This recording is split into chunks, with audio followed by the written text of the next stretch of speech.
Welcome back, familiar, to NorthsideLDN. And today, we're giving more awards. More awards out for failure. This club hasn't done enough. We have to award failure again. When Eddie Nketiah wasn't producing, what did we do? We gave him number 14 and a 100k contract.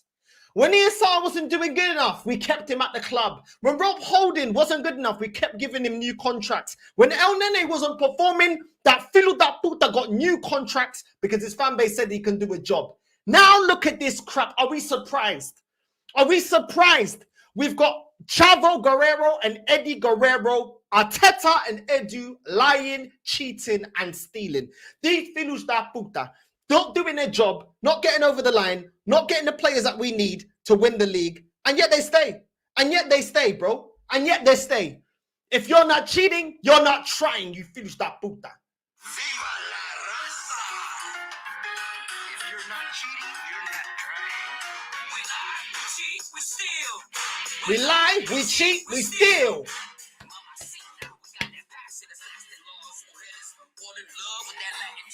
We lie, we cheat, we steal, you Philos da Puta. Where's my trophy, you viado da merda? What's this award for? What is this award for? Why are you getting another contract for? Instead of actually using the fact that he's only got a couple of months, yeah?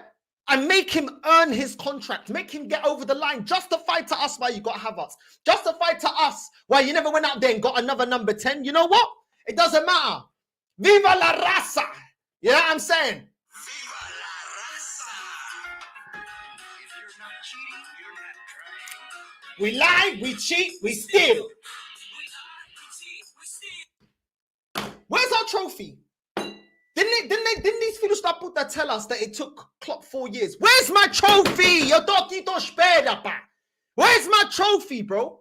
Where's the major honors? Where's the Prem? Where's the Champions League? Where is it, bro? Because we've gone past the time of Klopp. Where is it? Where is it? Once again, rewarding failure, rewarding this book. We're going to get straight into the interview. And just in case, yeah, this club, these Philos da Puta tried to demonetize the video, yeah? I'm just going to play the audio. So you know what? Hold that, you Philos da Puta, yeah? You don't want to take the piss, I'll take the piss. We're going to run through the interview. We're going to go through the interview and listen exactly to what these Philos da Puta have been saying and what Arteta said in his interview. We got all of that. Make sure you're liking and subscribing. I'm tired of it, bro. I'm tired of it. Where is it? Where is it? Let's run the interview. Let's run the interview. Let's go. To Stan and Josh. They are the hungriest sports people that I have met, and you can tell what they have achieved over the years. But as well, I would say their emotional intelligence, how caring they are, the level of support that they give you and trust. Let me just play that back one more time for everyone that didn't hear that. Let me just run that back one more time. We got clips today. I'm telling you, I got a fully loaded clip for these Philos da Puta. Let's run it again from the start. Arteta's interview, yeah, Arteta's interview today, revealing him with a new contract. And then you take it to Stan and Josh. They are the hungriest sports people that I have met, and you can tell what they are the hungriest football people you have met. You was an assistant manager at Man City, you stupido da merda. What are you talking about, bro? About the hungriest football people that you've ever met? You were there at City, bro, and you've got the audacity to lie in my face. No me on you. So Philo da Puta, onyapu me on you, and they said, oh, you know what? They are the hungriest football people I've ever learned. What would they deep throat in that Would they deep throat in that Salt Bay beef as well? The Salt Bay beef steak. But yeah, I'm saying, when you're talking about the hungriest manager, what are you talking about, bro? What are you talking about when you were under the City group that keep winning major honors, done the treble? How dare you actually lie in my face? I'm tired of this Spanish action, man, talking rubbish. How are they the most hungry? If they were hungry, they would have got a striker. If they were hungry, they would have got a number 10. If they were hungry, they would have got a winger. Não vem aqui a falar porcaria, já? Não vem aqui a falar porcaria. Se vais falar, fala direito. Se vais falar, fala direito. Tô cansado dessa merda. Let's keep going. Let's keep going. Have achieved over the years, but as well, I would say their emotional intelligence. How caring they are, the level of support that they give you and trust. Emotional intelligence. What are they? Are they your dad, bro? Are they your dad? What are we talking about here about emotional intelligence? Emotional intelligence.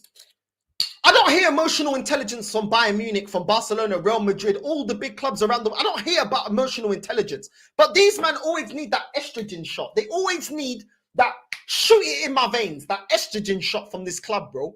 Feminine fan base, bro. Feminine fan base. What are we talking about, bro? Emotional intelligence. Bro, why don't you go out there and get the players that we need? How about that? How about that? But they're too busy holding Arteta's big, meaty, flipping, spicy chorizo in their mouth, bro, to actually press him on the crap that he's talking about. You don't deserve this flipping new contract. You ain't won anything. You ain't done anything. You haven't done anything to deserve this contract.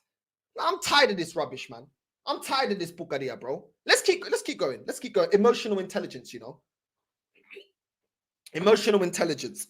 Flipping out. I told you these man like Bitty. Everyone's on this Bitty. It's something incredible, you know. And then it's down to the players. Then it's down to the players. Okay, let's go on to the next one. Make me better. They do the team better, the individuals better, the club better, and then the staff, which is unbelievable to come here and feel the energy every single day, how they approach their job, how passionate they are about what they do, the ideas that they come in every single day, and that's inspiring. That gives me energy and joy every single day to come in the building. And it goes across the club, I think, with all the departments. I can be sitting with anyone from communication to with marketing, with sales, with the scouting, with any department. The connection is unbelievable. Unbelievable. The only department you like is the PR that they put of you every time when you're posing in the GQ magazine. Man, trying to say the connection with the scouting is incredible. Where's my striker then, estúpido da merda? Onde estão os jogadores então? If the connection with the scouting department, it is incredible. It is incredible. We send emails. We have the connection, the emotional intelligence to communicate with texting, WhatsApp messaging, with video call connection. Shut the hell up, you stupid da merda. If your connection with the scouting is so great, how come they couldn't find us a striker? How come they couldn't find us a number 10? How come they couldn't find us a central midfielder? Why couldn't they find us another centre back that can actually compete up against Gabriel and Saliba? But the connection, cala boca pa, about the connection. Where are the players then? It's all easy talking all of this about the connection is great. Cala boca pa. Onde estão os jogadores? Me traz só os jogadores então. Where are the players? Where are the players? Oh, with the social media, the connection is... Of course it is. Because the social media account is what keeps you in the job. The social media account is what's talking about, oh, you got a lovely stubble. What is this, man? What is this? Don't talk to me about the connection of the club, bro. If the connection is great with the scouting, how come we have yet to identify a world-class player? A world-class player. Where's the world-class player, bro? Where's the world-class player? I'm tired of this, man. I'm tired of this. Big up to everyone that's locked in, man. Let me get through some of the comments are coming in. Mad. Big up to everyone that's locked in, bro. Big up to everyone that's locked in. You know what I mean? Fruit Loop FC. Bro, these man chatting rubbish, bro. If the connection's so well all around the club, where is our players, bro? Where is our players that we needed to compete? Why is it one injury to Odegaard, one attacking player, and we're having to shift the whole front line? Explain that to me, bro. Arteta chats rubbish, bro. He chats rubbish. Do you know what I'm saying? It's incredible, bro. It's incredible. Meg the Sterling connections and chat, bro, is crazy, bro. It's actually crazy. Emotional intelligence, FC, PR, FC, ambitions, lies, FC. Bro, I'm telling you, I'm tired, bro. I'm tired of this. I'm tired of this. But because he looks like Enrique Iglesias, they love it, bro. They would love Arteta glazing all over their face, bro. That's why they signed up to Arteta OnlyFans. They would love an Arteta glazing, bro. They love it. They love it, bro. Do you know what I'm saying? These Arteta fans, they will never question him, bro. They love that Arteta Krispy Kreme glazing all over their face. That's what they like, bro. Oh, Mikel, give me more, Mikel. Please spray me. I need a golden shower, Mikel. Oh, we have to believe. I can't believe it. We are saved. We are saved. Mikel, we signed a new contract. Oh, I get to keep my job. Cala a boca, pa. Sky ain't done nothing to earn this contract, bro. Nothing. But they'll still say, glaze me, Mikel. Glaze me like Krispy Kreme. Glaze me. I cannot survive if we don't have you, the best manager in the world, G. Please glaze me. Cala a boca, pa. You know what I'm saying? I'm tired, bro. Real talk, I'm tired. I am tired, bro. I'm tired of this rubbish. We're gonna get through it. Don't worry, we're gonna get through it. These filhos da puta will not demonetize the video. They can kiss my black ass. You know what I'm saying? They want to take the piss out of my club. Yeah, cool. No worries, bro. No worries. No worries. Let's go. With any department, the connection is unbelievable, and that tells you the story why people are enjoying the ride, enjoying the journey, and they are so hungry as well to achieve what we want. Who told you I'm enjoying the ride, you filo da puta, bro? This man talking about enjoying the way this club always talking about enjoying the ride, like they're doing reverse cowgirl. That's when I'm enjoying the ride. When I'm doing, do you know what I'm saying? When I'm in control, you know what I'm saying? When I'm doing my thing in my personal life, yeah, I'm enjoying the ride. I'm enjoying giving the ride. You know what I'm saying? Wasn't talking about enjoying the what ride, bro? What ride? What are we chatting about? Ride? Do you know what I'm saying? What ride? I'm tired of it. Where are the players? Why have you still got your job? You should be sacked at the end of the season. I don't care, bro. You know what I'm saying? When I'm giving my girl a ride, then I'm enjoying the ride. That's a ride I can enjoy. You know what I'm saying? Yeah, do you know what I mean? Up, down, left, right, all the positions. You know what I'm saying? This ain't a ride I'm enjoying, bro. This ain't a ride I'm enjoying. Eu estou cansado dessa porcaria, bro. What are you talking about enjoying the ride? We have not won a title in 20 odd years. You've been here and you've bottled it every single time. And this guy's talking about, oh, we're enjoying the ride, guys. We're doing the Old Town Road, guys. We're doing the Little Nas X, guys. Saka is Little Nas X, and we're doing the giddy up cowboy, guys. We're enjoying the ride. Every season, we're coming second, but we're enjoying the ride, guys. Giddy up, Edu. Faster, please. The connection, the speed, the communication, the pressure, the push it in, the focus. Please, we're enjoying the ride. What are we talking about, bro? What ride? Fucking hell, bro. But it's okay, bro. It's okay. I'm telling you, we can't say nothing. 5 years, almost £1 billion spent, and we can't complain, bro. Because Saka is Little Nas X. We're going to do the TikTok. Edu, please. Stop doing the Brazilian bum flicks. We need to do the TikTok with Saka. We're going to take it to the Old Town Road, guys. We're going to take it to the Old Town Road. For this. What are we doing, man? This club, I swear down, certified losers, bro. Certified losers, bro. What has he done to deserve this contract? Please, alguém me explica só. Can't win an FA Cup again. Can't win a Carabao. Can't win the Champions League. Can't even win a Europa League. Can't win a Premier League. But we give him a new contract. Contract for what? We're going to get into more of the interview. Big up to everyone that's locked in. I'm tired, bro. Let me get through some of the comments, bro. Mad comments coming in right now. Do you know what I'm saying? Emotional intelligence, guys. You know what I mean? I'm tired, bro. Big up Northside. I'm sorry for sending this news Arteta to your DMs. I felt disgusted for sending it to you. Bro, it's calm, bro. It's okay, man. Don't worry, guys. We'll be back, guys. We'll be back. Let's get into the rest of the quote. You know what I'm saying? This is ridiculous. You know what I mean? Money hungry is still a form of hunger. Yeah, bro. Yeah, I guess. I'm tired, bro. I'm tired of seeing Josh Kroenke and his dad, bro. Both of them looking like the American The Hills Have Eyes, bro. Both of them, I'm tired of them, bro. You know what I'm saying? Josh Kroenke, you filo da puta. Your dad looks like Mr. Smithers, you filo da puta. Yeah, that's what your dad looks like. Stupido da merda. You know what I'm saying? Side of his nose looking like a Christmas tree. I'm sick of the both of you. I'm tired of the both of you, bro. You know what I'm saying? Tired of the both of you, you flipping loser ass filos da puta that are doing nothing, taking money out this club. Do you know what I'm saying? I'm tired of it, bro. I'm tired of it. Sick and tired of this guy, bro.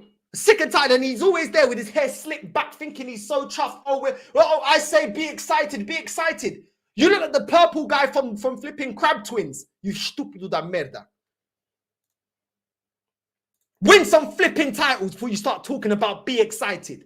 Stupido da merda. I'm tired of this guy, bro. Flipping Crab Twin. Big up, man. Big up. I'm tired, bro. I'm tired of this rubbish, bro. We're going to get through it. We're going to get through the rest of it. Big up to everyone that's locked in, man. There's so many comments, man. I'm going to try to get back to the comments, bro. Hold on a sec. You know what I mean? Let's get to the next part of the interview. You know what I mean? Let's get to the next part of the interview. Hold on a sec. Here we go. When you joined the club as head coach in 2019, you said, we need to be competing for the top trophies in the game. 5 years on, having achieved that aim, what's the main objective now? To win. It has to be that. But it has to be that aim, understanding that we have to enjoy the process and we have to be able to be the best version of ourselves every single day to achieve that. You know, the outcome, we can control it. The process of every single day doing the right thing, you know, thinking out of the box, how we can win margins from every angle in the game, outside the game. Our vision, that has to be every single day, you know, at the front. Then the end results, we want it. Guys, we need to enjoy the journey, guys. We need to do, I say, I to the head and say, you know, I'm a money and a boogie and a willy.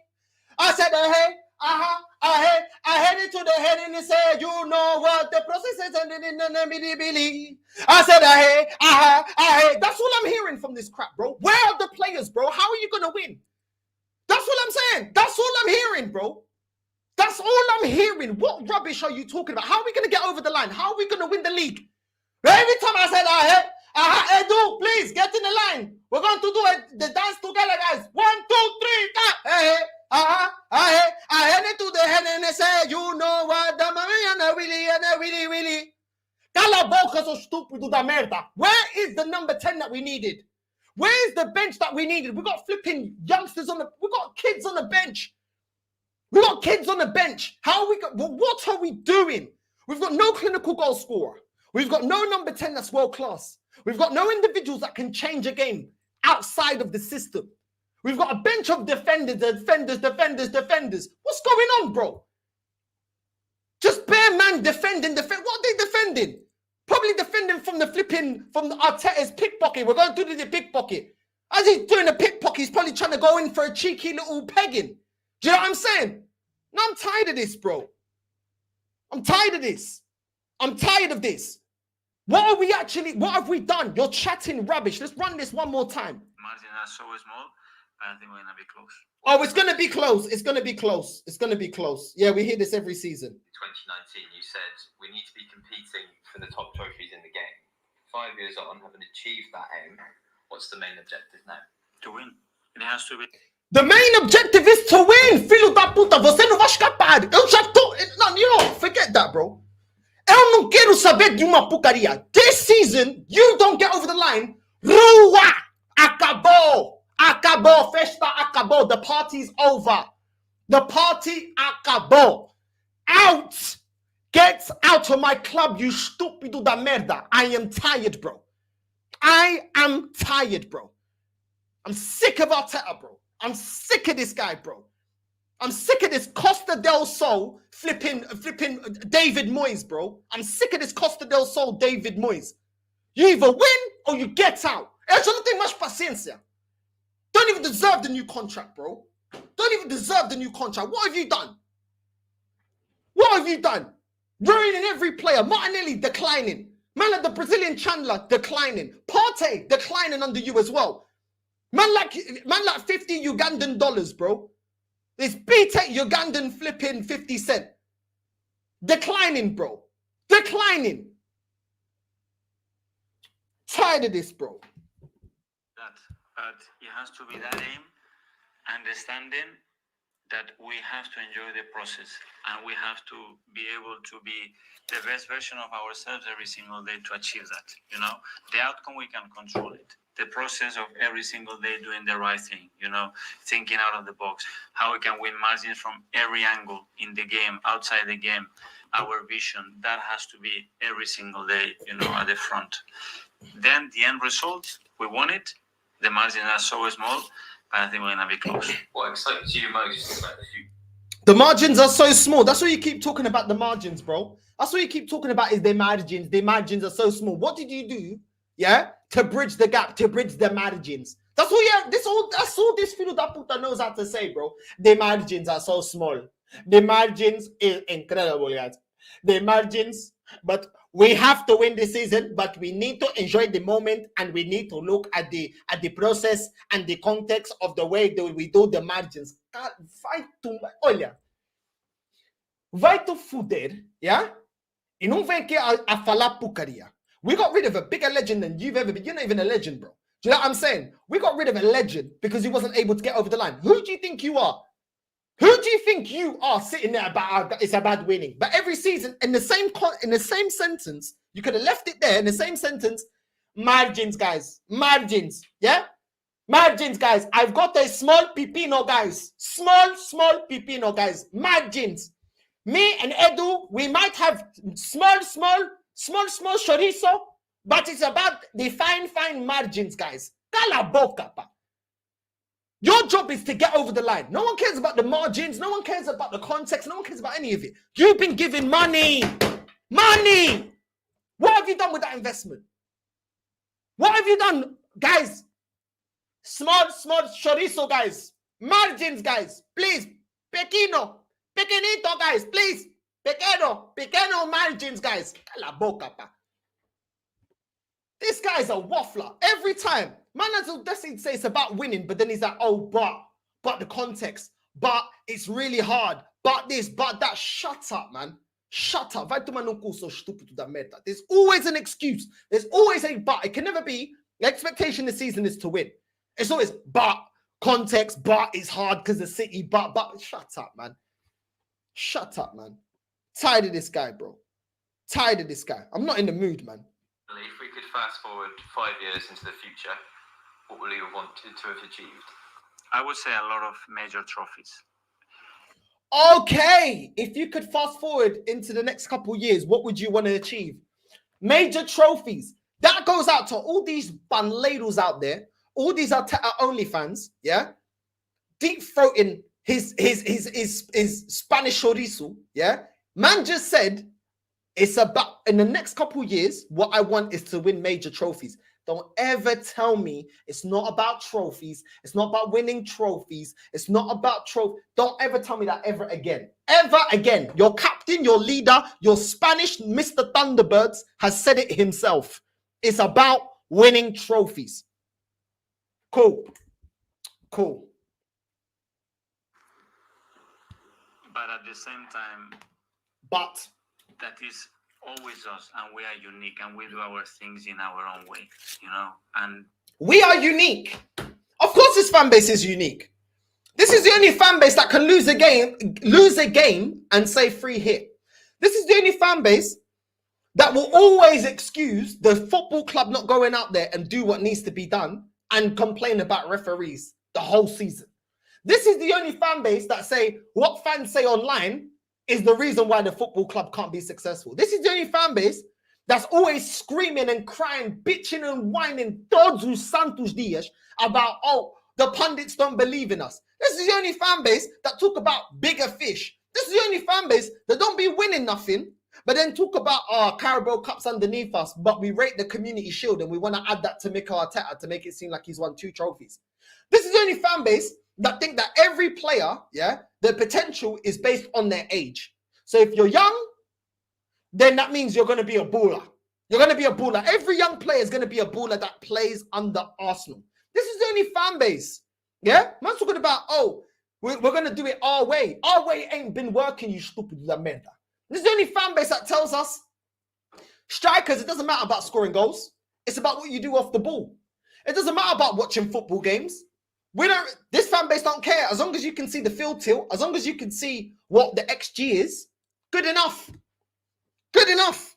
This is the only fan base, yeah, that says you can't compete. Liverpool had self-sustaining model. They could compete. They won a Champions League and a Premier League. This football club, oh, we're following Liverpool. We want to be self-sustaining, but we can't win against Pep. We can't win major honors while Pep's here. I'm tired of this, man. I'm tired of this. I'm tired of this, man. I am tired of this. The joy of the people, whether the players, the staff, the board, the ownership, our supporters, that they really feel attached to the club and how we do things. For me, attached to the club and how we do things. For me, this is the the biggest value that any club, any brand can have. And then we have to add trophy. Wow. It's important that the ownership, the fans, and everyone feels connected in how we do things at this club and as a brand. Thank you, you stupid da merda. For once, you're being honest. The brand, because that's what it is. It's a brand. It's a brand. It's not a football club. Man said football club and the brand. Fuck the brand, bro. Fuck the brand. I want to win. Stupid da merda. I want to win. I want to lift trophies. F the brand. I don't care if we got the worst kits in the world.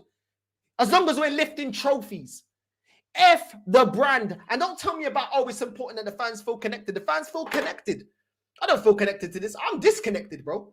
I'm disconnected. I don't want to be associated with about 70% of this fan base, bro. Because most of them look like they're flipping inbred descendants of the people that are going on Jeremy Kyle. That's what they look like, bro. That's what they look like. Half of these men talking rubbish about, oh, it's about context and all that, looking like Hunchback Notre Dame behind their computer. I don't care. I am tired of this. I'm tired of this. How dare you talk about a brand when you ain't even won a major honor and you're talking about brand? Talking about the media department. Shut up, man. This guy's a clown, bro. This guy's an effing clown, bro. Effing clown. And this fan base accepts it. This fan base accepts it. You know what I'm saying? Let me get into some of the comments, man. I'm tired, bro. Real talk, I'm tired. I ain't even want to do this live, bro. Tired of it, man. Flipping whole fan base full of inbreds. Tired of it, man. So sick of it, man. Big up, bro. Bro is talking about brand. Does he understand that you can improve your brand by winning trophies? Exactly. That's exactly why Real Madrid have so many fans. Because they focus on the football, not the branding. Tottenham focus on the branding. Are Tottenham as big as Real Madrid? No. So if you want the money, yeah, and well, trophies will bring you the money. Tired of it, man. Fruit Loop FC, bro. It's the most sensitive estrogen flowing through their veins. Filhos da puta, bro. I swear I hate this fan base, bro. Tired of it. They're just gonna be, oh, it's great now. Now, you know, I mean, everything's saved. You know, even if we lose, it doesn't matter because we still got Arteta. We still got this guy in charge. I'm tired of this Eddie Guerrero looking Filhos da puta. I'm tired of it, bro. I'm tired of it. Get him out, man. Get him out. Arteta was brought in to help the brand after Arsene. The brand, you know. The brand. Come on down to the Arsenal branch. Tired of it, man. I'm tired, bro. I'm tired. That bastard Arteta, if Saka gets injured, you guys have to storm the ground. Northside Pep. Trebler when he sees Super Mick Arteta new contract, bro, he's chilling. That's why he ain't going nowhere. You know what I'm saying? Come on, guys, we can do it, guys. 3 more years of second place, guys. Stop being toxic and negative, guys. It's about the journey. It's incredible, bro. It's absolutely incredible. I'm telling you, Northside Arteta, Saka, Saliba's contract will all expire in 2027. Is there something they're not saying, guys? We're on that Saka Little Nas X journey, guys. We're gonna take it back to the Old Town Road, guys. Don't worry, guys. Don't worry, guys. If we cannot sign them in a contract, guys, we'll rip up the contract, guys. Fuck's sake. You know what I mean? I'm telling you, bro. I'm telling you, I'm tired, bro. I'm cooking for the next 3 years, bro. You know what I mean? It's long out here. When he says, come on, win, the players think he's talking about the dog. Bro, his Sam taking the piss. Let him do what he's going to do, innit? Let him do what he's going to do. Arsenal better make sure they don't finish lower than second and have no trophies this year.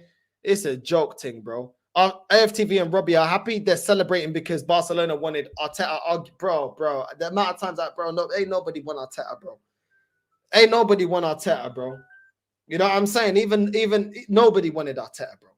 Nobody wanted Arteta. If Barcelona wanted Arteta, he's going Barcelona, bro. You think he's turning down Barcelona to stay here? Did Thierry Henry turn down Barcelona to stay here? Do you know what I'm saying? Did Alex Song turn down Barcelona to stay here? Come on, man. Get out of here, man. Did Rafinha turn down Barcelona to come here? Get out of here, man. These men chat rubbish, bro. Who's ever stayed here over Barcelona, bro? Alexis Sanchez came because he couldn't get into the Barcelona team because they were too good. He couldn't get into the Barcelona team. That's why he came here, because he couldn't get into their team. Because if he was a starter at that time, he would have stayed at Barcelona, bro. That's the reality. You know what I mean? It's a joke, man. Arteta, I feel very lucky because I feel loved. Yeah, all this about I feel loved, I feel loved. But if you want to feel loved, yeah, go on blind dates, bro. Do you know what I'm saying? If you want to feel loved, bro, like I swear you conquered your wife. What happened to conquer your wife? Oh, you're probably getting no sex. That's the problem, innit? You're probably getting no sex. So you ain't feeling loved. That's why I need win, guys. I need win to give me the love, guys, because my wife, I conquered her, but she's unconquerable. I can't conquer her, guys. He has to say the margins are small, so there's always an excuse he can appeal to showing why he doesn't win. Exactly. So I'm saying, bro. You know what I mean? But Eddie will be back out. Eddie will be back out, bro. You know what I'm saying? It's amazing. Oh, it's very good, Mikel. It's very good. The king is staying. We can do the Barney song. Please, everybody together. Put your legs together and sing it with me. I love you. You love me. This is the Arteta family with a little hug for me and a little processy. We all clapping for Arteta. Shut up, man. Tired of these man. Mugs, bro. Absolute mugs. Tired of it, bro. Tired. Margins, guys. Margins, bro. Margins. We're family, bro. Let's sit down and sing together, bro. Let's sing together for this manager getting a new contract that can't get over the line. But we kicked out Wenger for not getting over the line anymore. But when it's Arteta, it's okay. It's okay. It's okay, because Josh Kroenke, everyone is like the village family doing the YMCA, bro. Josh Kroenke coming out looking like the policeman. Do you know what I'm saying? Ready to get pegged. His dad coming out looking like the village person. You know what I'm saying? Looking like the fireman. Do you know what I'm saying? That's what it is. Everyone doing the YMCA, bro. That's what it is at Arsenal. Everyone feel good. That's what it is, bro. That's what it is. Everybody feel good. YMCA, bro. YMCA. That's what I'm saying. YMCA. Because it's the process. And we gotta do. And we're gonna win for gold. That's what I'm saying. YMCA. That's what I'm saying. YMCA. Don't be toxic and negative. Just trust the process. Fuck this, man. Tired of it, man. I'm tired of this happy-go-lucky for winning nothing, bro. Where are the trophies? Where are the players, bro? Swear down, man. Swear down, bro. Telling you, bro. Yep, always complaining. I'll keep complaining until we actually do what needs to be done, bro. Do you know what I'm saying? Big up, my G. You know what I'm saying? Big up, bro.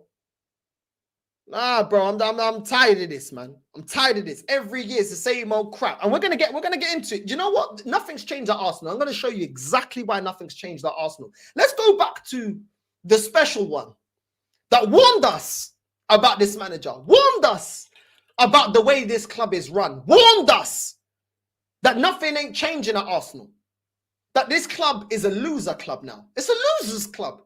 This ain't about winners. It's for losers. Let's go back. Let's go back 10 years ago. Let's go back 10 years ago and tell me if Mourinho's words about Wenger doesn't apply to now. A bit though today with Arsenal and how good they may be. Yeah, they have great boys, you know. I wouldn't be sad if a club gives me 3, 4, 5 years and tells me you don't need to win. You can lose Premiership after Premiership, and you have 3, 4, 5 seasons to build. I wouldn't be sad. They've won a few titles though along the way. Not since I arrived. Since we are in Chelsea, they lost Premierships, and they lost with us Charity Shield. They lost with us Carling Cup. I don't think they are winning a lot, but absolutely brilliant young boys, manager top, team with a great future. But they didn't win today. But they didn't win today. Has anything changed? Has anything changed? You can apply exactly what Mourinho said there to now. This is 10 years, over 10 years ago. Over 10 years ago. Let's go back. Let's go back. Let's stop it each time and see if it doesn't apply to what these man want me to accept now. Like I ain't seen this pucaria before. Like I ain't seen this merda before. Like I ain't seen this gonorrhea, pucaria, essa merda before, bro. Because eu já vi essa pucaria before at Arsenal. Giving new contracts to Wenger when he's not able to get over the line. Let's go back and tell me this doesn't apply till today. This doesn't apply to Super Mick. Sure a bit though today with Arsenal and how good they may be. Yeah, they have great boys, you know. I wouldn't be sad if a club gives me 3, 4, 5 years and tells me you don't need to win. You can lose Premiership after Premiership, and you have 3, 4, 5 seasons to build. I wouldn't be sad. They've won. Oh, I wouldn't be sad if a team told me you have, man's being sarcastic. You have 3, 4, 5, 6 seasons to build. No pressure to win anything. No pressure to win the Premier League. No pressure to win the cups. No pressure to win any trophies. Man's talking about Wenger. Is there any pressure on this Spanish Enrique Glazes? I can be a hero, baby. I can take away the pain. It's process fine forever. You know what I'm saying? You can take it, my breath away. Arteta, a hero. Filho da puta. Has anything changed? Has anything changed? Okay, let's keep going. Let's keep going. For everyone at the back. For everyone at the back that hasn't listened yet, that's getting all, you know what I'm saying? You're on your period. Because I know this fan base is always on their period. Let's keep going. And tell me if it doesn't still apply to this manager. And he was talking about Wenger. We're supposed to be moving forward from the toxic and negative squad that Wenger gave us. But the standards are remaining the same after they're telling us that we fixed the squad after £800 million spent. Okay, let's keep going. Titles though, along the way. Not since I arrived. Since we are in Chelsea, they lost premierships, and they lost with us Charity Shield. They lost with us Carling Cup. I don't think they are winning a lot, but not since I arrived. Since I arrived, they don't win the league. They don't win anything.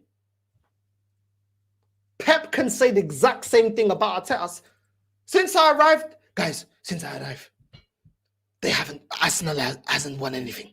More than you can believe. More than you can believe they haven't won anything. Very, very good team, but they haven't won anything. I keep winning Premier Leagues. I did the treble. They haven't won anything. More than you can believe. More than you can believe. I keep winning. But I like him because, he's a little pup, He's a little pup. He hasn't won anything. More than you can believe. More than you can believe. They keep putting the pressure, but they don't buy the players that are necessary. But we'll win again. More than you can believe. More than you can believe. This team, I want Arteta to stay there. They cannot replace him. They cannot replace the losing mentality. They cannot replace it. They cannot replace the losing mentality. Can they not say the same thing that Mourinho was saying when he was winning leagues and Wenger was winning F4? Okay, let's keep going. Absolutely brilliant young boys, manager top, team with a great future. But they didn't win today. But they didn't win today.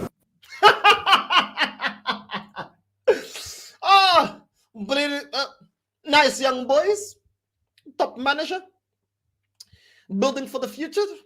They didn't win today. That's our story every single time. That is our heritage every single year since 04. And I'm tired of this bucaria, bro. I'm tired of this merda. Every single time. How many other older clips do I need to talk that applied then and still applies now, 20 years later? And people are telling me it's different. It's different. What's different? What's different? Ain't nothing different, bro. Just like these top gooners still having to go and pick up universal credit, you filhos da puta. On them hot pot noodle flipping, on them hot pot noodle diets, bro. What are you talking about? Let's keep going. He's a specialist in failure. I'm not. Specialist in failure. Is Arteta not a specialist in failure? Tell me what major honors he's won and how he's going to win it. Is he going to win it this season? He's a specialist in failure. I'm not. Big up Mourinho.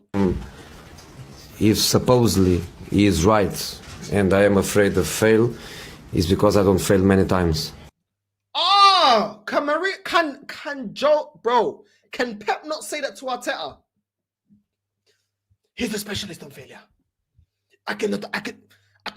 The reason I'm not used to failing, because I don't fail a lot. I don't fail. We get over the line more than you can believe. It applies to the same crap. It applies to the same crap.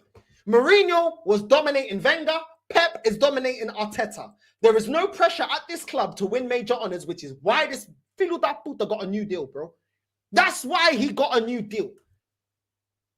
Joke. Absolute joke. Absolute joke. They like to cry. That's tradition. They like to cry. It's tradition. Yeah.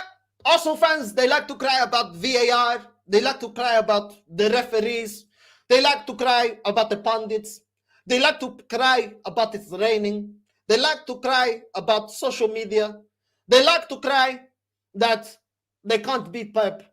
They like to cry that the league is not fair. They like to cry about FFP. This is tradition. They like to cry. They like to cry. You know, they like to cry. That's tradition. Specialist in failure. Only one manager is not under pressure. Can cry in the morning, can cry in the afternoon. Nothing happened. I think. Is that not a fact? Guys, last season, this Filo da Puta, guys, it is, I repeat it is a disgrace. It is a disgrace. This today that I've seen is a disgrace. From the VIR and the referee. I repeat, a disgrace.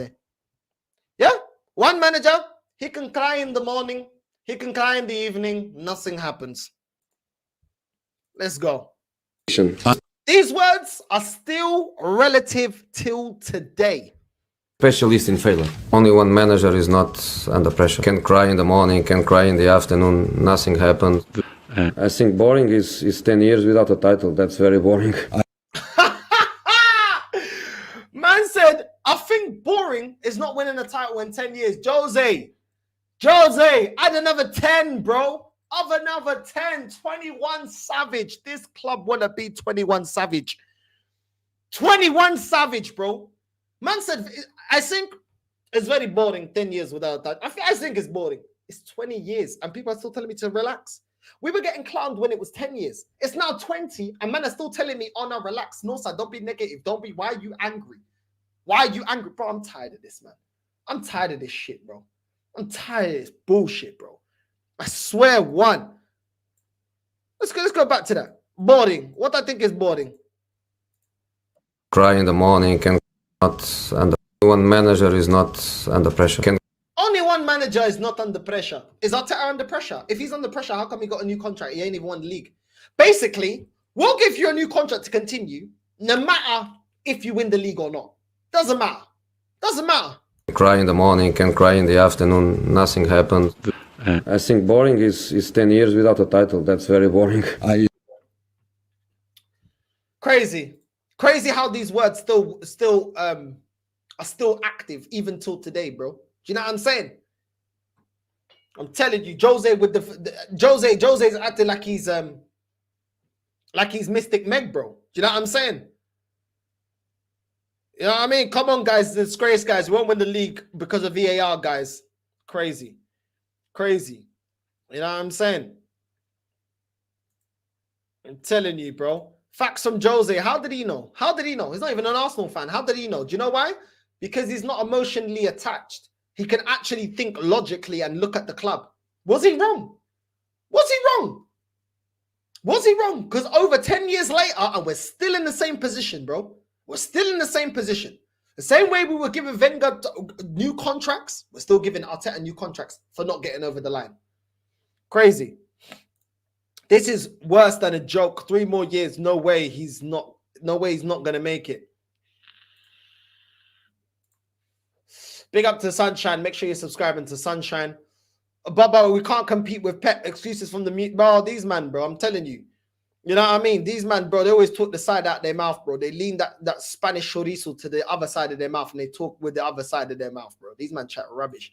Arteta's a specialist in failure. He is a specialist in failure, 100%. He is.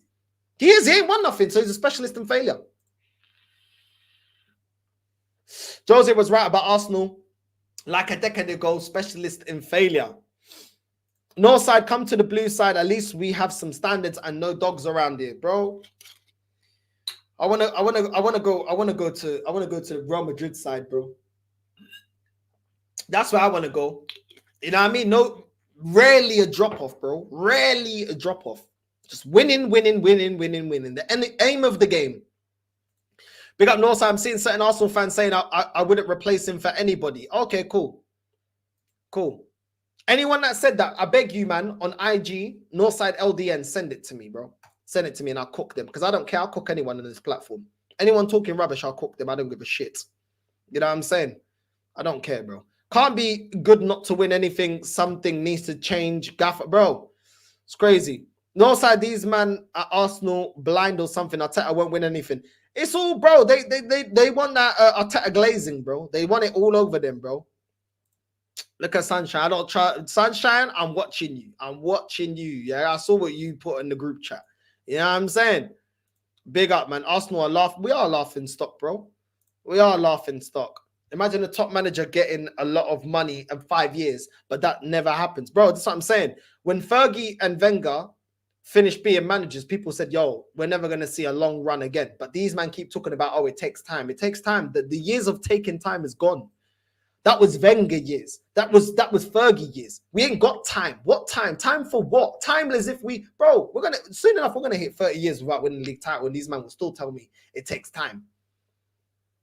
Northside, you need to have it out with Hussam. He said Arsenal will win the league, would be a good stream. Listen, when I see Hussam, we're gonna have to have a chat. We're gonna have to have a chat. £850 million spent, but only one FA Cup to show for it, which was won with Emery's players. Bro, it's crazy, isn't it? You know what I'm saying? It's crazy. Bro, I don't know, bro. I don't know. Big up to United Spurs. Big up, my G. You know what I'm saying? Make sure you subscribe to the man, them. Northside, it hasn't changed because it's the business model. Ain't nothing changed, bro. Ain't nothing changed. Arsenal are so cooked. Everyone can see it. Apart from these men that wanna ride, they wanna do the Old Town Road on flipping Arteta, bro. Do you know what I'm saying?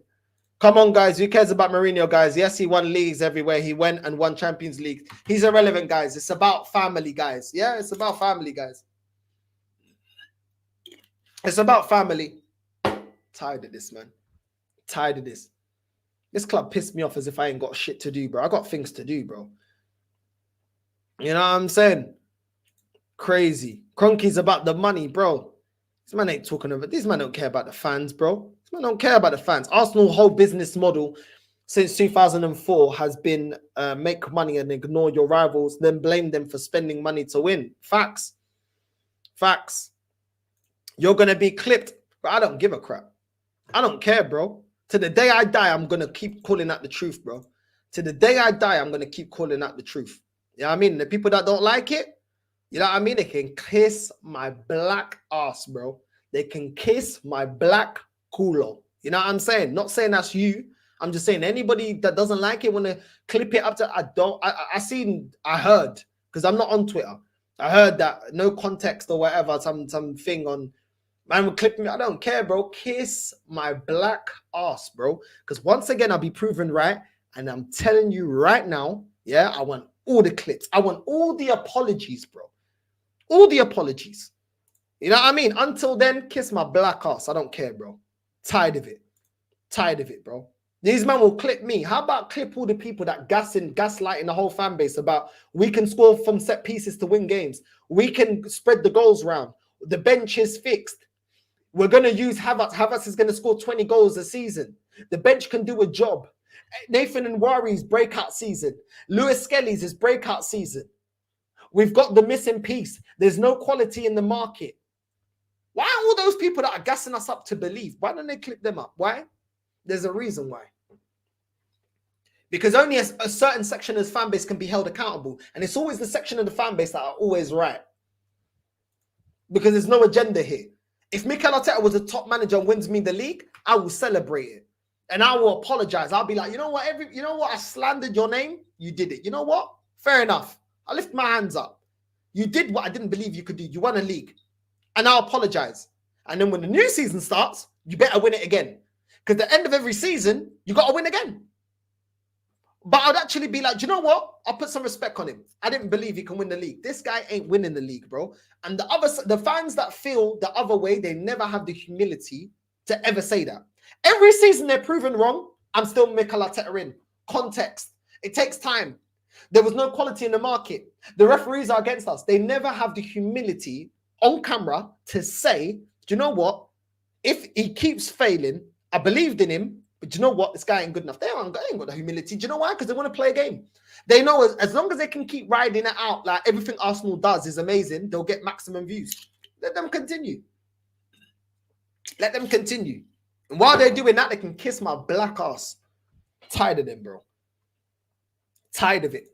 I don't respect disingenuous people. I don't respect fake people. I don't respect people that claim to love a football club, but don't want that club to win trophies, which is us as fans, as a sport, how we rank players, managers, flipping football clubs. You don't want that for your club because you care more about a manager.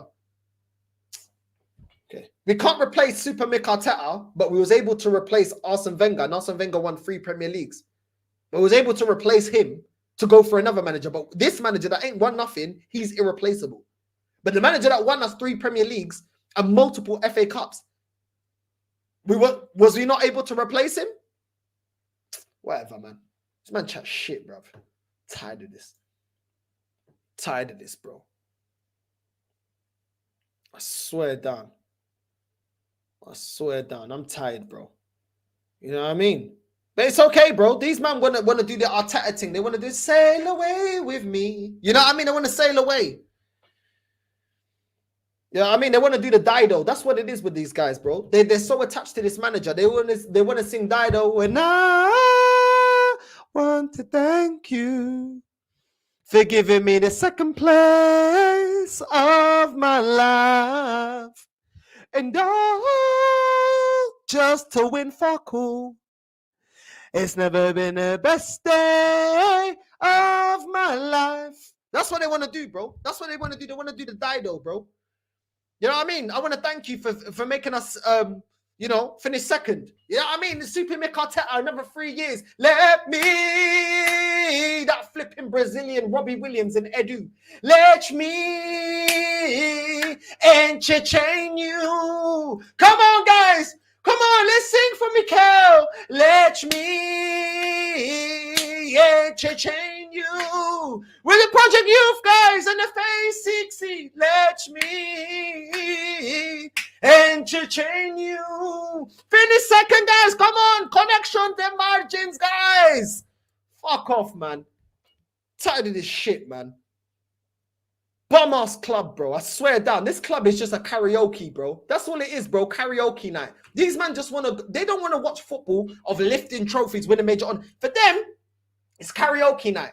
I want to do karaoke. That's what they want to do. They want to talk about North London Forever, one of the most feminine, deadest tunes I've heard in football, bro. Deadest tune I've heard in football, bro. That's what they care more about, bro. You know what I mean? They want to sing the Robbie Williams, bro. You know what I'm saying? That's what they want to do, bro. That's what they want to do. Tired, bro. You know what I mean?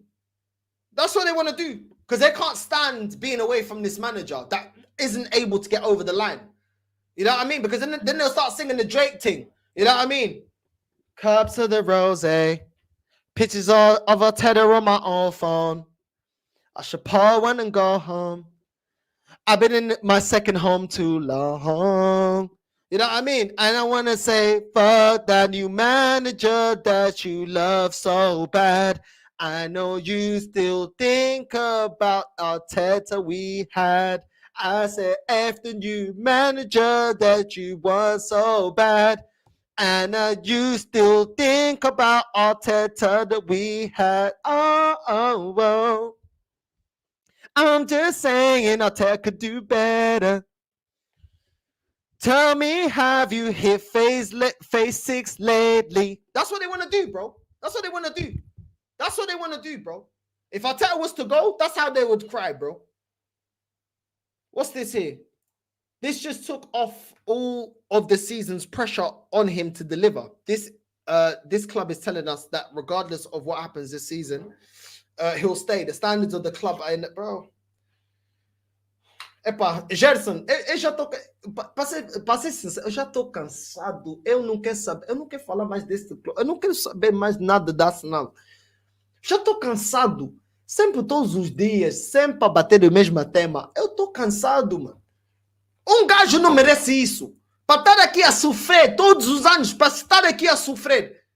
A minha família, vão ver a minha família, estão gozando da minha cara. Porque, você é adepto do Arsenal, porque vocês nunca ganham nada, porque o Arsenal está podre. É sempre a mesma porcaria, pá. É verdade. Eu tô cansado, mano. Phonics. Não, mano. Gozam da minha cara, pá, porra. Um gajo não merece isso, mano. Foda-se. Northside, if my championship manager Maresca wins in Europe before Arteta, it's going to be long, guys, bro. Luckily, I bought 2 Maggies, bro. Luckily, I bought 2 Maggies. That's all I'm saying. I'm tired, bro. Liverpool truth. And you know, if Liverpool do get it right, don't Hussein will say, Fairs, that's what they should be doing. Any failure, he's right there to claim he was right. He's with, bro. Nah, bro, it sounds calm, bro. It sounds calm, man.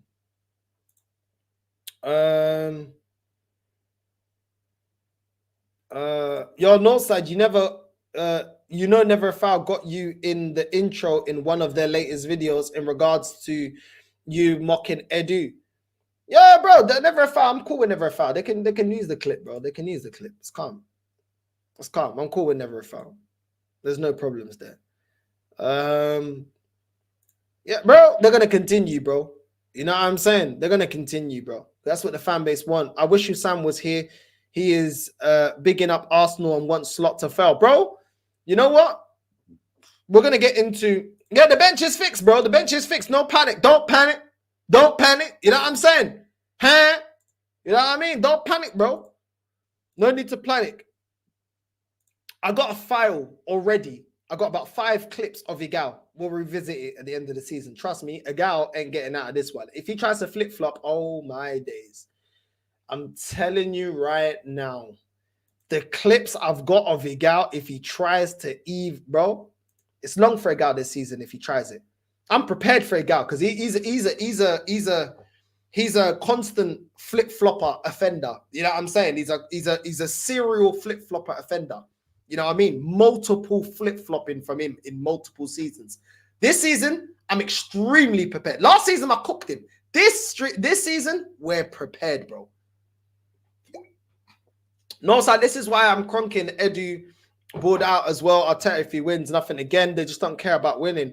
Been the case for years, bro. That's just the way it is, bro. It's been like that for how long, bro? You know what I mean? Time is now. That's what I'm saying, bro. This is what I'm saying. It's a joke thing, man. It's a joke thing. You know what I mean? Yeah, of course he's delighted. He's delighted, but he's gonna die on that sword. You know what I mean? Figuratively speaking, you know what I mean? He's gonna die on that. He's gonna die on that Arteta Shorisu, bro. Don't worry about that. You know what I mean? We'll see. We'll see him at the end of the season. You know what I mean? We'll see him at the end of the season. No problem. Pep is laughing after he saw Arteta's new contract. Bro, he's bro. I'm telling you, Pep right now, he's doing the shmoney dance, bro. I'm telling you, he's doing the shmoney dance, bro. He's doing the shmoney dance, bro. You know what I mean? As soon as he saw the contract, bro, where's my, I don't even know what my hat is. As soon as he saw, what, Arteta signed a new deal. Arteta's done signed a new deal. And the man with some hot niggas. Like I told Judge with the shot niggas. And the man Johnny top nigga. You know what I'm saying? That's what he's doing. You know what I mean? You know what I mean? That's what he's doing. That's what he's doing, bro. Man started doing the do, and the block with some hot niggas. And I told Jizzy with the hot niggas. And Germany drop nigga. That's what he was doing, bro. As soon as he saw Arteta doing that, niggas doing shmoney dance, bro. Man's doing the shmoney dance out here. Pep just doing the shmoney. Another sit, bro. And that more than you can believe. Another title. Man's doing the shmoney dance, bro. Do you think he's panicking? He ain't panicking. Man's doing the shmoney dance, bro. I don't give a shit about no Arteta staying. You know what I'm saying? You know what I mean? That's what it is, bro. That's what it is. Man's doing the shmoney dance, bro. You know what I'm saying? That's what it was. Doku was there as well, doing the gun lean, man, gun lean. Gun lean in the thing as well. Don't remember left, right. That's what, bro, City right now, bro, they're celebrating. They know we're not going to win nothing, bro.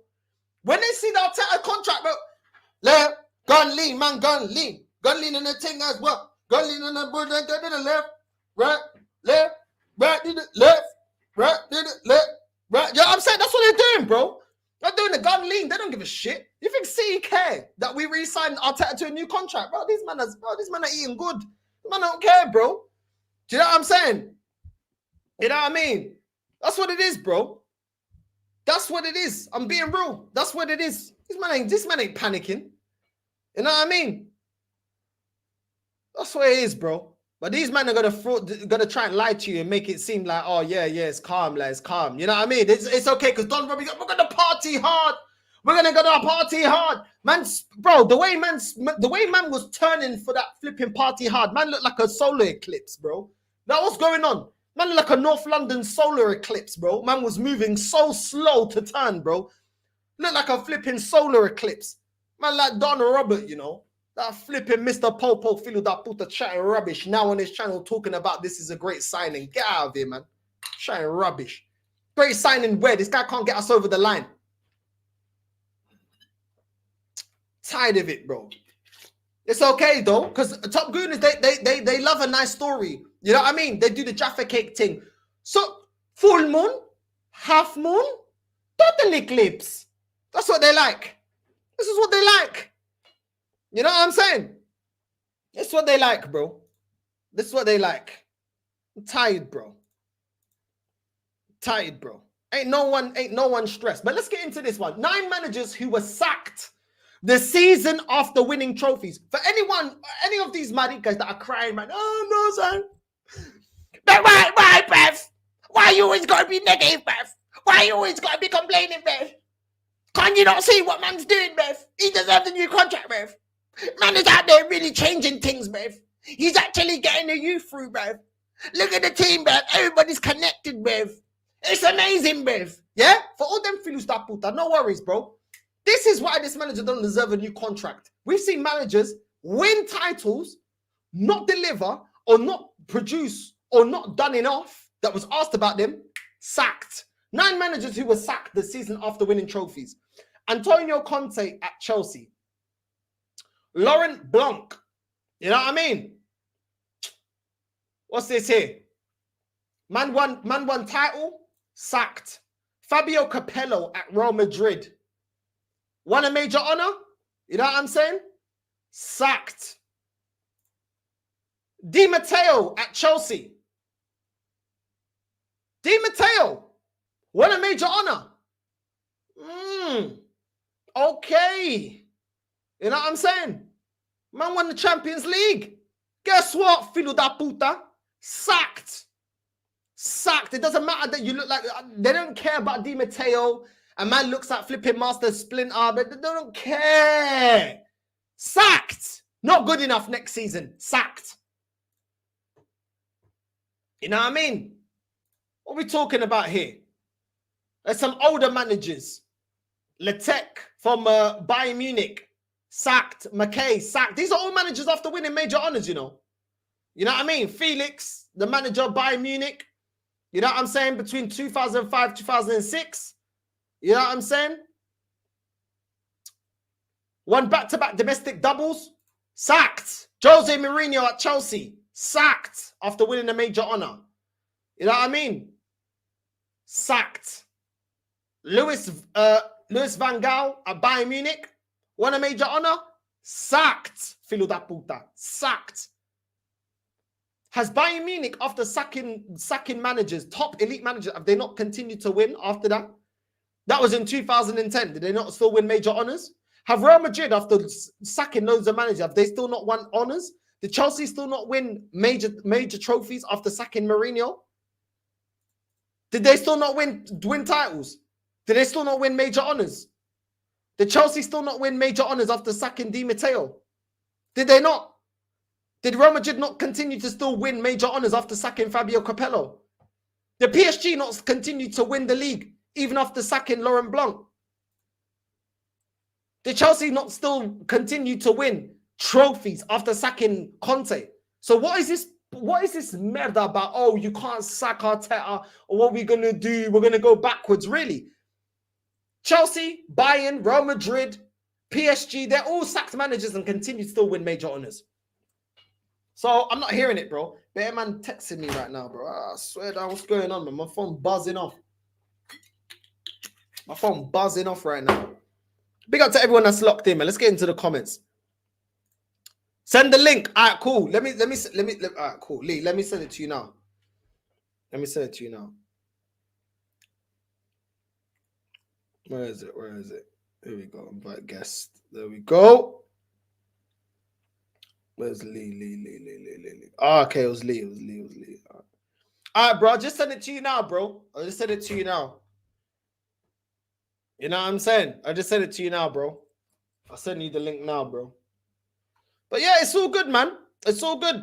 You know what I'm saying? Di Matteo won the European Champions League and the FA Cup after only being manager for 3 months. The following season, sacked. But man is saying Arteta, that's 1-0, unsackable. Unsackable, you know. Unsackable. These man, I swear down, these men are sniffing crystals, bro. I swear down. Pellegrini was sacked at City after winning the double. Exactly, bro. I remember Pellegrini as well. Do you know what I'm saying? What about Mancini? You know what I mean? He was another one that brought major honors, won the league with Man City. What happened to him? No one cried. No one cared. Because the club actually are actually out here to win major honors, bro. So no one cared. And big up to Lee as well for the raid. Let's run this one more time for everyone that just joined. We're going to run this and tell me if this doesn't still apply to Arsenal now. Future a bit though today with Arsenal and how good they may be. Yeah, they have great boys, you know. I wouldn't be sad if a club gives me 3, 4, 5 years and tells me you don't need to win, you can lose Premiership after Premiership, and you have 3, 4, 5 seasons to build. I wouldn't be sad. They've won a. You see? Does that not still apply to Arteta? That was when he was talking about Wenger. Oh, you have 3, 4, 5, 6 years to build a team. No pressure to win anything. He goes, yeah, I wouldn't be sad either. My job's not on the line. Does that not still apply to Arteta? Let's keep going. Titles though along the way. Not since I arrived. Since we are in Chelsea, they lost premierships, and they lost with us Charity Shield. They lost with us a Carling Cup. I don't think they are winning a lot, but absolutely brilliant young boys, manager top, team with a great future. But they didn't win today. Have we seen? Okay. This is what I'm saying. I'm tired of repeating the same thing. The things we were clowned for under Wenger, we are still clowned to this day. We are still clowned. We're not getting over the line. There's no pressure on the manager of Arsenal to deliver anything. We're just going to keep giving new contracts. Nothing's changed. What has changed? Explain to me what's changed. Oh, we got a team that's competing. Okay, we had a team that was competing under Wenger when we got second to Leicester. There was no pressure on him to win the next season. There was no pressure. There was no pressure, bro. So, listen, you're telling me that things have changed at Arsenal? Show me where things changed, bro. Did we build when we had Nazari? Did we build when we had Fabregas? Did we build when we had Adebayor? Did we build when we had Alex Song? Did we build when we had Van Persie? Did we build when we had Rosicky? Did we build when we had Arshavin? did we build when we had Ozil and Aubameyang? No, we didn't. No, we didn't. We buy some players, the fan base get excited, job done. Job done. That's how it is with this club. Job done. We don't need to go out there and push on. We don't. I'm tired, man. I'm tired of it. I am tired of it. I am tired of it. He's a specialist in failure. I'm not. So if supposedly he is right and I am afraid of fail, it's because I don't fail many times. You know. Specialist in failure. We got a new specialist in failure. A new specialist in failure. And just like the last specialist in failure, he's being backed. He's being backed for what? What has he done to be backed like this? What has he done? What is Arteta actually done, bro? Instead of looking like a Spanish Dennis the Menace, doing nothing, bro. But because he's got a new dog, instead of calling it Nasha, he's got a dog called Win. It's incredible. Oh, Dennis the Menace, Spanish Dennis the Menace. Oh, look at him. He's putting pressure on Pep. He ain't putting no pressure on Pep. He ain't putting no pressure on Pep. Pep don't need to go out there and make a world-class signing. Well, he didn't make a world-class. He doesn't need to break the bank. He doesn't need to break the bank. Just add 1-2 players. 1-2 is good enough. Don't need to push anymore. Arsenal are not serious enough to make them have to go out there and actually react. It is what it is. You know what I mean? It's calm. But because Arteta looks like a Spanish Mark Hughes, it's okay. It's okay. You know what I mean? They like to cry. That's tradition. Specialist in failure. Only one manager is not under pressure. Can cry in the morning, can cry in the afternoon. Nothing happened. I think boring is 10 years without a title. That's very boring. It's 20 years now, Jose. It's 20 years. It's 20 years. I've never seen in the world. I've never seen managers. I've never seen any profession. You get a promotion or an extension on under delivering. When I was installing people's boilers, and it's the middle of the winter, and I'm in people's houses, and I'm installing their boiler, and it's a family, let's say a wife, a husband, maybe a kid, 1 or 2. I never got any praise for being on phase 1 of the boiler, phase 2 of installing the boiler, phase 3. Do you know what time I was praised? Phase win, phase installation complete. You have your heating on. You are not in the cold anymore. Your wife is warm. Your kids are warm. That is when I got praised. That's when I got, oh, you know what? Here's 50 pounds. Here's 20 pounds. Here's, a little tip. My wife was on me about getting the heating done. You've put the heating on. I thank you. I never got praise when the boiler's on the wall, but the pipes aren't connected.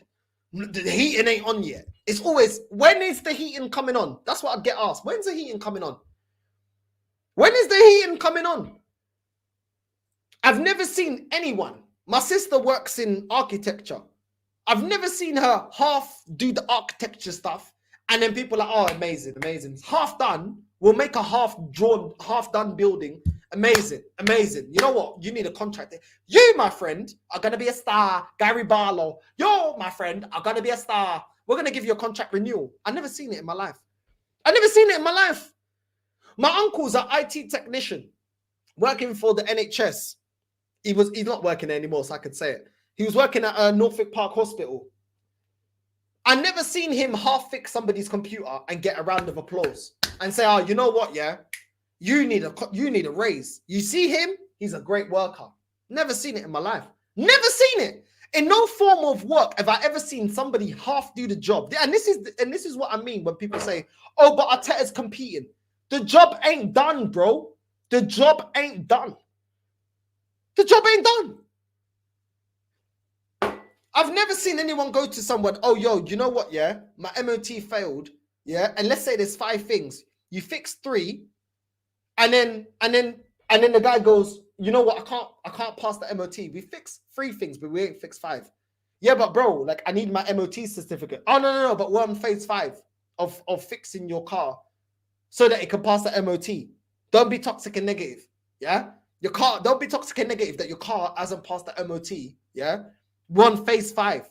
We're going to keep improving. Remember, Us fixing your car so it can pass the MOT is small margins. Small margins. Don't be negative. I've never heard anyone say that before. So why is it, yeah, that when it comes to Arsenal, we don't need to get the job done. It's always about praising getting 90% of the job done. It's ridiculous, bro. In every other aspect of life, this logic doesn't make sense.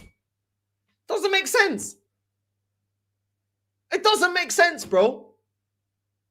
Can I turn around to the bank, yeah, and say, listen, I can't pay my mortgage this month. I can't pay the mortgage. And the bank goes, why? I'm not. Don't be negative. I've just started a new job. I'm on phase 3. I'm on phase 4. I'm on phase 5. Yeah? It's about margins. Yeah? I've started a new job. It's about margins. And those small margins is why I can't pay you the rent this month. Yeah? I'm getting there, though. I'm in the process. I'm improving. We're moving forward. Do you think the bank gives a toss about my story about, oh, it takes time, guys, and we need to pressure it and push it, and together, collectively, we're going to make sure we get the rent price, guys? Do you think they care? Do you think my bank cares, bro? Do you think they care? Or do you think I could turn around and say, oh, but I started a new job, I ain't got the mortgage money, yeah? Don't be toxic and negative. Don't be toxic and negative. You're so toxic and negative. Can't you see what I'm doing? Like, I swear down, like, you're never happy. Like, of course I can't pay my mortgage this month. It's about margins. You know what I mean? It's not my fault. Yeah, it's the tax man. The tax man is against us. Just like Arsenal say the referee and VAR. The tax man is against me. It's because of the tax man. You know what I mean? It's because of Lee Mason. It's because of the tax man that I can't pay you.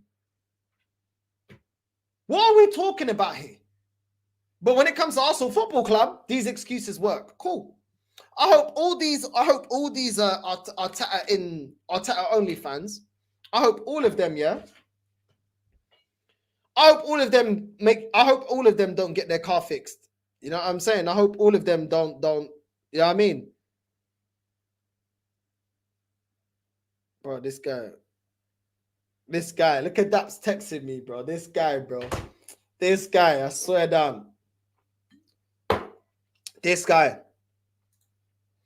Lee, I can't pay. Listen, Lee, I've just changed my job, like you know. When the bank asks for their money, I'm going to tell them, please don't be negative. It's fine margins. I've changed my job. It takes time for me to pay my mortgage. Yeah? Don't be toxic and negative. Yeah? When are you going to be happy? The tax man, like VAR and the referee, the tax man is against me. Yeah? It's because of Lee Mason and the tax man, which is why I can't pay you. Yeah? I'm on phase 5 of paying my mortgage. Do you think they'll understand it? Nope. They'll say, we don't want to hear your bullshit excuses. We're repossessing your gaff. Like, real talk. Bro, I've seen people today, yeah. Oh, yeah, this is a great move. This is fantastic. We're securing the greatest young manager in world football. How can people suddenly... You know how society is right now, yeah, where everything is upside down. Like, so women are masculine, men are feminine. Yeah, they're all lowering the standards. This has been done deliberately and dropped this week for a reason. Yeah, to lower the rivalry between us and that lot down the road. Yeah, I don't rate them as our rivals anyway. I never have. They're not my rival, mate. They're shit. Yeah, they ain't my rival. They've won 4 trophies in 40 years. They're supposed to be my rivals. Now, do me a favour, but we're turning into them. Yeah, everything that we laughed at them for, we're doing the same. Yeah, we've won 4 trophies in 17 years. In fact, longer than that. 4 trophies in 19 years. In fact, 5 since 2005. So yeah, 5 trophies since 2005, and they're all FA Cups. Everything we laughed at that football club for, we're the spicy Tottenham. We are now the picante Tottenham. We're picante top Spurs, bruv. Yeah, we laughed at them for putting the pressure on under Poch. Well, we put the pressure on under Arteta. We laughed at them for not going out and doing what's required and signing shit players. Well, we've done the same. Yeah, we laughed at them for not winning anything for so long. Well, neither have we. We're 4 years deep, bro. By Christmas, we're halfway to the 9 years that Wenger put us on without a trophy. And look how happy they are. He's had 3 contracts at Arsenal. His first one, his first renewal, and this one. He's had more contracts than trophies. Yeah, and everyone's happy about it. Why? Makes no sense to me. Bro, I've seen fans say this week, Yeah, since that Odegaard injury, I've seen fans saying, yeah, we should throw that Atalanta game in the bin. So you're telling me, after 7 years of no Champions League, we get back in there, we bottle it to the worst Bayern team ever, right? Or in the last 20 years or whatever. We then get back in there again, and now you want to throw that game in the bin to go and play Man City and lose at the Etihad. Because let's be real, we all know we're losing at the Etihad. Yeah, what are we doing here? Yeah, bro, listen to this. Yeah, I see this. Yeah, a minute ago. Listen to this. Yeah, it's only about a minute long. This clip. Yeah. Yeah.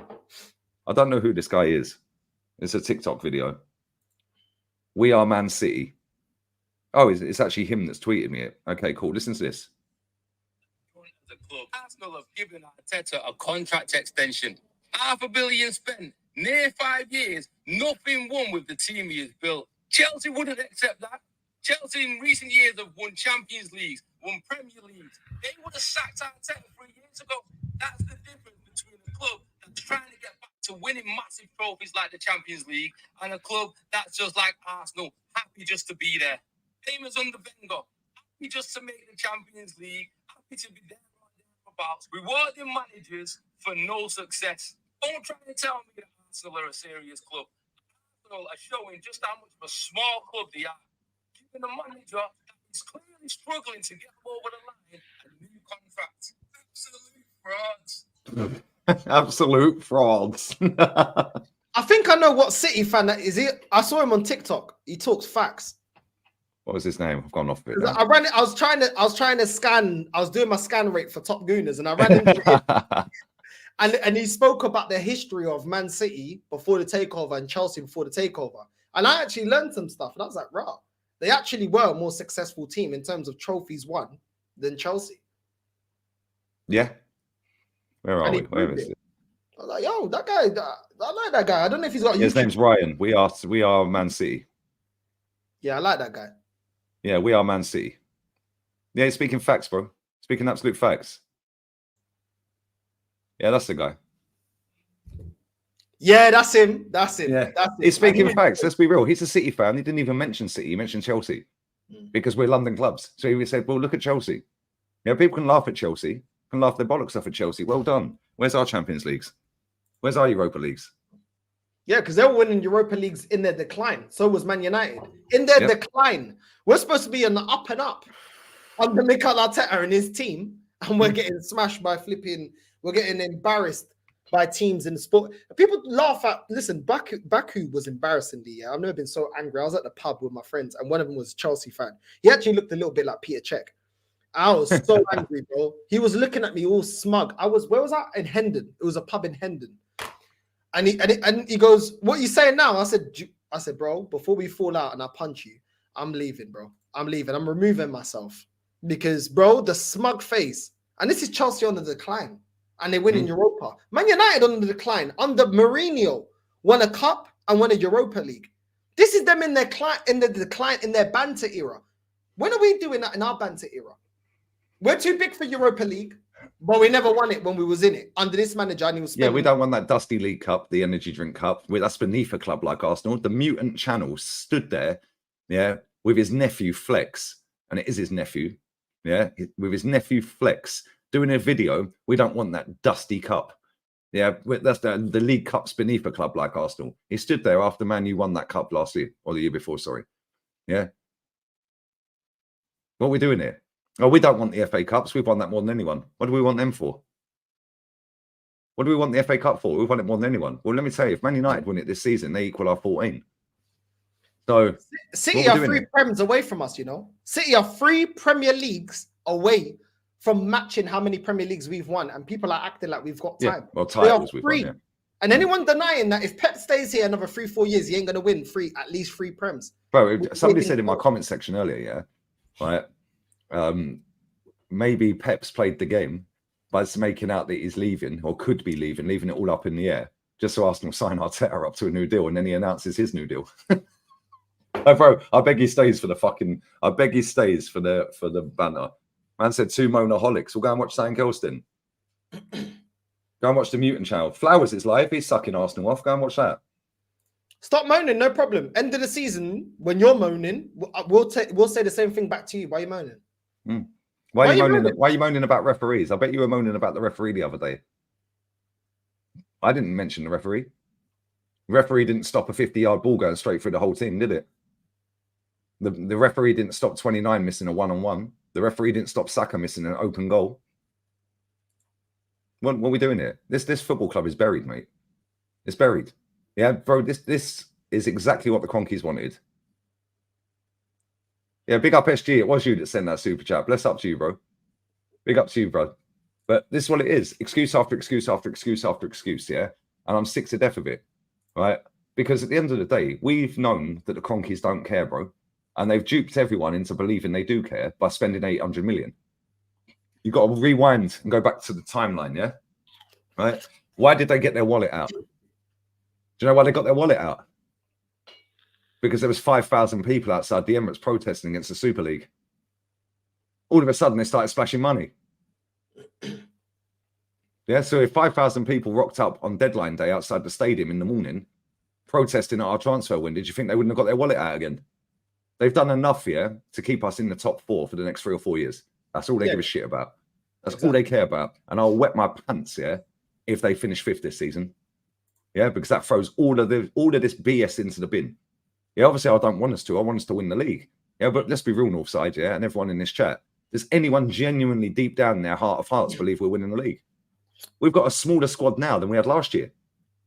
And that's what I said yesterday when I did my live. I said, yeah, forget the injuries. Before the injuries, did anyone genuinely believe that we were favourites or we were going to actually win the league? We wasn't favourites and we wasn't going to win the league. We wasn't even favourites before Man City bought Savio and Gundogan. So what makes us favourites after they add that and we don't strengthen? I don't know if you saw this clip, but I found this clip today and I was laughing in anger. You know when you're so angry, you just laugh. You just laugh. Yeah. It's actually this pathetic. I don't know if you saw this clip here. The future a bit though today with Arsenal and how good they may be. Yeah, they have great boys, you know. I wouldn't be sad if a club gives me 3, 4, 5 years and tells me you don't need to win. You can lose Premiership after Premiership, and you have 3, 4, 5 seasons to build. I wouldn't be sad. They've won a few titles though along the way. Not since I arrived. Since we are in Chelsea, they lost Premierships, and they lost with us Charity Shield. They lost with us a Carling Cup. I don't think they are winning a lot, but absolutely brilliant young boys. Manager top, team with a great future.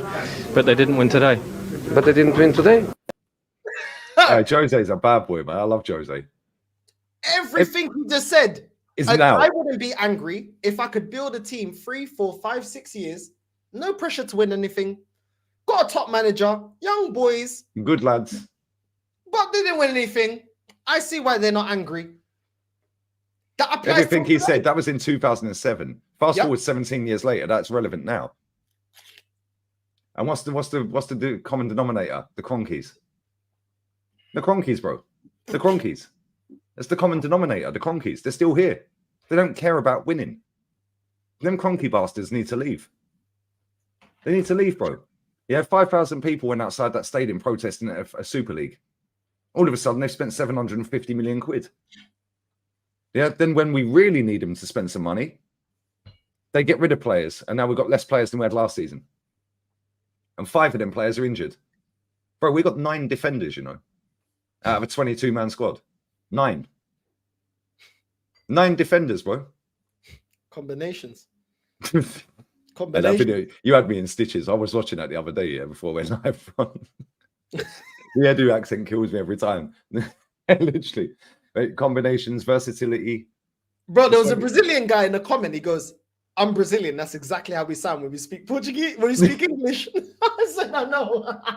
I know. That's how you sound. I said, bro, it's a joke. I said this even when I was on with Vigal. I said, when you look at that bench to save a game, explain to me where the creativity, the goals, and the match winner comes from that bench. And he said, Trossard. I go, Trossard starts right now. With the stinkers that Martinelli's performing, he's not a bench player anymore. He's a starter. With that bench right now, yeah, because Trossard started against Brighton. Who's the match winner? And who? And he goes, oh, but we got versus. I said, every player that you're gonna tell me that can do a job are all defensive players. Where's the creativity? He goes, oh, but Jorginho. I said, but okay, if you rate Jorginho so much, why are you lot up in arms about Declan Rice? If you actually trust Jorginho, because when Martinelli was dropping the stinker, we were chilled saying, yo, Trossard goes in. No problem. Yeah. We're cool. There's no panic. As soon as Rice is out injured, panic stations. They're trying to put Timber in midfield. I'm not even joking. I've seen enough people putting their little 11s out with Timber in midfield. In fact, let me go through a gal's Twitter. Let's see what this joker's put on his Twitter account. Let's see if he's put Jorginho in his starting 11. Because if he's put Timber in there, he can ruin him. That's what I'm saying, bro. These men chat rubbish. Absolute rubbish and nonsense every single day of the week. Here we go. There we go, guys. There we go. What's that? Arsenal fans' thoughts on Timber as the left 8. That's a gal's page. So why is he talking about Jorginho then? Because now he wants him in left 8. And he wants 29 at right 8 with Partey in the 6. Martinelli, Jesus and Saka as the 3. Calafiori at left back. Yeah, Timber left 8. That's what I'm saying, bro. These men chat rubbish. Facts. What's his name? I forgot his name. What's his name? He said justice for Kai. Why does Kai get slander? This was yesterday with Flawless. It was late night stream. And Tony, that's it. Tony, bro. Bro. This guy is a nice guy, yeah, but he was waffling. He's like, no, but why is it not the same energy for Havertz that we have for Martinelli? Because everyone's still putting Martinelli in the starting lineup. Yeah, because we don't have the options. So if you're asking people what the lineup will be, they're making a lineup out of the players that are available. But at the end of the day, your manager's created this situation. You one attacking player. Listen, because these manly, they're going to talk about Marino being out, Rice going out. Those are 2 defensive players. Yeah. We have some sort of cover. One attacking player, an Odegaard, and we're shuffling everything around. Why do we need to shuffle everything around if we've got versatility and combinations? Why do we need to change everything? I thought the bench is fixed. What does that say? I can't see it. It isn't focused. Focus. We must focus, guys. Focus, guys. Please focus. Why is it not focusing? I don't know. It takes time. It's Arteta is the most handsome manager in the world. These men need to be on that show, Queer Eye for the Straight Guy. That's what they need to be on. This guy is from Edmonton in Canada. Are they all bent in Edmonton, Canada? Right, I don't know. Oh, they do like singing YMCA though at the Emirates because it makes them. That's not. Do you know what's funny? You saying that? I was going to open up my watch along on Sunday. YMCA. I'm not even joking. I was going to play it at the beginning. I need to edit. Yeah, Josh Kroenke. You know the policeman out of the village people. Dave's the one for that. Dave will have that nailed on. Dave will have that nailed on. Oh my! Yeah, I might need to speak to Dave and fucking get some instead of doing it because I never really do a thumbnail, do I? I don't bother. Yeah, I might have to get some zesty thumbnail for that North London derby. I'm telling you, young man, are you more committed than me? I said, young man. You know what I mean? Do you like the process? I said, young man. They love a young man around here. They love it. You know what I mean? They want, bro. It's crazy, Lee. Like at the end of the day, yeah. My energy right now, yeah, is Top Gooners figure it out. Because when we talk about the squad, you guys tell us that it's fixed. Figure it out. Because I don't know what you heard from Odegaard. I don't know. I know different journalists say different things. Some say he's out for 3 weeks. Some say in the worst scenario he's out for 6 weeks. I reckon he'll be out for 3 months. Why haven't they told us? Why haven't they told us? They've done the MRI scan. They've done that before he got in the private jet back home. So now Arsenal medical staff would have done it as well. So surely by now we would have had an update on him. How long does it take to do an MRI scan? 5 minutes? Yeah, then you assess it, you have a look at it, and blah, blah, blah. Then you determine roughly how long he's going to be out for. With the elite medical staff that we have, that we're paying fortunes to. So Raul Paul's track race. So why have we not had an update? Instead, what they've done is they've totally fucking belittled this North London derby this weekend. They've took away all of the importance on this game. Because let's be real, if we lose, we're done. If we lose this game, we're finished. Because Man City are beating Brentford at home.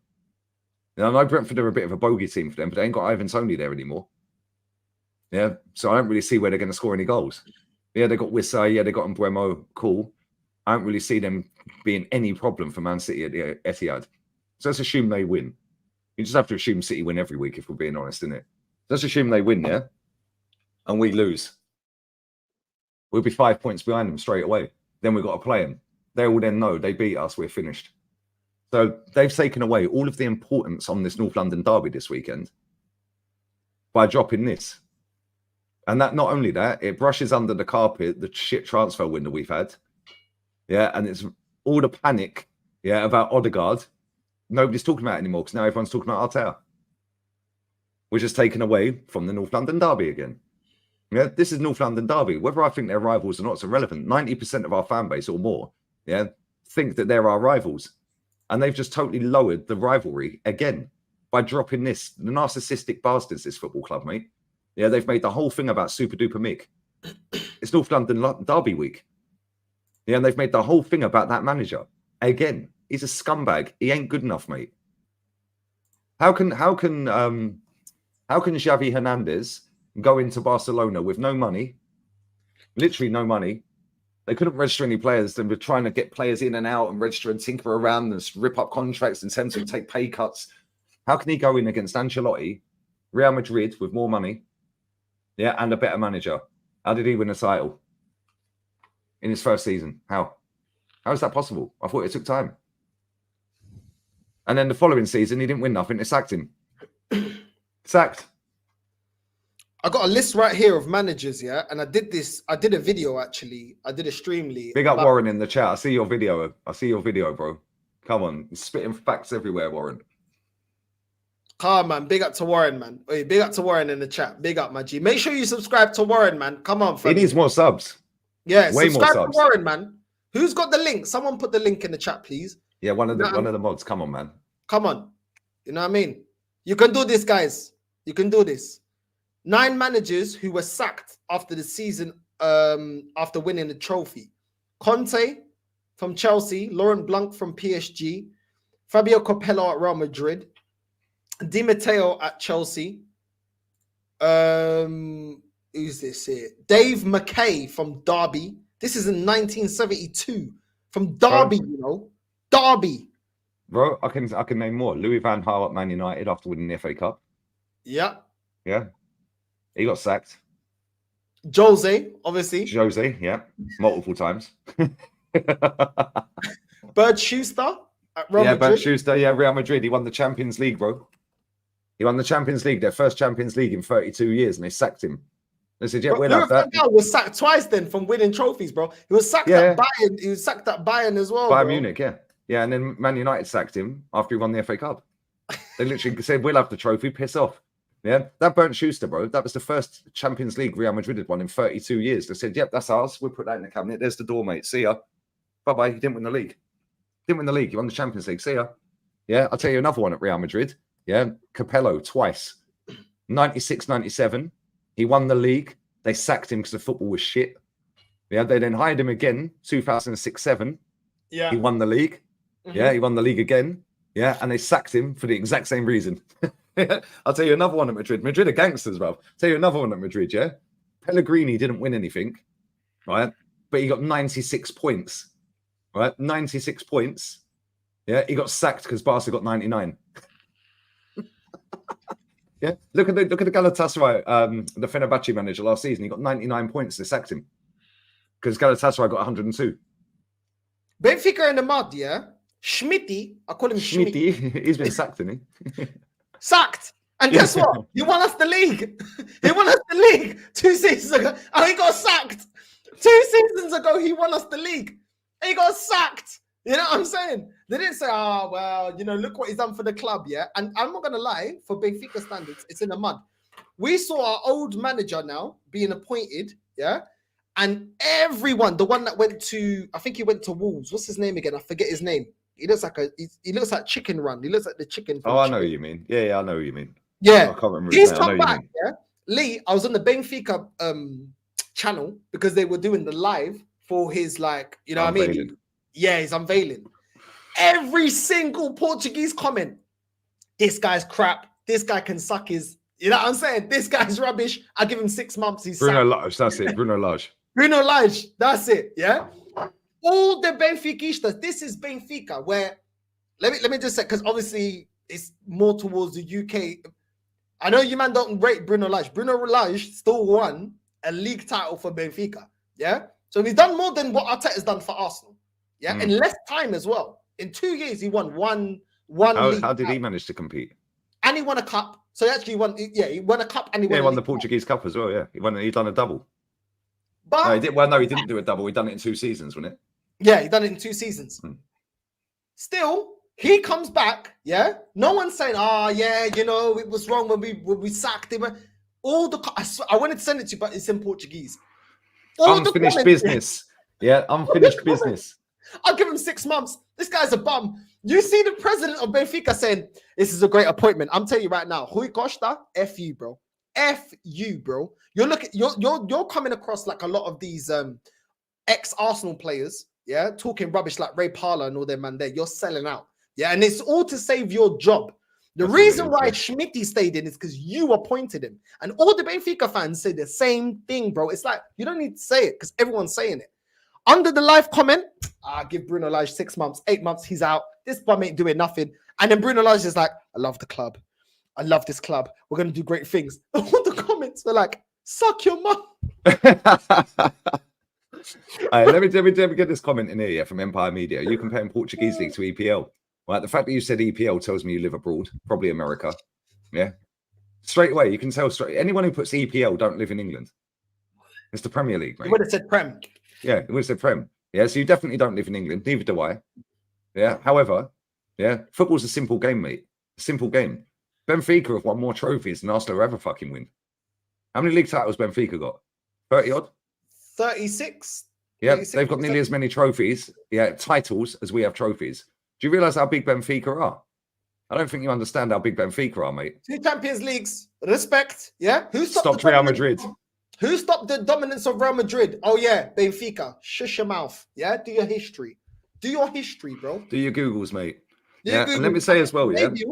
Doesn't matter. Thierry Henry, yeah, and I'm not clowning Thierry Henry, yeah. I think his debut's got something like over 300 goals in. Yeah. Henry had 228, 228, 229. His average is like a goal a game. It's mad because I went out on YouTube yesterday. I went through like the top goal scorers. There's one guy, he was an ex-Sporting, but he's from like even before my granddad time. His record is crazy, like 300 appearances, something like 500-600 goals. Like it's mad, yeah. And at the end of the day, people say, "Oh yeah, but look at that league. Look at that league. You still got to do it though." Somebody said this to me about the Scottish League, yeah, because I was saying Kieran Tierney is our most decorated player. To be fair, he's not, yeah, because the one. He's got 12 trophies, yeah, and Jesus has got 13. One of them is a gold medal, yeah, but even so, he still won it, right, for Brazil, right? But check this, check this, right?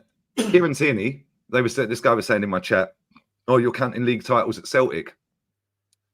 Football's the same in every country, mate. You all play. You start the season on 0. You all play each other a couple of times. In some cases, 4 times, depending on what league it is. And at the end of it, 1 winner, the rest lost. Then you start on 0 again and do it again. What we're doing here, it doesn't matter whether it's Portugal, Scotland, Bosnia, Poland, Romania, Brazil. It doesn't matter where it is. It's a league. You have to win it. Yeah. So what are you waffling about? Man said waffle everywhere. Bruv, go and suck Terry Flowers off and suck AFTV off if you don't like what we're saying. Yeah, you know fuck all about our football club. Tell me something about our football club that we don't know. I bet you can't. In fact, furthermore, you want to go down this route, how many games you been to? Because you'll never beat me, mate. Yo, Xavier, 313 games, 318 goals. Yep. Yeah, a man are telling me that it's not about goals when you're a goal scorer, yeah? This Peyoteo, I've never the guy's picture's in black and white. That's how old it is. 197 appearances, 197 matches, 332 goals. Jeez. But That's what I'm saying, bro. Our goals. Yeah, but that's what I'm saying, yeah? These men don't understand football at all. They latched onto a Premier League club from afar, yeah, because they started beaming Premier League in their country. Then they want to tell fans like us that have been there, done it, seen it, won it, yeah, that we're fake fans because we want to carry on winning. But make this make sense, Northside. We're getting told every season that we're scumbags because we want our club to win. Make this make sense. This is like the sky is pink. No, it's not. The sky is blue, bruv. I'm looking at it. Yeah, but if you hear the sky is pink enough times, people believe the sky is pink. You get told the sea is fucking, I don't know, yellow. You get told that enough times, people believe it. Yeah, it's the same as trophies don't matter anymore. It's competing with Man City. Yeah, let me tell you where this is flawed, yeah? Nobody can beat Pep. We only play Pep twice in the league. There's 36 other games. Oh, and by the way, Pep didn't beat Arsenal last season. So what are we doing here? Nobody can overtake Pep. It's not Pep that we have to beat, mate. It's West Ham, Fulham, Southampton the season before, West Ham again the season before. When Arsenal won in 89, that was before I was born. It was 89, isn't it? Yeah, against Liverpool. In the bruised banana, yeah? And Liverpool were dominating the 80s. Who was their manager in 89? Because that was before my time. Who, Liverpool? Yeah. Kenny Dalglish. And Kenny Dalglish won a couple of... Kenny Dalglish had that Liverpool team, yeah? Any of the older heads in this chat will know this, yeah? That Liverpool team was the best team in the world. So bro, how you did couldn't beat them. Dalglish then? Bro, you could not fucking beat them, mate. Yeah, they dominated that Champions League. They dominated Europe and the league, yeah? Right? So in the 80s, it was Everton and Liverpool winning titles.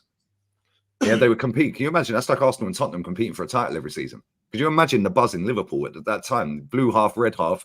Yeah, and they're both fighting for a title every season. Yeah.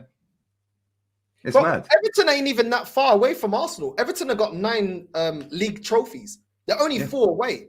Yeah, and I know they don't look like right now catching up to us, but City do, and they're only 3 away. How many are Chelsea behind us? Chelsea people about what, 6, 5? Yeah, I think City. Aston Villa have got a load of trophies. Aston Villa actually. This is why when people say Arsenal are scary, yeah. Well, Aston Villa scared. I know we beat them the other day. Well, Aston Villa scared when they put their Champions League trophy in the fucking hallway. Yeah, when the teams are lining up, they weren't scared of us.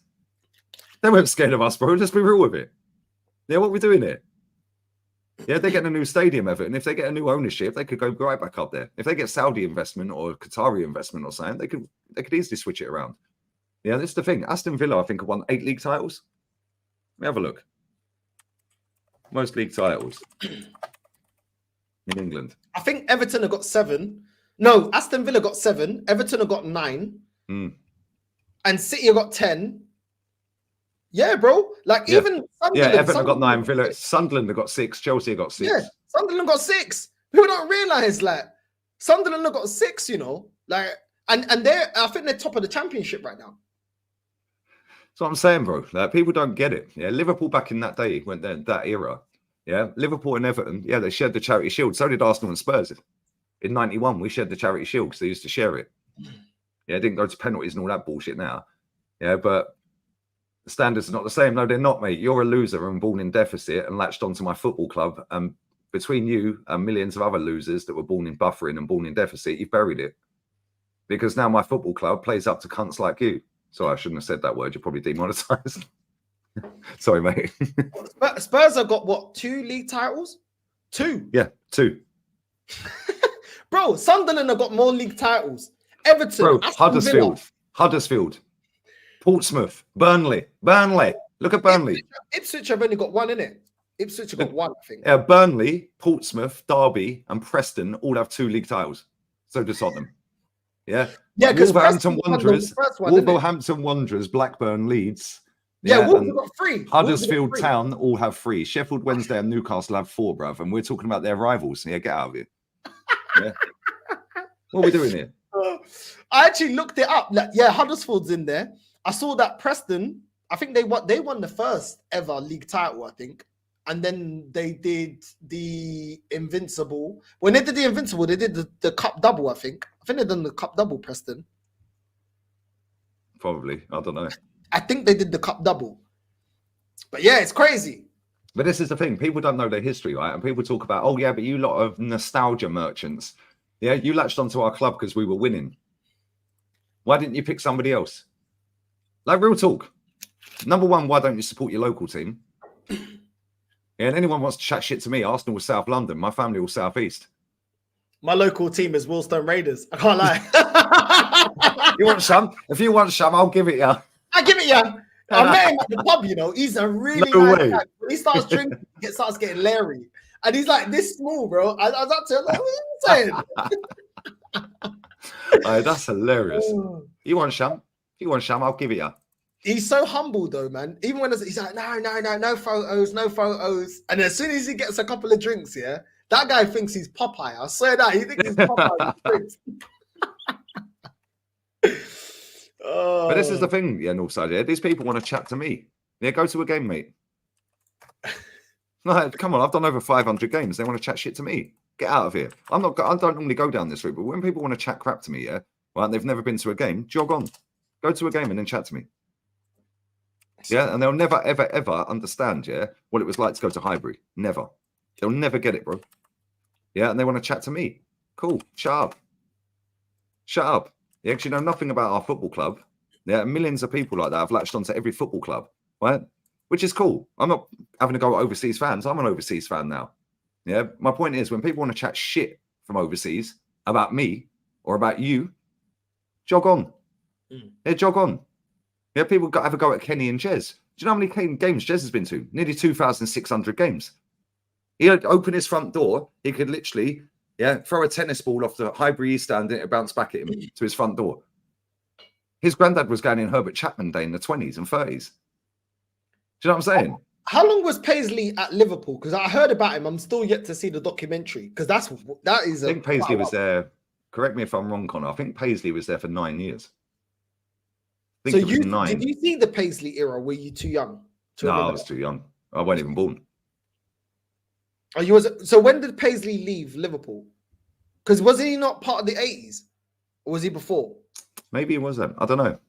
Yeah, 9 years. He won 6 titles and 3 Champions Leagues in 9 years. He left in, yeah, so I was 1 when he left. I was born in 82. I was 1 when he left. 3 Champions Leagues and 6 titles in 9 years. That's wild.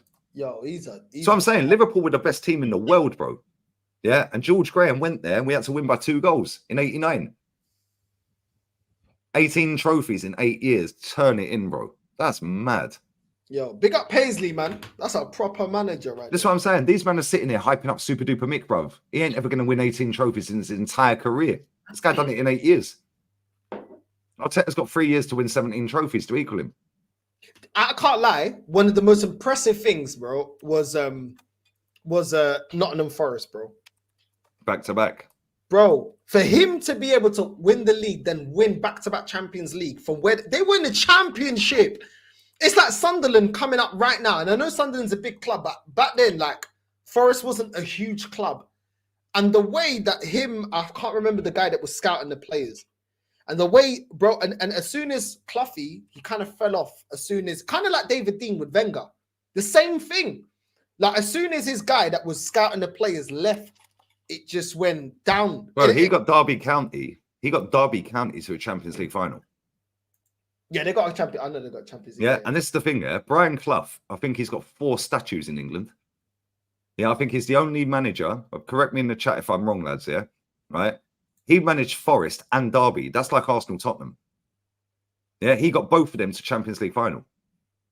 He got Derby to Champions League final. Peter Taylor, that's it. Big up Timmy. Peter Taylor, that's it. He got Derby to a Champions League final, bro. Derby County. Do you know how mad that is? Bro, he managed Forest and Derby. Yeah, I think he's got a statue outside Sunderland because he was a bad boy footballer as well, Brian Clough. Proper footballer. Yeah, I think he's got a statue outside Sunderland. He's got a statue outside Forest. Where else is there's another one? Sunderland, it's not outside the ground. I think it's in a park near the stadium. Where is this other one? He's got 2 others. I think he's the only player that's got 4 statues. Or the only manager stroke player that's got 4 statues in England. 4 different clubs. 4 different clubs, you know. He's got a statue at 4 clubs, bro. That's mad. I can't lie. Yeah, That's has mad. he got one outside Derby? Has he got one at Derby? I'm not sure. He's definitely got one at Sunderland as a player. Let me check. But it's not actually outside of Sunderland. Or maybe it was Middlesbrough. I don't know. I'm getting confused. I can't remember. But yeah, there's 4. He's got 4 statues in England, bro. The only football manager stroke player. Outside the Boozer, is it? Hartlepool. Yeah, Hartlepool. That rings a bell, actually. He was a bad boy. But this is the thing, bro. People don't know this. Middlesbrough, Nottingham Forest, and Derby 3. That's mad. Middlesbrough, Nottingham Forest. No, he's got one somewhere else. He's got 4. He's got 4 statues, bro. I'm sure he has. Jezza, no? Jez, Brian Clough. How many statues has he got? Where did you say? Middlesbrough, Forest, and Sunderland. I'm sure he's got one somewhere else. I've seen it. I've heard it on TV before. I've watched it on TV before. He's got foot. Man, maybe it is 3. But either way, that's the most of any player. And one's with Peter Taylor as well, man. Hey, that's both of them. In fact, I'll tell you where I heard it. I'll tell you where I heard it. There's a guy. I'm gonna wind myself up because I can't remember the guy's name. But he follows Scottish football. Yeah, he's got a YouTube channel. I've subbed to it. What's his flipping name, man? Gingerhead fella. Yeah. And he goes all the way around the lower leagues in Scotland. Yeah, and he'll show you the stadiums and stuff like that, and like the history of them staying. What's his flipping name? Yeah, it was his video. I watched his video, and he was talking about Brian Clough. Yeah, and he showed you the statues. What's his flipping name, man? He's got about 200,000 subs. Can't remember his name. Don't know. It's free, is it? It is free. But yeah, that's the most of anyone in England. Brian Clough was a bad boy, bro. He went to Leeds United as manager at Northside, yeah. I think he lasted 40 days, 42 days or something. He was gone. Then he should have been England manager as well, but his face didn't fit. No, it's not Angry Ginge, bro. He does like documentary type videos. No, ain't him either. Does like documentary type videos. He's English, stroke Scottish, but his English accent. 44 days he was manager. Footy Adventures, that's him. Footy Adventures. That guy's channel is sick. That guy's channel is quality. Yeah, that guy's channel is class. And he'll go round all the lower leagues in Scotland. Yeah, and all around different countries. TripAdvisor. Oh, big up Cloughie, man. Yeah, he'll go around all the lower leagues, yeah, like and clubs in Scotland and around the world, in Europe and stuff like that, yeah, right. And he'll tell you the history of the football club. Yeah, and he gets invited in. Yeah, he gets invited into the club. Like he'll speak to the reps of the clubs and stuff like that, and they give you the background, the history. Yeah, and he'll show you the old stadiums and everything. He'll show you the statues of the players. Yeah, that guy is quality. His channel's sick, man. Proper sick channel. Yeah, because that's an education channel, showing people about the history of football clubs. Who's doing that? That channel's sick. He's proper sound geezer as well. Proper sound. Yeah, his channel's sick. I love it, bro. That's the content that I like to watch, like away from what's going on now, like learning about different clubs and stuff like that, bro. I love it, man. People when they say they don't care about it, I've been trying to see because I wanted to see the football of what's his name, George Graham, but a lot of the documentaries online, because obviously it's before my time. They're kind of just of him sitting down talking, but I wanted to see the football. I wanted to see clips. I wanted to see like highlights. I wanted to see like, do you know what I mean? And there's not much. And maybe this club is the reason why, because not many people want to make content about George Graham. But when it's nobody cares. All these new fans, bro, the newer generation of fans, they ain't interested, mate. Yeah, you've only got to look on Arsenal YouTube channel. When we was in lockdown, they were putting out documentaries with Bergkamp, with Keown, with Henri and all of this and that, yeah, learning the history of our club and their journey as a player at our football club and so on and so forth. Bro, I remember watching, I think it was about a week and a half after Arsenal dropped the Martin Keown one, and it was on 20,000 views. They had 2 million subs at the time. I don't know what it's on now. Yeah, but nobody cares, bro. They're not interested. They think the players we've got now are better than this lot on the green screen. Because they ain't interested in learning the history. Bro, just go and watch the 91 season. Yeah, if you can, I'll see if I can find you some clips, some footage. Yeah, 91 season, we played sick football, mate, under George Graham. Unbelievable football. It's sad, man. It's sad. It's actually sad. I can't lie. It's actually sad that people don't really care, because it's like the foundations of your football club is built off that history. It's built off of that, and you don't care. You're not interested. I don't care. I am. Yeah, but they're not interested, and the club ain't interested. Yeah, there they go. He did. Jez did a show about George Graham. Yeah, but this is the thing. Yeah, most people are not interested because they just don't care. They don't want to learn the history of the club. Most of them can't even read or talk properly anyway. These people, they're thick, right? So, like, what are we doing here? They don't even know any of the history of our club. Most of these people. That's why when we get these mutants in the chat every now and again, well, cool. Tell me something about the club I don't know then, and then disappear. He ain't come back, has he? They disappear because they can't tell you anything. Yeah, because they don't know. Yeah, do they know who got the assist for Thierry Henry's solo goal? Because they love assist stats now, don't they? His solo goal against Tottenham, which he's got a statue for. Do they know who got the assist? I do. Patrick Vieira. And he was inside his own 6-yard box. But I was watching highlights of Liam. Can you imagine Brady. if Saka run around the whole Tottenham team at the weekend? Yeah, they'd want a statue straight away. Doesn't matter if he's only won one FA Cup and he won't even play in the final or the semi. If he does that solo goal that Henry done, they'd want a statue outside to say he's had a better legacy than any winger at the club. Because that's where we're at. I saw them highlights of Liam Brady when Kenny Ken and Jez. Big up to Kenny Ken and Jez. Baller, man. Oi, the goals were cold. And the fact, yeah, bro, he'll just take on players by himself. You don't need to do the whole Saka thing, pass it to Odegaard, bring me back in. Doubled and trebled up on, didn't worry him, did it? Bro, Liam Brady, bro, he was a but I didn't obviously this is the thing, like, just because it's before your time doesn't mean you can't do your heritage. And when people educate me, I'm like, okay, let me see and let me form my own opinion. I saw this guy, baller. He was cold. He's better than most of the Premier League players, if not all of them right now. He's cold. Liam Brady, bro, I did not know. I did not know about these players. How come as well, yeah, back in the day, probably because it wasn't the influx of, like, foreign players, but there were so many ballers that were Irish, Scottish, English. It's like, what's going on? Yeah, the Scottish, mate, and the Irish, they were ballers back then. But it's the thing, yeah, you ask Arsenal fans about David O'Leary, they won't know nothing. That guy still has the most appearances for Arsenal Football Club. He has the most appearances in the FA Cup for Arsenal. He has the most appearances in the league for Arsenal. He has the most appearances in the League Cup for Arsenal, I think, as well. Yeah, they don't even know who he is. You ask him, what position did David O'Leary play? They won't know. He's still an ambassador of our football club. Yeah. And when people talk about Tony Adams, yeah, being Mr. Arsenal, yes, he is, but so is David O'Leary. And he never gets mentioned. Yeah, that guy was at Arsenal 19 years, I think. Jezero, no. It was 19 years, I think, David O'Leary was at Arsenal. And he still holds the record for most appearances. It's mad. These men don't know this shit, bro. Well, you can go on Arsenal website, it's on there. Most appearances, biggest win, biggest loss, biggest draw, highest scoring draw. Like, stats after stats on the website. You can go and fucking look at it, but these people don't want to. They're too interested in slagging off somebody else who plays for somebody else's team. Oh, Saka's better than your winger. Oh, Saka's better than Foden. Saka's better than Palmer. What's Saka done to get all this credit? Bro, the only man that is at this football club that played in the final that Super Duper Mick won is Kieran Tierney. And he's tried to get rid of him how many times? And he's still here. Yeah, this is what it is, bro. Imagine this, yeah? Right? Imagine, right? So I latched on, yeah, to the Chiefs when they won the Super Bowl. Yeah? I said, whoever wins that Super Bowl, it's the only game I've ever watched, ever, of NFL. It's the only game I've ever watched. And then you call out a fan that's been supporting them for 20 odd years. Can you imagine? Bro, I don't even know the fucking rules. I'm like, why are we on the third? What's the third down?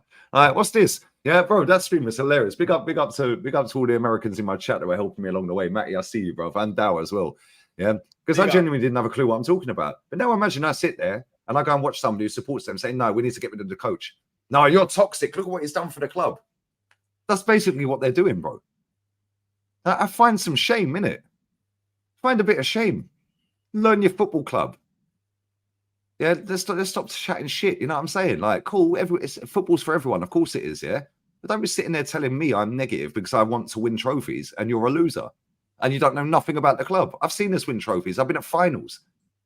I've seen us win trophies. I've been at games where we've slapped teams up. I've been at Chelsea when we won the FA Cup. I've been to finals we've lost. I've been all around fucking Europe watching Arsenal, and these men don't want to know the history of their club. Then they got all the chat on the internet. You literally, it's so easy to make these people fold Northside. Yeah, just ask them about David O'Leary, or better still, say who got man of the match in the '93 FA Cup final. They ain't got a fucking clue. Ask them who scored in the League Cup final in '93. They ain't got a clue, bro. They ain't got a clue. Ask them who tackled John Barnes at Anfield '89, which set up the second goal, which ultimately went back to Lukic, and we set up the second goal from that. Ask them who tackled John Barnes. They ain't got a clue. This is basic history. These men ain't got a clue. It's basic history. Ask them about Alan Smith. Yeah, ask them about Alan Smith. Ask them about Paul Merson. They ain't got a clue. They have not got a clue. Yeah, they haven't got a clue. Remember the Luton game? When we lost? Was it Winterburn missed a penalty? Winterburn missed a penalty, wasn't it? I'm sure it was Winterburn. Or was it Dixon? No, it was Winterburn. Winterburn missed a penalty in the final. It was Winterburn. Yeah, it was Winterburn. Yeah, they don't care. That's the point. They don't care. And then they got all the chat on the internet. Their chat don't work with me. I'll just bury them. Was it Dixon? Maybe it was Dixon. It was one of them. I can't remember. It was one of them. I think it was Winterburn, though. I can't lie. But they ain't got a clue. They have not got a fucking... Yeah, ask them about Rocky. Ask them about Rocastle, bro. Yeah, ask them which player got Young Player of the Season in '91. League, from Division 1, Young Player of the Season. Ask them who got that in '91. It was Winterburn. See, I knew my shit. Yeah, ask them who got Young Player of the Season for First Division football, which is the Premier League now, in '91. They ain't got a clue. I know it. And they should have a clue, because it was Paul Merson. Ask him how Paul Merson even got into the team. They ain't got a clue. He went on a 7-a-side tournament or something. Yeah, when he came back, they was like, no, he needs to fucking start. He needs to start. Yeah, and the following season, he got Young Player of the Season.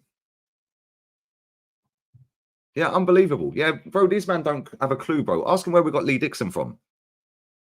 They ain't got a clue. Stoke. It's not fucking rocket science. Do your Googles. Yeah, just jarring, isn't it? And this is the problem. The club facilitate these people. Yeah, the club actually like these people more than they like people like me and Jez and Northside and Kenny and people like you guys in the chat. They don't want fans like us. They want these thick bastards that don't learn their club. Yeah, Steve Morrow, another one. That's what I'm saying. Who dropped Steve Morrow? Who dropped him? Who dropped him? Fucking, it wasn't Steve Morrow that dropped him. It fucking, see, I'm getting confused now. See, I'm a mutant. It was fucking, what's his name? What's his fucking name? See, I'm getting confused now. It was Tony Adams, by the way. They didn't want him to play in the next game. They didn't want him to play the next fucking final. That's why. It's mad. It's actually mad. But you got to laugh, innit? Every single day, new mutants pop up. They spawn very quickly. How about Cliff Bastin? Bro, I was never blessed enough to see Cliff Bastin play. I can tell you, yeah, it'd be the best goal scorer in the world right now. I'll tell you, it'd be another one as well. Fucking Dixie Dean, bruv. Everton ledge as well. Mad goals, bro. The amount of goals scored is insane. Yeah, Merson was a baller, bro. Parler was a baller. Parler would be Arsenal's best midfielder right now. He'd be the best midfielder at Arsenal right now, Parler, if he weren't old.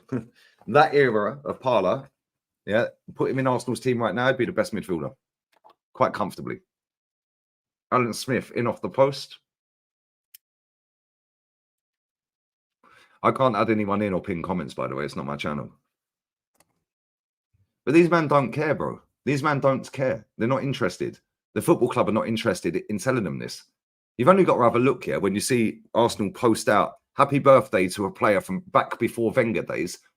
No likes, really. No retweets. Barely any comments. They're not interested. Yeah, but then you put a picture out of Jack Wilshere, yeah, making his debut, or Jack Wilshere against Barca, or Jack Wilshere, what do we think of Tottenham? Oh, that's gone viral. You put a post out about somebody before the Wenger era, nobody cares on social media. Barely any likes or retweets. Yeah, it's sad. That's where we're at, isn't it? I need to pee. Hello, Jezza. They were saying in the chat, Jez is backstage. I was like, I can't add him in. Jez, Big up, big up, man. Educate the people. You educated me about Liam Brady. Educate the people, Jez. Liam Brady, mate, what a plug. Probably my second most favourite player at Arsenal Football Club I've ever seen. The guy was just unbelievable. Unbelievable. His trickery and some of the, I mean, I got this wrong. I was educated on this not long ago, right? His nickname was Chippy. And I always thought it's because he was great at chipping goalkeepers. But actually, as a gentleman from Ireland was on my show one day, and he said, do you know why he was called Chippy? And I said, yeah, because he was great at scoring against keepers, you know, chipping them with his right foot. And he said, no, it's because after every game, he'd go down to the local chip shop and have fish and chips. Apparently. I didn't know that. So I said to the guy, thank you for educating me. But yeah, I mean, unfortunately, Brady left too soon. It was at the time the club was going downhill. Hey, nothing's changed at Arsenal.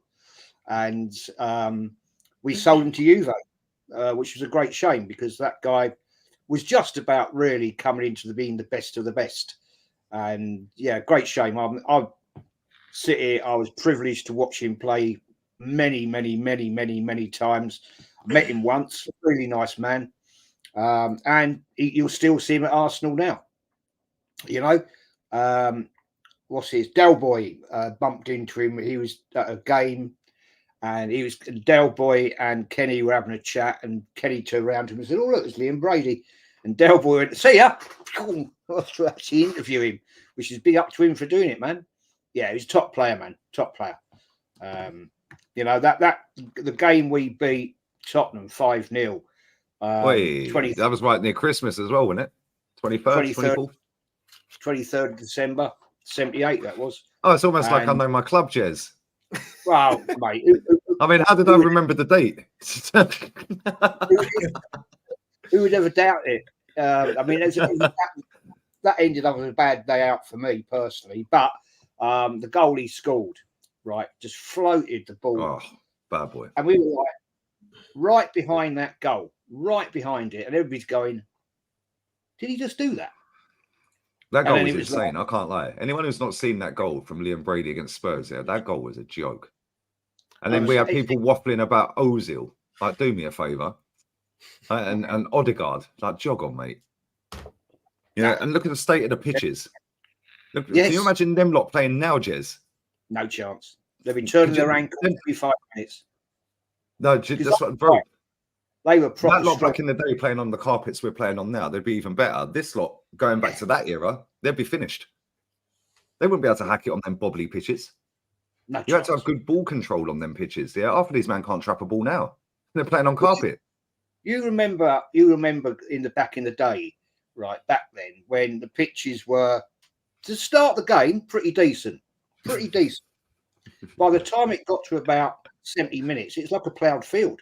Yeah, it was a mud field. Yeah, it was basically mud. Especially on the centre of the park, you know. And where the goalkeeper was that 6-yard box. That was a pigsty, you know.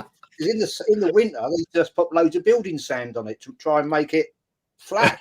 You know, it was a totally different era, and football back then. Those guys were fit, but they weren't athletes. Not like today. What we got now today is a lot of unskilled players who are athletes. That's all they are. I remember I was. I think it was when we were playing. I think it was when we were playing FC Cologne. Yeah, and they stormed the stadium a few years back.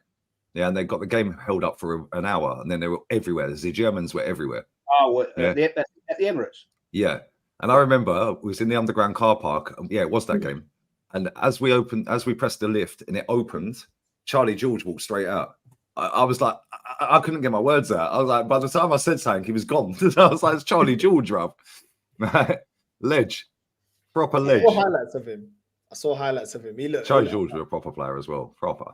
Yeah. We've had a lot of good players over the years, didn't we, Jez? Like back in your era, like he was a bit of a playboy, though. old Charlie George. He was a bit of a playboy, but He still looks the same, Jez. I swear, he looks identical, just a bit older. yeah, I mean, he was a. I actually, I've got a photograph. God knows where it is.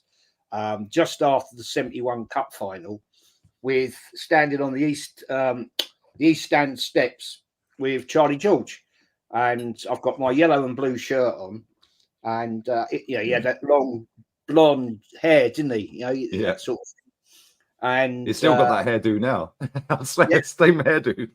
Jez, I know your family's Arsenal. Who did your dad like look up to and say, "Yo, that was the guy. That was the guy I used to like for Arsenal"?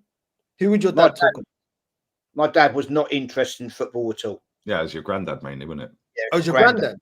So yeah. who would your granddad say? Who was your granddad's like idol? He's like, that's a Well, this is going to sound a bit bizarre, actually. He's actually He's probably going to say Spurs player. No chance. Oh, I'll tell you what, if you think there's hatred right nowadays, you should have spoken to my granddad about bloody Tottenham. Oh my days. You know, the first time I ever heard him swear, right? He was a proper gentleman, my granddad, right? He still used to go to games with a jacket and tie on. And that was back in the 80s. Because that's how he used to go in the 30s. Teflon Don, yeah? Teflon Don, Jez. he was doing Ancelotti settings and Papa Perez. John Guy, you're doing the John Guy, you know what I mean? He did. He used to go with a flat cap on, right? He had a flat cap. He was bald, like me, right? And he'd have a jacket or a coat and he'd have a tie. That was how he'd go. But his favourite player of all time, even when Henry arrived and Bergkamp, he always used to say his favourite player was Cliff Baston. And he was lucky to see him play. You know, I mean, fair play to him. You know, he just said the guy was unbelievable. He was the best player in Division 1. Nobody could stop him. He used to say nobody could stop him. If he wanted to score, score. His goal record was a joke. And then Righty beat one game. It's a record.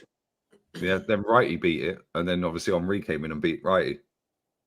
Yeah. But imagine scoring that many goals in that era, playing on shit pitches, where you never used to get yellow cards back in the day either, did you? Nope. There was never any yellow cards back in the day. You look at their boots they used to wear. They were more like bloody proper studs. Well, metal studs. Yeah, you do an injury big time, they'll slice your shin to pieces. Right, proper men, proper footballers, mate. Yeah, proper footballers. Yeah. We ain't got any of them anymore. None of this lot now, and I'm not having a go at any particular player at all. I'm not. Have a go at them, Jez. They wouldn't last. They wouldn't last 5 minutes against that lot. Could you imagine, like, even though, like we said about Odegaard and Ozil, yeah, like Odegaard's nowhere near the level of Mesut, nowhere near, and that was a Mesut Ozil that didn't even want to be at the club. He got pushed out of Madrid because they wanted Gareth Bale. He didn't even want to be here. Could you imagine, though, yeah, putting either of them two in that era?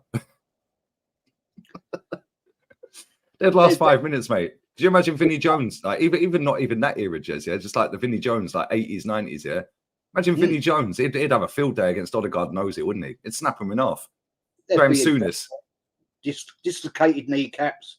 You know, I mean, nah. Chopper Harris would have a field day against him. Do you know what I mean? Up the Chelsea. Yeah, all these players like Souness.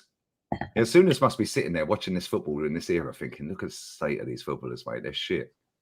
Because he was a bloody good footballer, but he was a hard man as well, wasn't he? Like, he could have it. There was a guy the other day, very knowledgeable guy about football in general. He's a proper historian, this guy. And he said, this is the top 10 worst footballers in the 70s and the 80s. Right? I was surprised at this. Norman Hunter was top, which I'm not surprised because he was a real dirty bastard. Right? Number 5 was Arsenal's Peter Storey. Now, Peter Storey would put you up in the air. Yeah, there's no fucking about, mate. Yeah, he'd just fly kick you, Cantona-esque. Yeah, I'm quite surprised at that. But Chopper Harris was, I think, number 3. Billy Bremner. Another bastard. Yeah. Long day, man. Long day. Anytime you played Leeds or Chelsea, it was long, wasn't it? Oh, mate. Yeah. I mean, Leeds and Chelsea, they'd just kick the shit out of you. They were the worst 2 teams in the Division 1. you didn't want to play against them. You know what I mean? Because it was like there was another guy, right? I watched a replay years ago.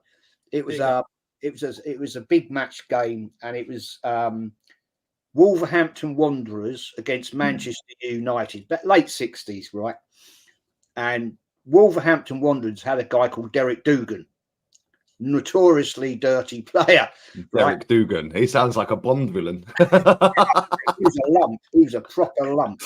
And in this game, right, that down the centre of the park, it's all just mud. The goalkeeper kicks the ball out, and it just goes sticks. Yeah.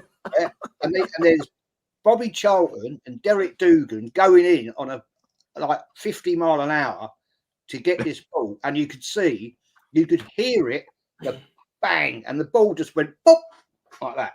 Right? And the game continued. And they just both got up, wiped the shit off them, and then got on with the game.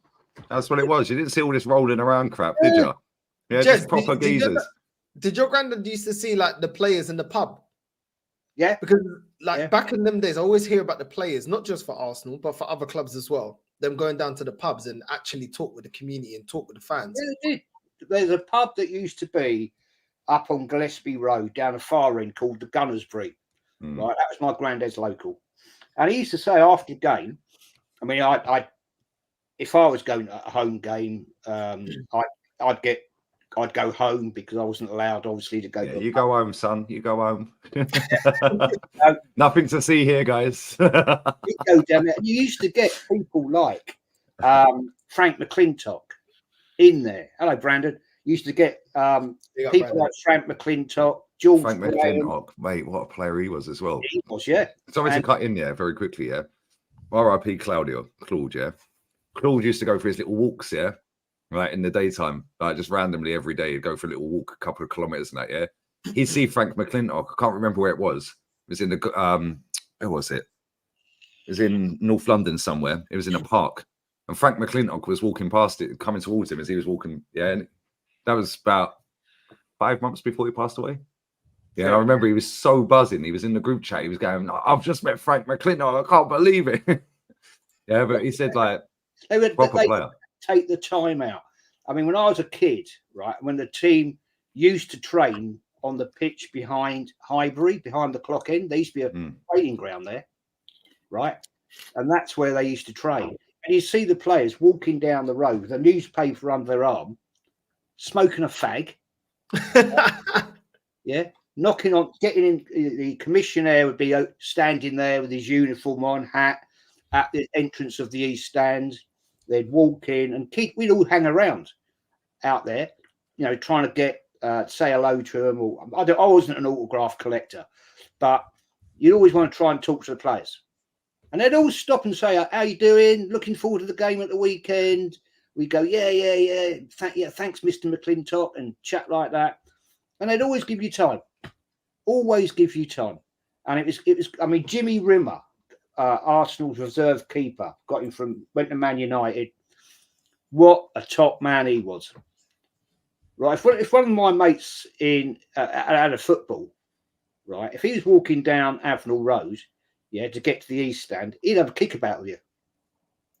He'd give you like 2 or 3 minutes, just have a little kickabout, you know, and then he'd go and he'd say, "See you later, guys."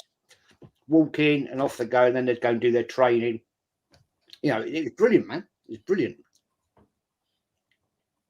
What's this guy talk? You can put in timeout. Yeah, how about that? Naughty step. We're gonna do naughty step for some of these guys. Disrespect. Idiots. You know what I mean? I want to hear these stories. Do you know why, Jez? Yeah, because obviously my granddad is from Portugal. Like he loved Arsenal, but he didn't grow up Arsenal. He grew up Benfica. So the memory, like the memories that Jez has for Arsenal, I grew up with the memories about Benfica because of my family being from abroad. And when I hear Jez, I just want to listen because I'm like, wow, man, I would have loved that. You know, I'm from Northwest. It's not that far. It's a little bit away. But it's like, that's how it's like growing up in an Arsenal family. You said your granddad was Arsenal. Your dad must have been growing up Arsenal, whether he was as diehard as your granddad or not. My dad went to 2 games the whole time. I supported Arsenal. He was a rugby man. He used to go. Who do you support in rugby? Because one of my friends that passed, he's a rugby guy. I don't know. I think it might have been Harlequins. I'm not sure. I did Saracens, man. I did go to games with him, rugby games. I went a lot of internationals, a lot of rugby internationals with him, at Twickenham and Cardiff and that. But yeah, well, it's never my game really. But respect where respect is due. My dad, fair play to him, right? When I was a kid, when I got my own season ticket in 1976, right? I obviously didn't have money or anything. I was still at school, really, or coming to the end. I was going to start my apprenticeship like you did, Northside. And my dad said, "I'll pay for it. I'll give you the money for it." And he said, "Because I know you want it, and you haven't got the money for it. I'll pay you." And he did. Fair play to him. So you can't knock that, can you? And it wasn't money like now. It wasn't any. When you started to go, Jez, yeah, how much was a season ticket in terms of like your wages? Was it like 30%, 40%, 50%? No, nothing like that, mate. How much was the season ticket? My first season ticket, was about £28, something like that. 30 quid, something like that. And how much was the wages weekly or monthly back then? So we can have an idea. Oh, a player, let's say 76. Let's say a player like no for you. How much would a wage be? Oh, crikey! When I started my apprenticeship in 77, I was getting £25, 12 pence a week. £5 of that I had to give to my mum. So you had 80 quid a month, basically. Yeah, 80 but you only paid 28 quid for the whole season. Yeah, that's a result, isn't it? Yeah, but that's a touch. But out of that, I had to pay. We had to be very careful. That's why I used to try and do as much extra as I could do, right, to actually be able to go to I didn't go to all the away games. I couldn't afford to, but I used to go to a hell of a lot of away games. And the biggest cost, in fairness, was actually the transport. Yeah, train. Yeah, but they were subsidised because they were the old notorious, bloody football express things, and they were awful. They were the worst trains in the world. They had no lights on them because some bastard had taken all the bulbs out and thrown them out. That's what used to happen, and it was always a bad day out because you knew wherever you were going to get to the station, you knew there'd be somebody waiting, whoever. But it was all part of I say fun, but it's all part of the learning curve. I think that's what it is. It's all part of the learning curve. How much was a single ticket if you just wanted to turn up on the day at Highbury back then? Like, how much was it just to get in? What, 250, 3 quid? North Bank, ticket only. If you had to go through the ticket styles queue, was around about 275, 225, something like that. Can't even get a fucking coffee for that in Starbucks these days. Yeah, that's true, Well, what the Costa, bro, is expensive, My first ever ticket, right? You won't believe this. My first ever ticket, 1968, with my granddad in the old Upper West at Highbury, right? Yeah, you're not going to believe this. Was 2 shillings and 6pence. So how much is that in pounds now? Oh, no, that's not even pounds, man. That's like about 25 bloody p. But how much was he on a month? How much? Sorry, how much was your granddad on a month? So that we can. I wouldn't really know, mate. I wouldn't really know. He was an engineer, so he had quite a good job. Mm. He had quite a good job. He worked on British Rail as an engineer. Okay.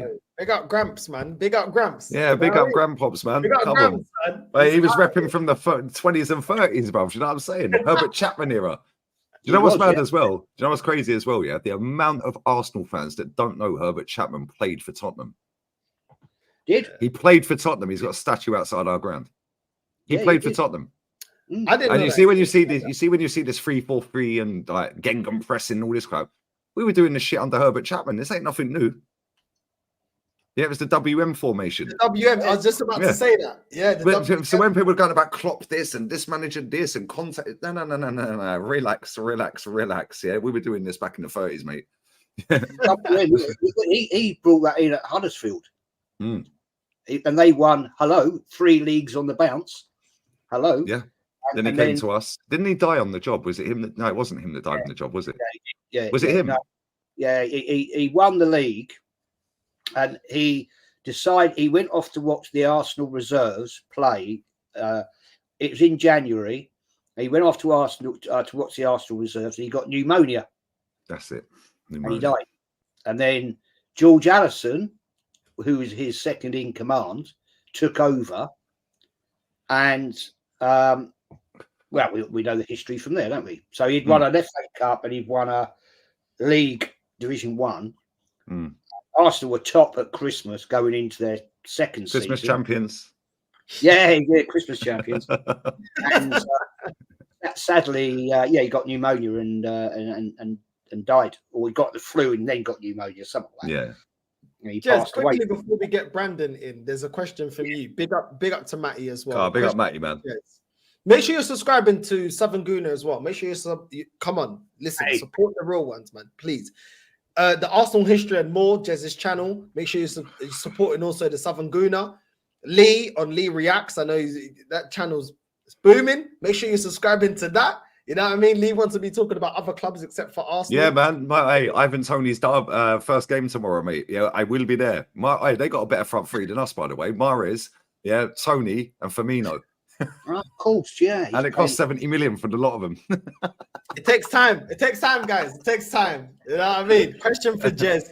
How receptive to criticism were the players back in your day, Jez?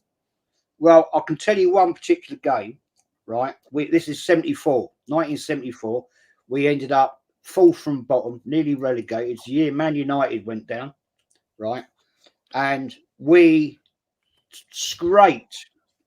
Dennis Law that relegated them. Yeah. Dennis Law. See, I know my football, Jez. You know this, yeah? Dennis Law, played for Man City, but he used to play for United, didn't it? And he scored the goal, I think, he scored the goal that, or one of the goals that got Man United relegated whilst playing for Man City. Yeah, that's it. That's the one. Well, let me just answer that question for Matty, right? Right at the end of that 74, the teams had gone. The teams had gone off down the tunnel,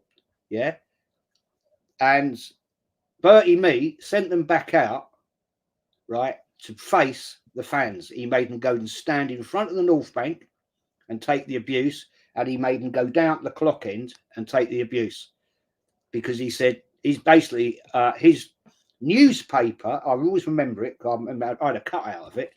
It's about time that this Arsenal team stand up and look at the standards they've thrown away. Wow. Wow. Now look at the state of us. Yeah. Joke City FC, mate.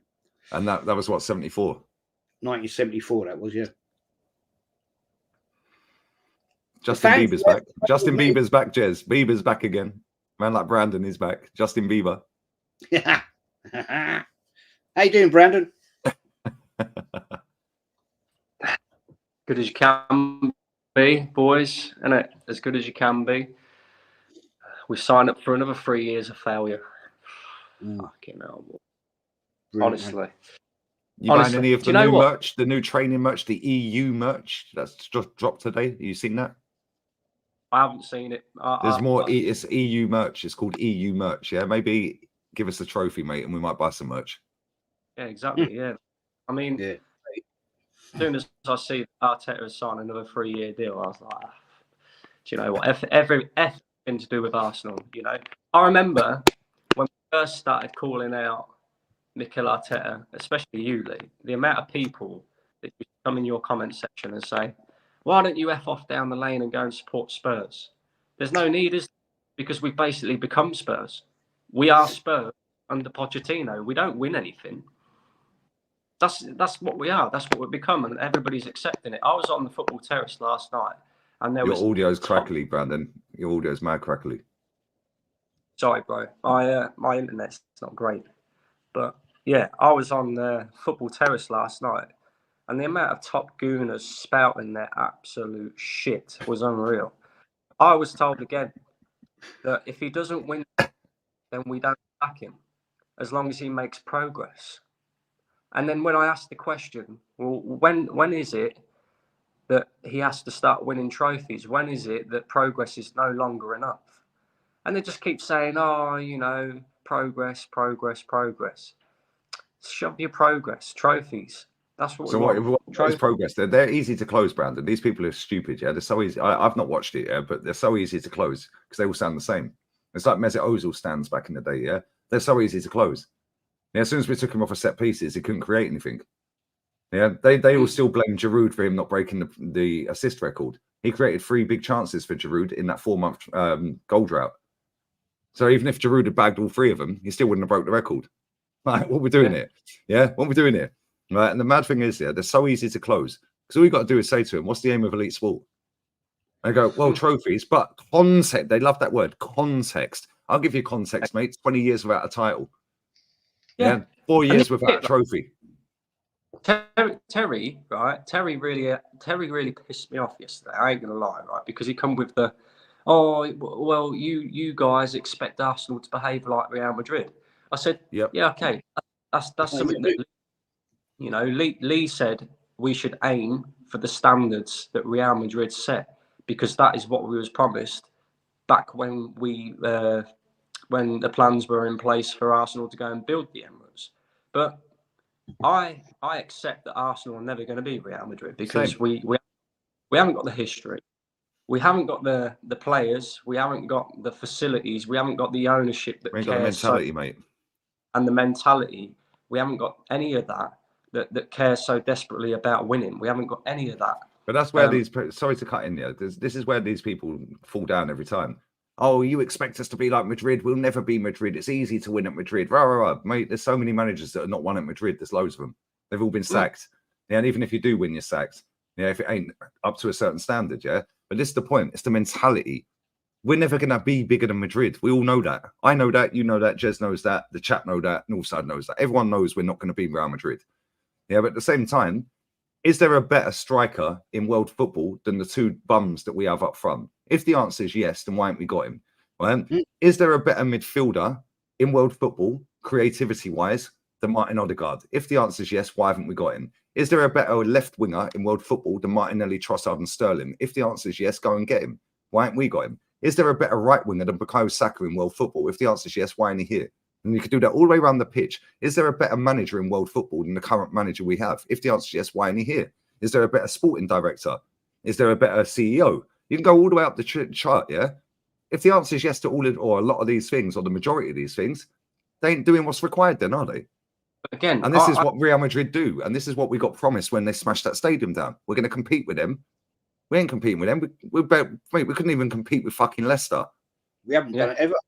But that, like, again, my point that I made was, okay, we're never going to be Real Madrid, but what do I expect from Arsenal? I expect Arsenal not to go 20 years without a league title. I expect Arsenal not to go 4 years without winning a single trophy. Like, this is just stupid. Like, Arsenal are a big club. We should be winning trophies at a minimum, you know, not 5 years process. And if he makes progress and all this fucking bullshit that everybody wants to spout.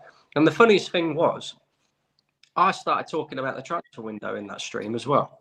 And they told me, oh, you're not allowed to talk about the transfer window because that's been and gone. Mikel Arteta has got to find a solution now. And I'm like, yeah, okay, cool. The manager's got to find a solution.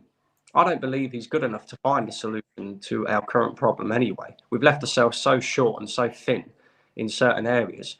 And it was only 2 years ago that all of you guys were blaming the fact that Arsenal didn't win the league on a thin squad. And now we've got a thinner squad than what we had fucking then. You know, they go down in circles all the time, right? And then also on top of that, they agreed with me that we didn't do enough in the summer transfer window, but then they still sat there and said, we're going to win this league. I'm like, how? What? Ethan Waneri's now all of a sudden going to be this next great big up and coming. He's 17. He's played 14 minutes worth of fucking first team football. How do you even know that? And also, all this talk as well about the likes of Calafiori and Mikel Merino, right? Calafiori don't even know whether he's going to be any good or not because he's barely featured for Arsenal. And then also on top of that, how do you know how good Mikel Merino is going to be? Nobody does. Nobody does. That's why when Liverpool did their rebuild, it was totally different because they was buying Premier League proven players. They went to Southampton and they did all their shopping there. Yeah, they brought in Mo Salah and Klopp made him the world-class player that he is now because before that, everybody was laughing at Liverpool saying... They got Henderson from Sunderland. They got, what's his name? Robertson from Hull. Yeah, but this is why I get the ump. This is why I get the ump, yeah, because our last two managers other than Emery, the two before that, the two most successful in my lifetime, yeah, and in our history, pretty much. Yeah, they are. There or thereabouts. Anyway, whatever. Right? My point is, one of them came from Grand Passate in Japan, and the other one came from Millwall. Yeah, so when our fans turn their nose up at certain players, I'm like, relax, mate. Yeah, but then they overhype the other players that have done nothing. It's like, we'd be better off. And Matty said this to me the other night about Brazil, right? He said they need to go down into Division 2 of Brazilian football to find some players with a bit of heart and fight. He goes, because these overpaid scrubs, yeah, ain't good enough for Brazil, and they're not. And it's the same with us. We've got way too many players at this football club just happy to be there. Yeah. Trossard, yeah, we know he's upset. We see that in his celebration the other day. We know that guy's Arteta out. He's fuming. He ain't getting games. He's 30 years old. He's had enough, mate. It's time for me to play. Yeah. We've got Saka, who just looks worn out at times and falls off a cliff with the last 10 games to go. Yeah. And then mentally, he's lost 2 finals for his country and he's lost 2 title races with Arsenal after bottling the top 4. Yeah. What's he going to do this season? He's either going to sink or swim. Hopefully he swims. Yeah. Then you've got Odegaard, who's now crocked. You've got Declan Rice, yeah, who's gone from West Ham to Arsenal. Record fee. Has he justified 100 million? No. Is he a 100 million player? No. Is he a good player? Yes. Same with Saka. They're good players. Yeah. Odegaard is a good player. Ben White is a good player. Yeah. Where are the great players? We had the Alexis Sanchez. That's the game changer. Where's our game changer? We ain't fucking got one. And before that, yeah, we used to have Aubameyang. Yeah, because Aubameyang can score out of nothing. Before, we've always had a player that can score out of nothing for us. Yes, Saka scores goals, but Saka ain't got that spark. He's just very good at what he does when it happens. Yeah, but he's only good for 75% of the season. The other 25%, he's worn out because we've got nobody to cover him. But even that is on a budget as well. That's what's the embarrassing thing. People talk about Wenger. Let's keep it real. Regardless of the reason, Wenger was doing it on a tight budget. I can give him at least that much props. He would go out there and find gems. I didn't know about a Shavin like that. I didn't know about Haleb like that. I didn't know about Rosicky. Well, Rosicky was at Dortmund, but I didn't really know that he would be able to like bang in the Premier League like that. I didn't know about Adebayor. When we got Adebayor, I weren't really expecting that much from Adebayor. When we got Robin Van Persie, I remember so many seasons he was injured, and we didn't even get a full season out of him. He took a long time to start hitting it to the RVP that we then later knew. It took a long time for Van Persie. Van Persie didn't come into Arsenal as he's going to be the game changer. Neither did Adebayor. Even Nasri, not that much. Adebayor was at Arsenal when we was in the last season at Highbury. Yeah, with the Ribena shit. Yeah. Yeah, and that's Jez's intro. That ball that he passes to Henry and Henry slaps it in. Yeah. But he came in as second fiddle. Van Persie came in as second fiddle. Yeah. But look at the Spain team, yeah? Look at the Spain team. Let's keep it 100% honest right now. Spain, this is the first time I've seen Spain, player for player, yeah? People putting Portugal with more talent than Spain. I've never seen it in my life. Even when we went to the final against Greece, yeah? It's been a long time since I've seen Portugal player for player stronger than Spain in my lifetime. I'll be completely honest, yeah? Spain didn't have a clinical goal scorer. How did he win a major honor? Because he had a system, but he knew when to play the players, how to get the best out of players, how to get players to perform in big games. Yeah. And it's international football. You can't buy anyone. You have what you have. Yeah. There's no give it 5 years and, we're going to spend 800 million to get the right player. You got what you got. The same with Fernando Sancho. I wasn't a fan of his football, but guess what? He got the best out of the worst Portugal team I've ever seen. And that is the manager's job. You may not have all the players that you want. Fernando Sancho, when he won the Euros of Portugal, I'm sure he wanted a lot more talent because the team that lost with Figo against Greece was a lot more talented with Pauleta, Simão, Deco, all those players was a lot more talented than the Portugal team that won the Euros. But Fernando Sanch got the best out of the team to win, not to just do a job, but to win. That is the worst I've ever seen. Spain as well. Look at Spain Fergie's wasn't last the season. favorite. Lee, you were the only one online saying, "Yo, Spain will do the thing." Yeah, no, real talk. I gotta give you the props because I didn't even see it, innit? I can't lie. Yeah, and I didn't know, and that's my ignorance. I didn't know that he came. Yeah, well, I watched all. To be fair, I watched all of their qualifiers, their friendlies. Yeah, and they were slapping fives past everyone, like with ease. Yeah, and I was like, let's not play this. Let's not play prime Pep ball. Yeah, prime Wenger ball. Yeah, like, do you know what I'm saying? Prime football, like proper football. Yeah, and I was like, they're gonna cook everyone in this tournament because nobody can get near this lot. Because as soon as they start doing them little triangles, it's game over. And then they got the boy on the wing. Yeah, like, mate, come on. Best winger in world football is 17. And he's 16 when he started that tournament. And it's embarrassing. Yeah, this is what I'm saying. Yeah, like, I've got to bounce someone with Premsy in a second, yeah, for a pre-record. But bless up. I'm sorry for cutting you off, Brandon. Yeah, I have, because you were on it. Sorry. Yeah, but my point is, yeah, is there people better than what we have in the positions of power at this football club that were available? Yes, because they're all at Man United now. Yeah, Barada, Wilcox, so on and so forth. Yeah, they're all better in their jobs than the people that we have in our jobs in the same positions. Is there a better manager in world football than Super Duper Mick? Yes. There's loads. There's loads. Is there better players available than Raheem Sterling? Yes. Do we have money? Yes. So what are we doing here? Yeah, we're taking the piss and we're basically dropping the expectations. When they announced that, you go on Arsenal website, I read it out earlier, yeah? They said, Edu said, I think it was Edu or Josh, I think it was Josh, one of their statements, yeah, for him signing that contract. We'd have had the third youngest squad in the league last season. And we broke this record, that record, this record, that record. What's the youngest squad got to do with it? You've done that by design. Maybe if we'd had a more mature squad, we would have fucking got over the line. Mm-hmm. Yeah, and this is all done to lower the standards. This signing of Mikel Arteta, dropping this announcement today, yeah, has now made everyone forget about Odegaard's injury, which they still haven't told us how long he's out for. How long does an MRI scan take? Yeah, why haven't they told us?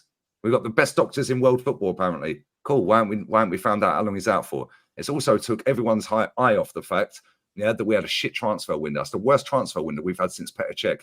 It was the only player we signed. Yeah, and who won the league? Oh, Leicester. Right. And I'm going to say this. We're 8 points behind Man City already, and it's only 5 games in. So and let's be real here. Yeah, let's be real. I'm going to have to bounce here, but let me say here real quick. Right, this season, yeah, they're finished because once this manager does go, yeah, let's be real, he was in the last 10 months of his contract, so they had to give him a contract. Otherwise, he's walking for free. So they've paid him nearly as much as Pep. Nearly as much as Pep. He's taking 18 million a year, mate.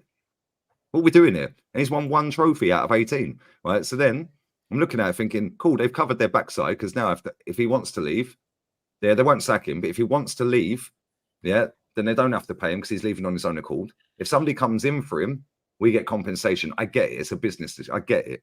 But at the same time, if this season unfolds and unravels the way I think it will, because we've got less players than we had last season, we've got 5 players out injured, 1 suspended. Yeah, if we lose at the weekend, we're dusted. Yeah, and then fast forward to October, November, we got Liverpool, Newcastle away, Inter away, Chelsea away. We could be out of everything pretty much. Yeah, like title-wise. Yeah, by 9th of November. We're done. We ain't winning fuck all this season. Then where do we go? Then do we trust this board to go and get a better manager in? Or any manager in that's going to... No, they'll give it to fucking Mertesacker, mate. Yeah, but listen, I'm going to have to go, lads. Here. I've got Premsy waiting for a recording. Northside, bless for having me on, man. Appreciate it. Big up, Jez, as always. Brandon, nice to see you again, man. But if you're still live when I'll finish with Premsy, I'll jump back on. We're going to do the Jeremy Carl. I'm going to do Jeremy Carl at 10.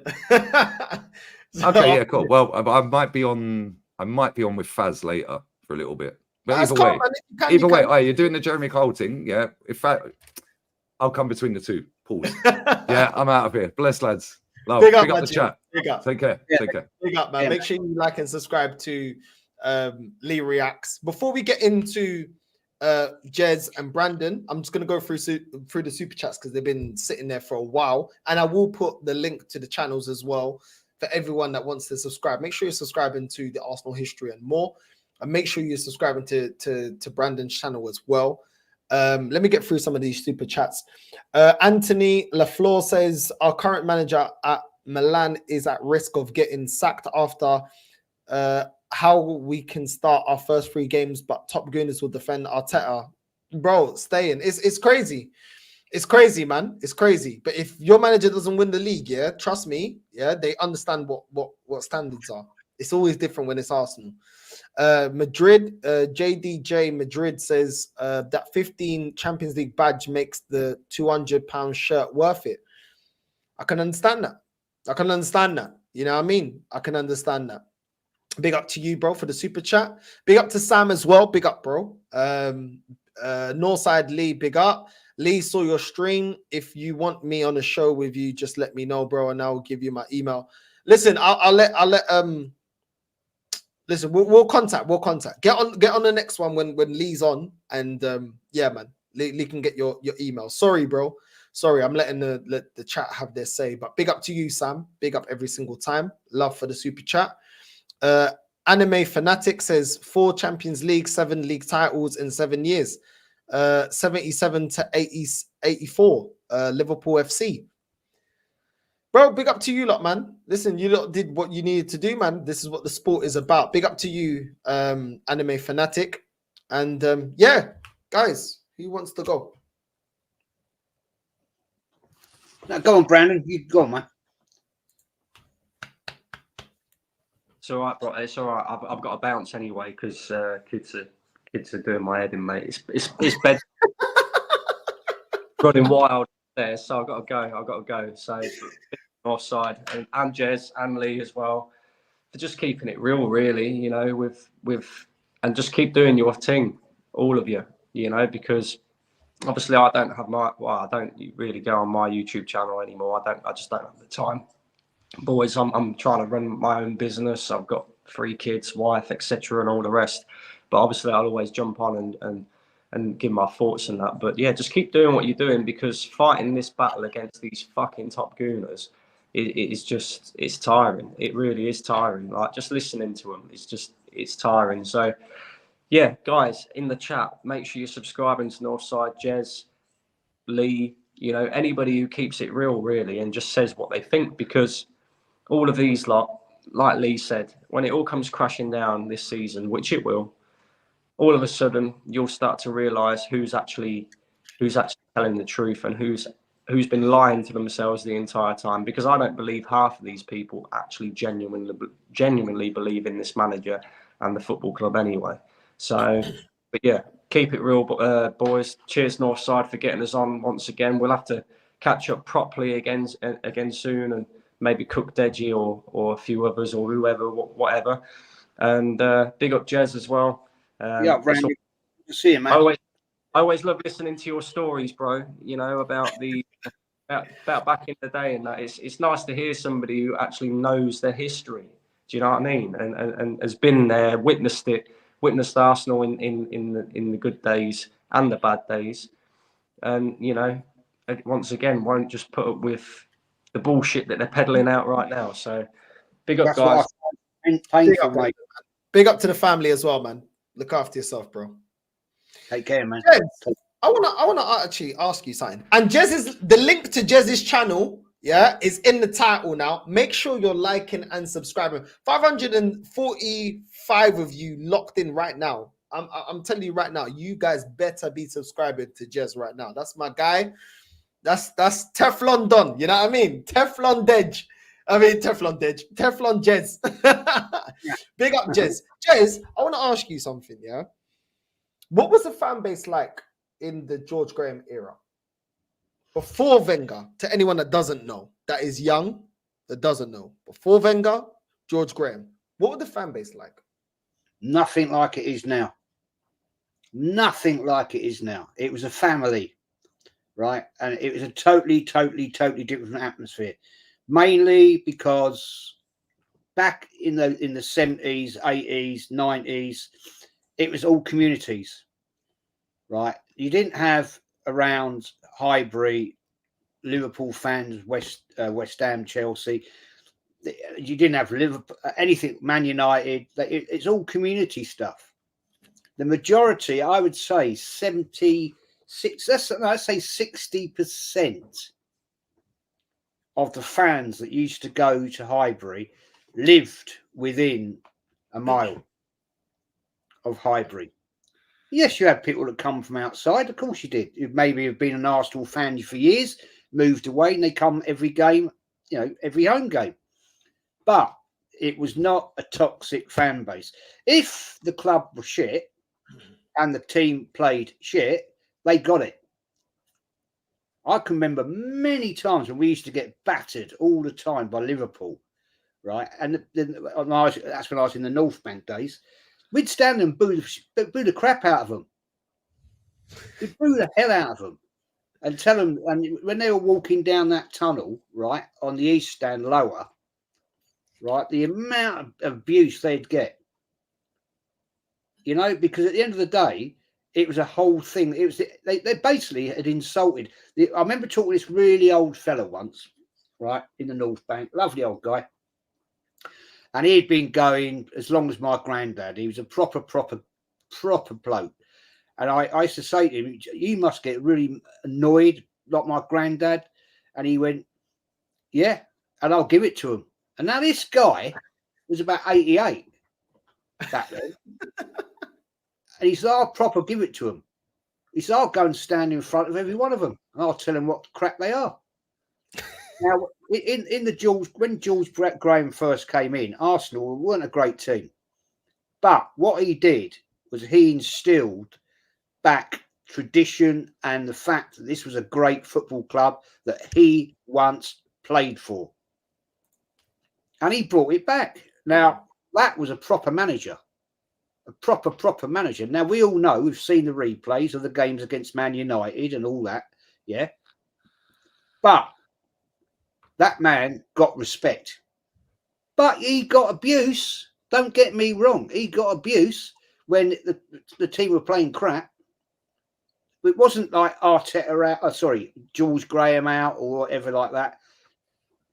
It would be, "George, you got to sort it, mate. You got to sort it out." And fair play to George Graham, right? After a game, yeah, as the team walked in, he would walk down either to the clock end, or the lower east, or the lower west, or the North Bank, and he'd stand there, and he'd literally put his hands up and say, "I got it wrong." He took all the responsibility. And that's why I've got the utmost respect for that man. Not only is a great player for Arsenal, great servant, right, but also the fact that he turned the club around. Because don't forget, Arsenal were in a bit of a bloody mess when he came in. Who was before him? Was it Bertie Mead? Terry Neal. Terry Neal. So it was Terry Neal, and before Terry Neal, was it Bertie Mead? Bertie Mead, yeah. Right. I mean, Terry Neal was a good player for Arsenal. He was a decent servant of the club, you know. Wasn't a great manager. Got us to 3 cup finals on the bounce, of which we all know we only won 1. But he was a decent player, you know. He just wasn't a great manager. Right. But the club at the time was in a real poor state. It was typical Arsenal. This is not the first time this bullshit we're seeing here now has happened. We hadn't invested it properly, right? Players were getting old. We let people like Ray Kennedy go to Liverpool, great footballer, and he went on to greatness at Liverpool. Yeah, rest in peace. Tragedy, what happened to him? But the fact is that we just weren't investing.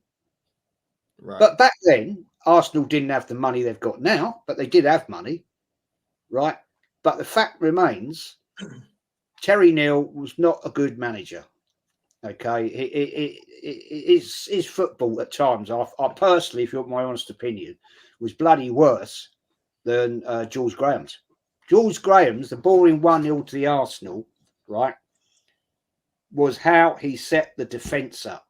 His belief was you work from defence. Once you got the defence working, then you work on something else, and that's how he developed Arsenal Football Club and went on to achieve greatness in my book. Would you say he was like similar to Mourinho then? George Graham? Yeah. Oh, absolutely. Yeah, absolutely. Great analogy, actually. Great analogy. Okay, so he was a Mourinho before the Mourinho. Okay, I'd okay. say so. Okay. Yeah. I mean, he was a hard man. You know. And why did he get did he get sacked or did he leave? No, he had to leave, didn't he? Because the FA investigated him on the bungs, transfer deals, and he was getting. He's doing a red nap. Was he doing a red nap, Jez? Yeah. Well, at the same time, Northside. At the same time, let's not look at what happened. I mean, I'm sorry. So Alan Sugar, right, owned Tottenham. Yes, Lord Sugar, as is now, right. Terry Venables was the manager at Tottenham. You're not telling me they weren't taking a few little brown envelopes? I mean, I've got a lot of respect. I've never met the man, but I love watching Lord Sugar. Right, that man is as crooked. Come on! You don't get to that level, man, from being a barra boy down the East End, right? Come on. You know, it was going on at the time. Jules Graham got caught out. Facts. And he had to go. The board, you know, David Dean, Peter Hillwood basically said, look, resign. We got a safe face. It was kind of like we got a safe face. Yeah. Right. Resign, or we don't want to sack you. Resign. Go, you know, do the go with dignity kind of thing. Yeah, do the gentlemanly thing. Yeah, that's it. You know, and out he went. I was gutted the day George Graham left. How long do you think he would have stayed on for if that didn't happen? Oh, I reckon it'd be another 5 or 6 years. Arsenal were just getting there. They were just getting there. We'd nearly gone invincible, right, in 91. Yeah. And that is one of the greatest teams I've ever seen play at Arsenal. I won't lie. Yeah. And the fact is that we could have gone to greatness. We could have done. But it all went down the toilet. And sadly, then we went through all the caretakers. Then we had, of course, Bruce Rioch. Yeah, came in. Good manager, right? I mean, you know, let's just put it out there, people. You know, a certain fat man on a big fat Arsenal channel thinks that it was actually Wenger that brought bloody Dennis Bergkamp. He doesn't know. He didn't know it was actually Bruce Rioch that brought Dennis Bergkamp. And this is a big Arsenal fan. Are you having a laugh, man? Yeah. I'd love to tell it to his face, man. I'd love to tell it to his face. I think the guy's an absolute clown. He's done more damage. That channel has done more damage to this football club than anything else. I'm sorry. They have. Do you think if George Graham would have stayed on, I know we won the Cup Winners' Cup under him. Do you think he would have at least won a Europa League? Because how far was the Cup Winners' Cup away in terms of years when we won it to the Europa League and the Champions League being formed? Well, he nearly won the UEFA Cup. We got to the final. Okay. And we lost. Unfortunately. So it was there. You know, we won the Cup Winners' Cup, fair play, against Parma. And that's the only European final abroad that I've ever been to.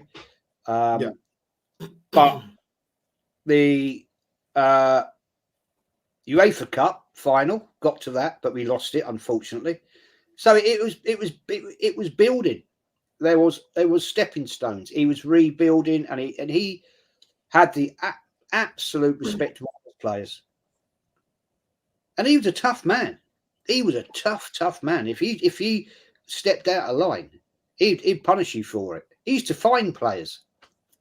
He fined Tony Adams, right? When Tony Adams got done for drink driving, and we lost him, right, for that amount of games, he gave him a massive fine. Huge, because he said it's misconduct of the club.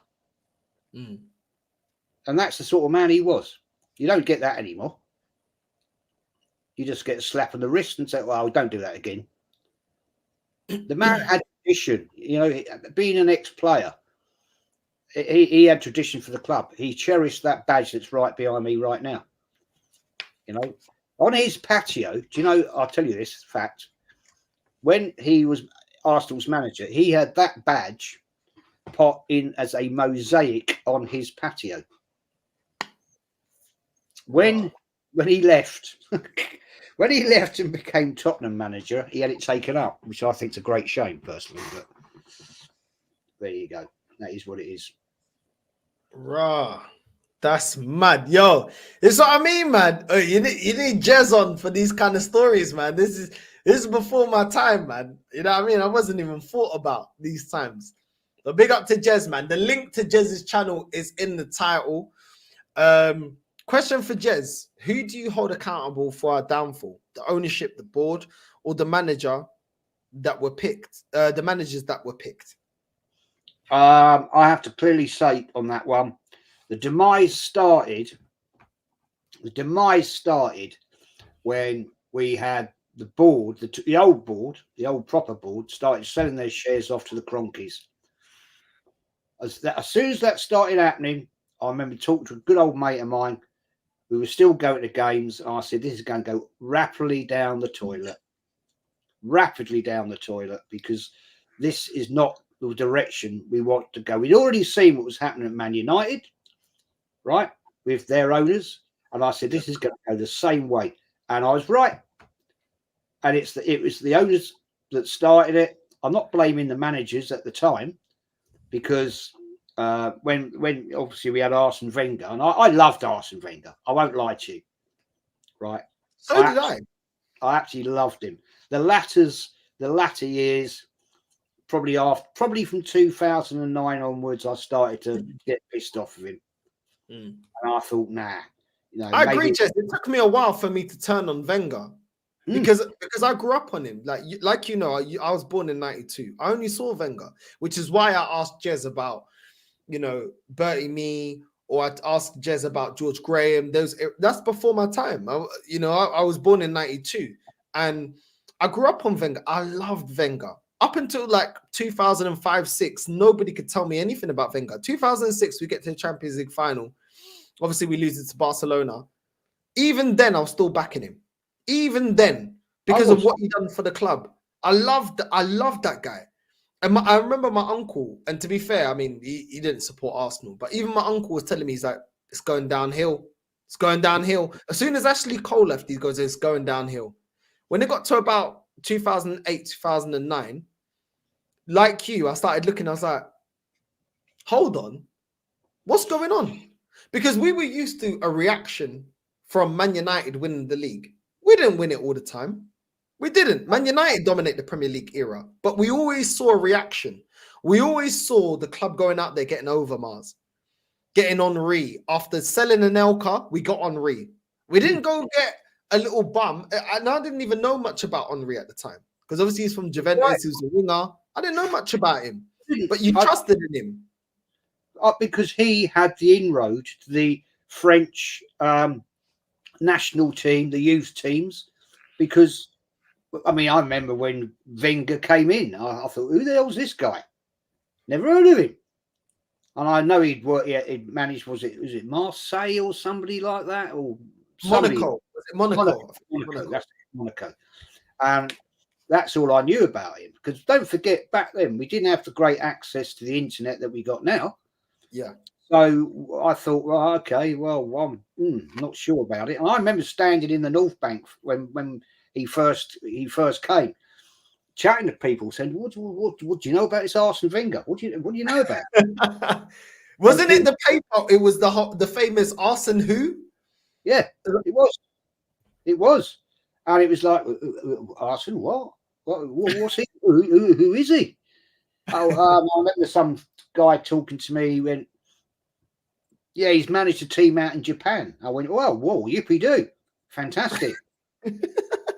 Brilliant, that, isn't it? We're competing with Man United, and then, of course, within a season, he proved us all wrong. Yeah, fair play. And after that, well, we know all that greatness and brilliance. Personally, for me, 2009 onwards, it all started to go to rat shit. That's when I started to get disinterested. In 2016, after we lost to we could have beaten Leicester to win the league. I walked away. I said, no, I've had enough of this now. I've had enough. I don't see what's happening here anymore.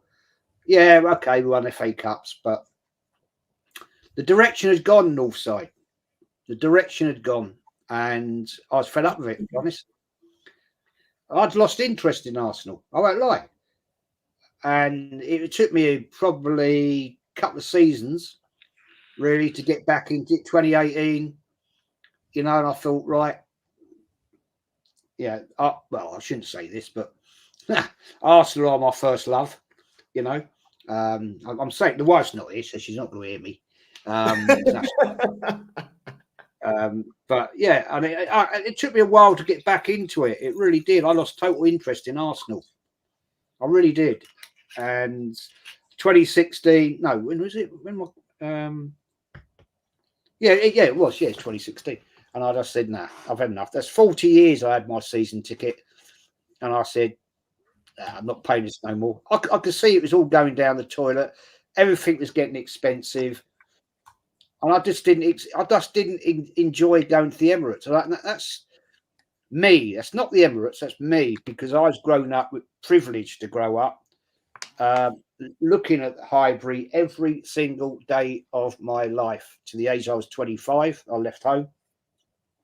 So I had that sort of experience, and sort of leaving Highbury to go to that place, I just like, nah. Just didn't do it for me, mate. That's nothing to do with the ground.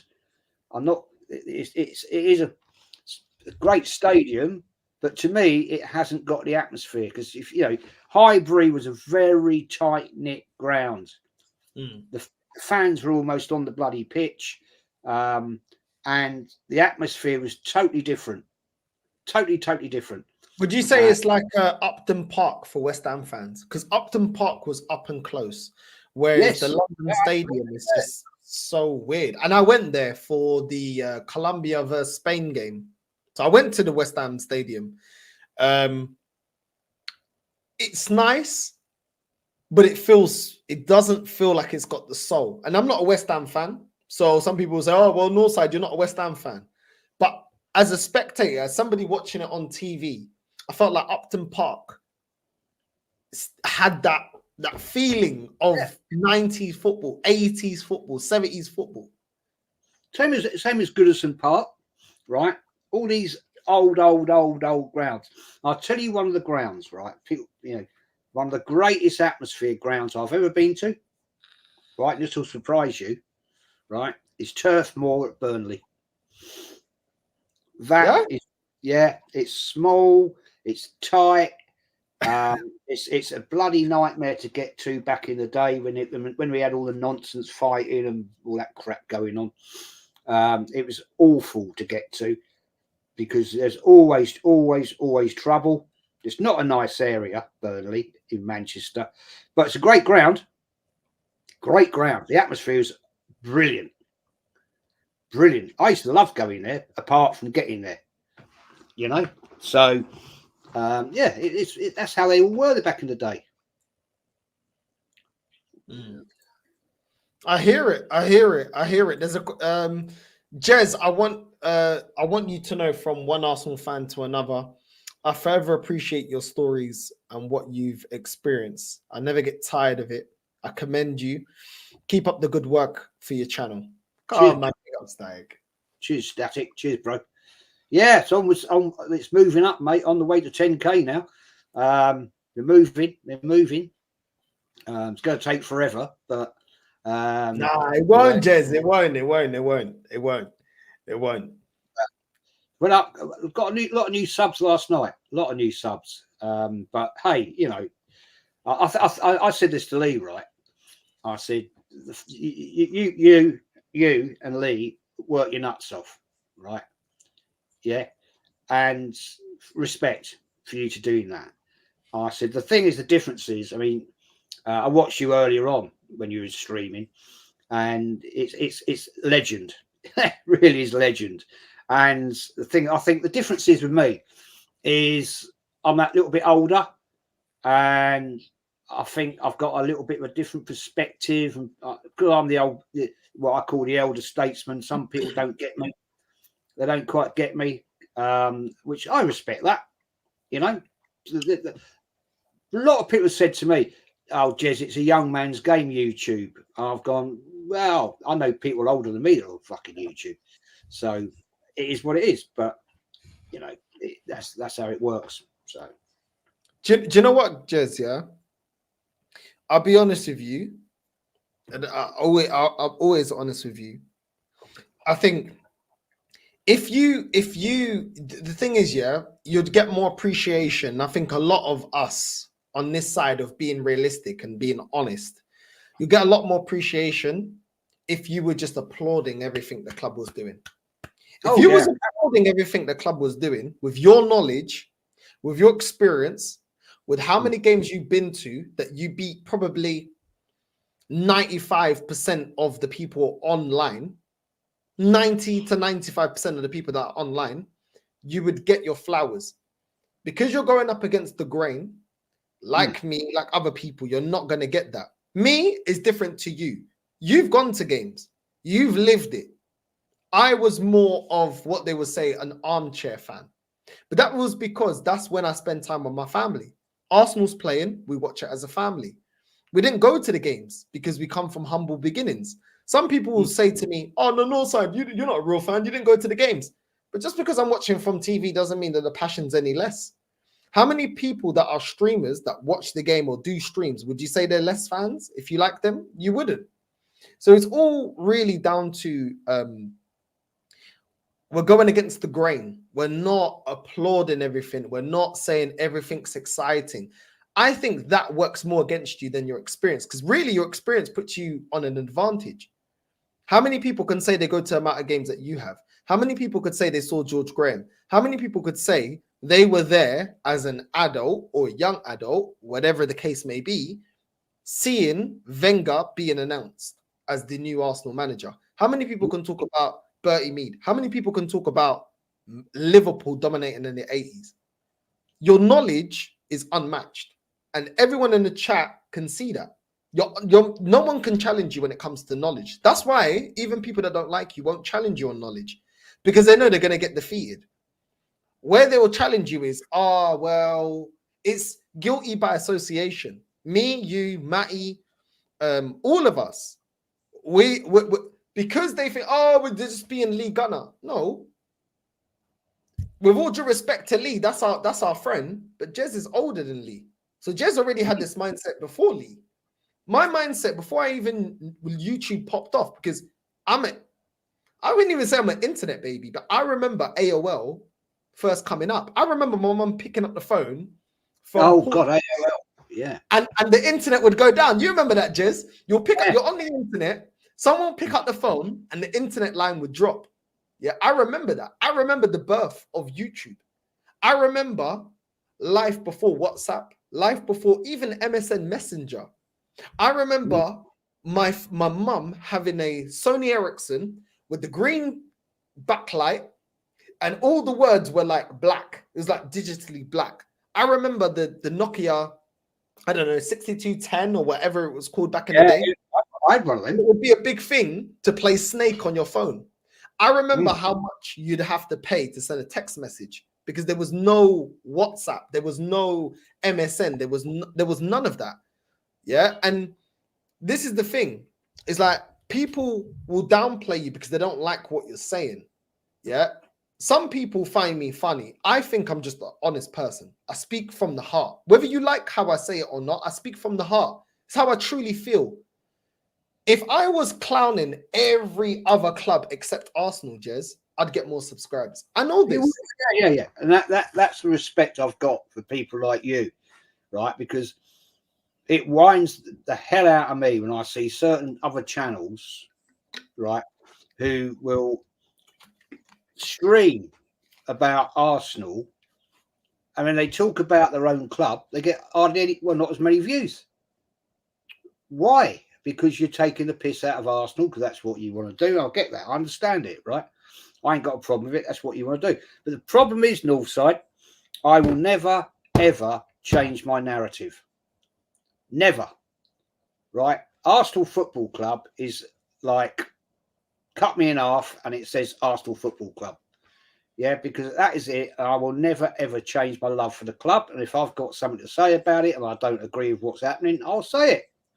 And if people don't like it, hard luck. I don't care.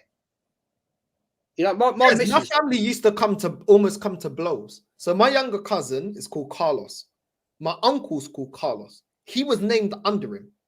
My oldest cousin, Carlos, is an Arsenal fan. Die hard Arsenal. Die hard, Jez. Die hard. My uncle is the epitome of a glory hunter. He was a Liverpool fan during the 80s, and then he switched. Then he was United. Then when Mourinho came round, he was Chelsea, and now he's a Man City fan. He was cooking my cousin, my younger cousin, well, we call him Carlitos. He was cooking him. They would almost get to blows, but guess what? When my cousin would get so angry with my uncle, who he was named by, he'd leave the house. He'd leave my granddad's house to not disrespect. It'd get the arguments, Jez, would get so heated. He would leave and he'll come back next day. Cool. No one calling anyone toxic and negative. But you know what? My uncle that was a glory hunter, one thing he was right is that Mourinho was right on Wenger. And in the early days, I didn't want to accept it. 2005, 6, 7, 8, 9. I didn't want to accept it. When it hit about 2009, I was like, 2008, 2009, I started having enough. And people don't realize that my family was divided on how Arsenal was performing, because half my family was Man United and half my family was Arsenal. And when my uncle first started slandering Arsenal, I didn't want to accept it because, like you, Jez, you saw, Man United may win, but then we're going to go out there. We almost did the Invincibles early 2000s, won the league. Then we went and done the Invincibles. We did league doubles. I was like, no. We'll be back. And then I started seeing the emergence of Chelsea. Then I saw the emergence of Man City. And I started saying, what are we doing? We're selling all our best players. We started selling our best players to City. And that's the thing. Like, I didn't want to see this club in this position. But do you know what? My uncle kept telling me the facts. Until a point, Jez, I started saying, you know what? He's actually right. We're not moving serious. No. When we sold Adebayor, my uncle turned to me and said, you guys are jokers. You guys ain't doing nothing for the next 10 odd years. He was right. He was right. At the time, I was angry. It's like, oh, you're always slandering Arsenal. You know, I've seen us win 3 Premier Leagues. I've seen us win league doubles. Blah, blah, blah. And then it got to a point where I was like, do you know what? Yeah, that is the reality. When we're selling Nasri, Fabric, I remember Fabregas. You remember when he was with the Spain team and they were trying to put the Barca shirt over him, and he was kind of trying to respect Arsenal. And then only years after, we heard him saying that. I turned around to Wenger and said, who are we getting in?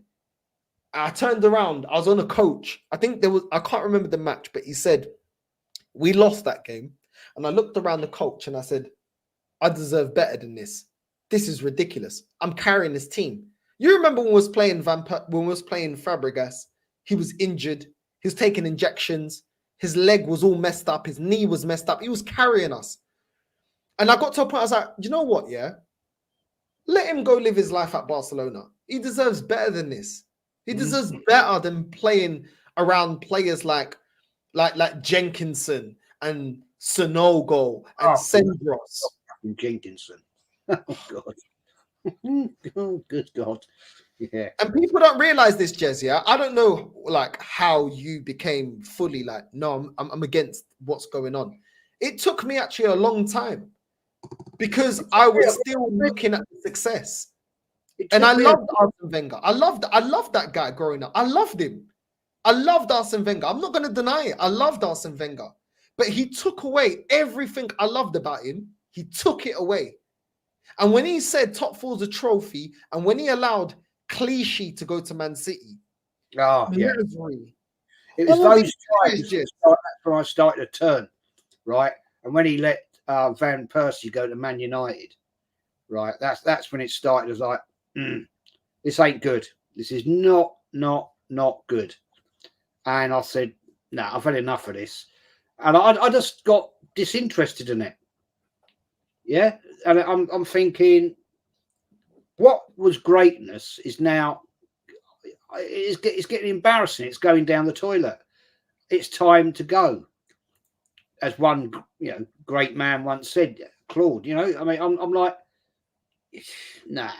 I just got fed up with it, and it was hassle, to be honest. Obviously, that's my fault. I'd moved away from the area, so that's nobody's fault but my own. So, but I just thought I can't be asked for this anymore. Going to away games, like if we were going Man United away, where I live now, I was happened to leave here to meet up with my friends 5 o'clock in the morning. And I won't lie, the wife was getting the arse with it. And I said, nah, I've had enough. And I mean, fair play to my wife. I'll give her the utmost respect. When I said to her, that's it, I'm not renewing my season ticket for next year. And she went, well, you've had it for 40 years. I said, yeah, but I'm not enjoying it. And I what was the point of paying a shed load of money out? I'm not enjoying it. And she said, I think you'll regret it. And I said to her, do you know, I don't think I will. And anyway, I didn't renew it. And she said to me, are you sure you're not going to renew it? And I went, nah, I'm done. I'm done and dusted. The club's going down the toilet. I can't be asked anymore with it. I'll watch them on the telly. I said, but it's expensive now. It's hard work getting there, to be honest with you. And I just, I don't want it no more. And respect to her, respect for the wife, she said, well, I'm sad for you because I know it's your love of the club. I mean, the 2-3 times I took her were an absolute bloody nightmare. When we first started going out together, and that's I've talked about them stories before. But she, oh mate, honestly, the fucking hell, that time I took her and can we go at half time? Why? It's freezing cold. I said, well, go then, go home. And she went, well, you're not coming with me. I said, no, I'm here to watch the game. I took her into the Upper West. This is at Highbury, right? I took her in the Upper West, and because I didn't want to take her in the North Bank. It was just, this is when it's still terraced, by the way. And I said, no, come on, we're going to the Upper West. And I snuck all the way down Avenel Road, right, up Highbury Hill into the West, so none of my mates outside the North Bank would see me, right? Because I didn't want them to see me taking a girl into a football ground. And we're fucking there. And it was a cold day, I won't lie. It was proper cold. And got to half time. It was a shit game anyway. And she said, Carl, should we go home now? And I went, no. I said, got half yet? Well, I want to go home. I'm really cold. I said, well, you know how to get home. It's only get out, turn left, round the clock in, up Avenel Road, your road. She only lived like literally 50 yards from me. Literally, my house. I said, you'll be all right.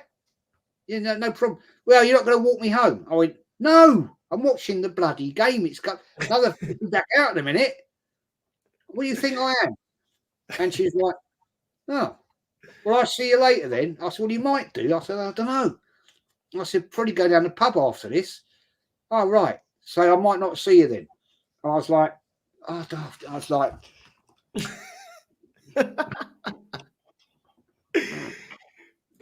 That's the thing, Jez, yeah? My granddad, he taught me as a man to mean what I say and say what I mean. Yeah. And to not pussyfoot away. My granddad used to be the type of guy, the family would be up in arms, yeah? And you only know these characters in your family when they're gone, yeah? And anyone that's experienced that, you'll understand what I'm saying. And it's funny, no matter what culture you're from, when your granddad, when the senior person of your family is gone, you realize everything goes up in arms. My granddad would see something, even away from football, before I bring it back to football. My granddad would see something in the family and say, you're doing this. I don't like this. I don't like that. Fix up. I don't like what you're doing. You're doing this and that. Boom, boom, boom, boom, boom, boom, boom. You over there, you're doing that. And the rest of you, shut up. No one say anything. He made everyone accountable, even me, even myself. I love my granddad, but most of the time with my granddad, I was getting told off. I was getting told off. You're not studying, you're not respecting your mum, you're not doing your homework, you're not doing your chores, you're not doing it. I was always getting it. Even when sometimes I was in the right, he always made me accountable. I never looked at my granddad and thought, he's so toxic and negative. He made me accountable in my life. He made me accountable for everything I do. Even with Benfica, seasons that we didn't win, he'll tell me straight, he goes, the manager needs to get sacked. And I said, really? Like, at the time I was young. I said, really, granddad? He goes, I seen his debut. I seen proper players. I seen Pele. I seen Maradona. I seen Zico. I seen all these players. You're telling me he needs to go. And he showed me as a man that you need to stand on what you mean and what you say. And even though I never had my dad, that was the best example to me. That he said, you can't be scared to speak the truth. Whether it's your football club, he even said to me, he goes, look, all of these, they're my daughters. That's my sons. Anyone needs to be told straight, I'll tell them straight. And they'll be upset with me, but later on they'll realize I was right in what I said. As soon as he died, and as soon as that accountability of my family left my family, everything's up in arms. Family coming over I've never seen, trying to take jewelry. People trying to claim the house in Portugal for their own because the accountability was taken away. I've seen the lack of accountability within families, and anyone that's not old enough that may want to drop a comment, when you have that pivotal family figure in your family, trust me, everything goes up in arms once the accountability is taken, and that accountability goes in every aspect of life. I had to have accountability in my career. And it's the same with football. It's in every path of life, you have to have accountability. Jez was an owner of a company. He was accountable for those engineers being paid.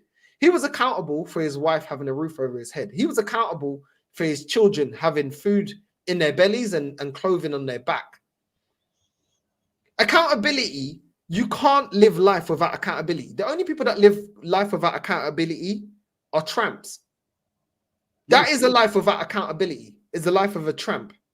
You have no accountability, no bills to pay, no responsibility, no boss to check into. And even if you're an owner of a company, still got to file your taxes, still got to pay the government, still got to make sure everyone's paid. Even you still got to make sure people get sick pay. You still got to make sure the work comes through. That's the hardest thing. Jez, am I lying? No, I mean, it's quite right, mate. I did my apprenticeship like you did at British Gas. I was a gas engineer like you are. And then I can't remember when it was now, 95, 96, they offered me voluntary redundancy and I took it. It was a good package. I can't lie. And I walked.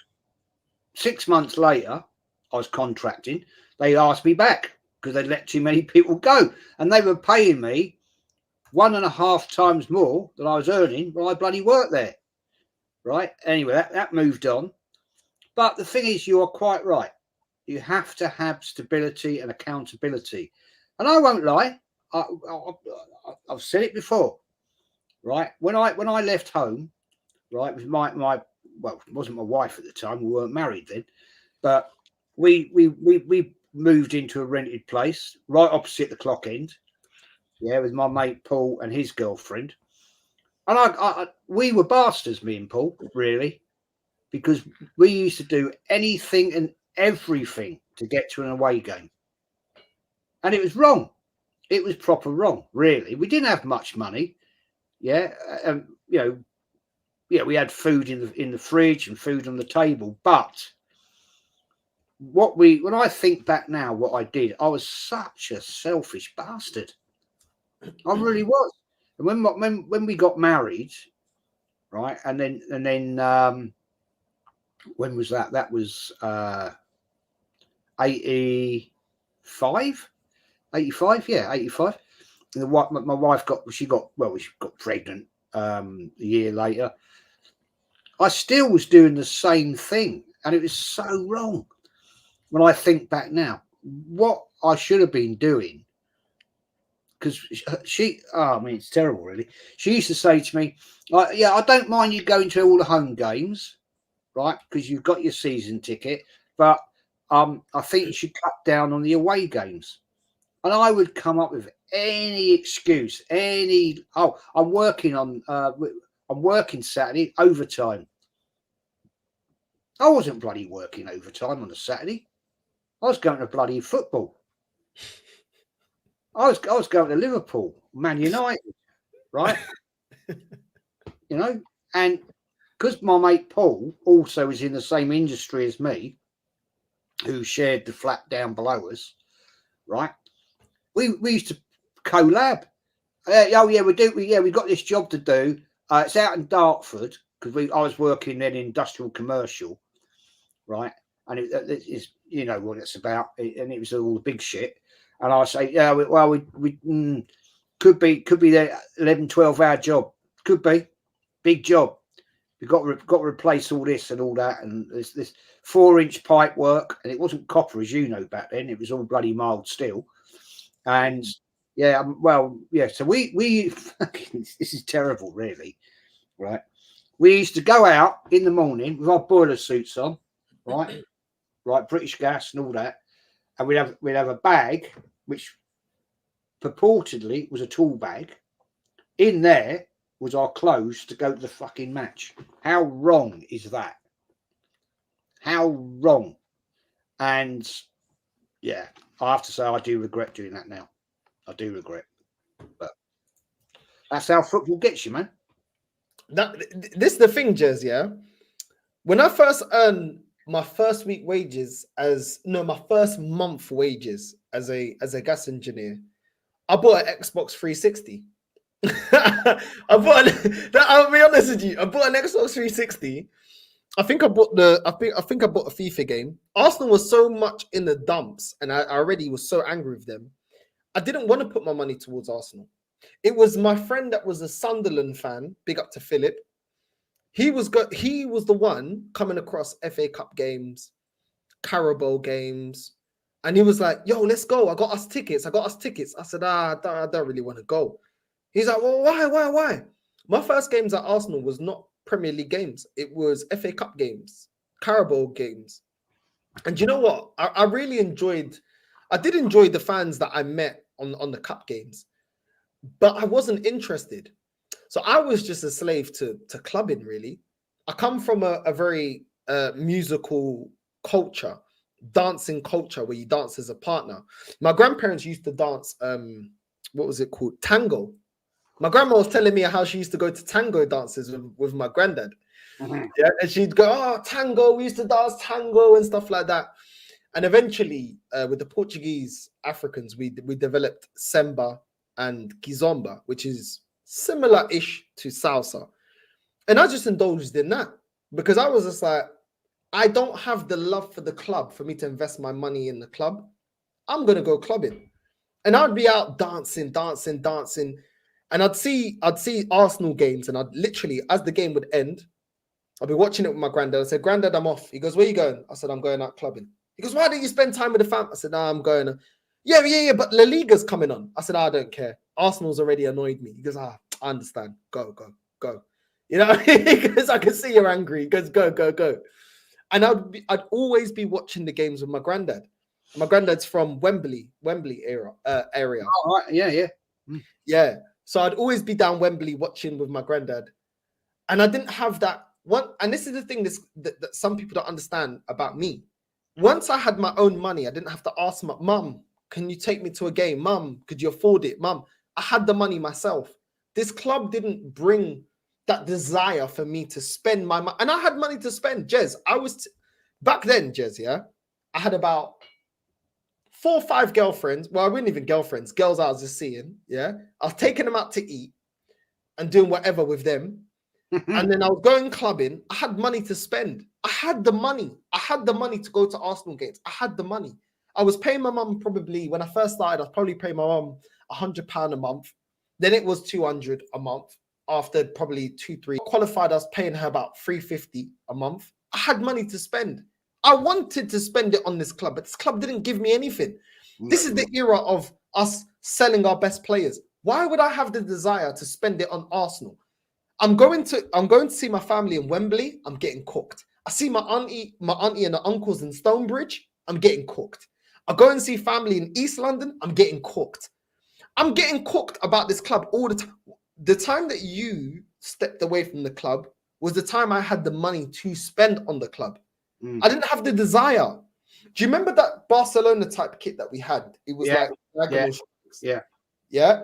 My stepdad brought me that shirt. That was my first Arsenal shirt. I can't remember what season it was. I genuinely can't remember. I know we had Theo Walcott in that shirt. I can't remember who else we had in that shirt. And I said, yo, why did you buy me the shirt? And he goes, but you're an Arsenal fan. I said, I don't care. And he goes, oh, no. I said, listen, I'm tired of it. I'm getting grilled. I was getting grilled at school on our decline. I got grilled in college. I went to Acton College to do I was doing my apprenticeship. So I was only there once a week, Acton College. And I said, I don't want to talk about football. I said, Arsenal upset me, so I don't want to talk about it. Then my uncle had games.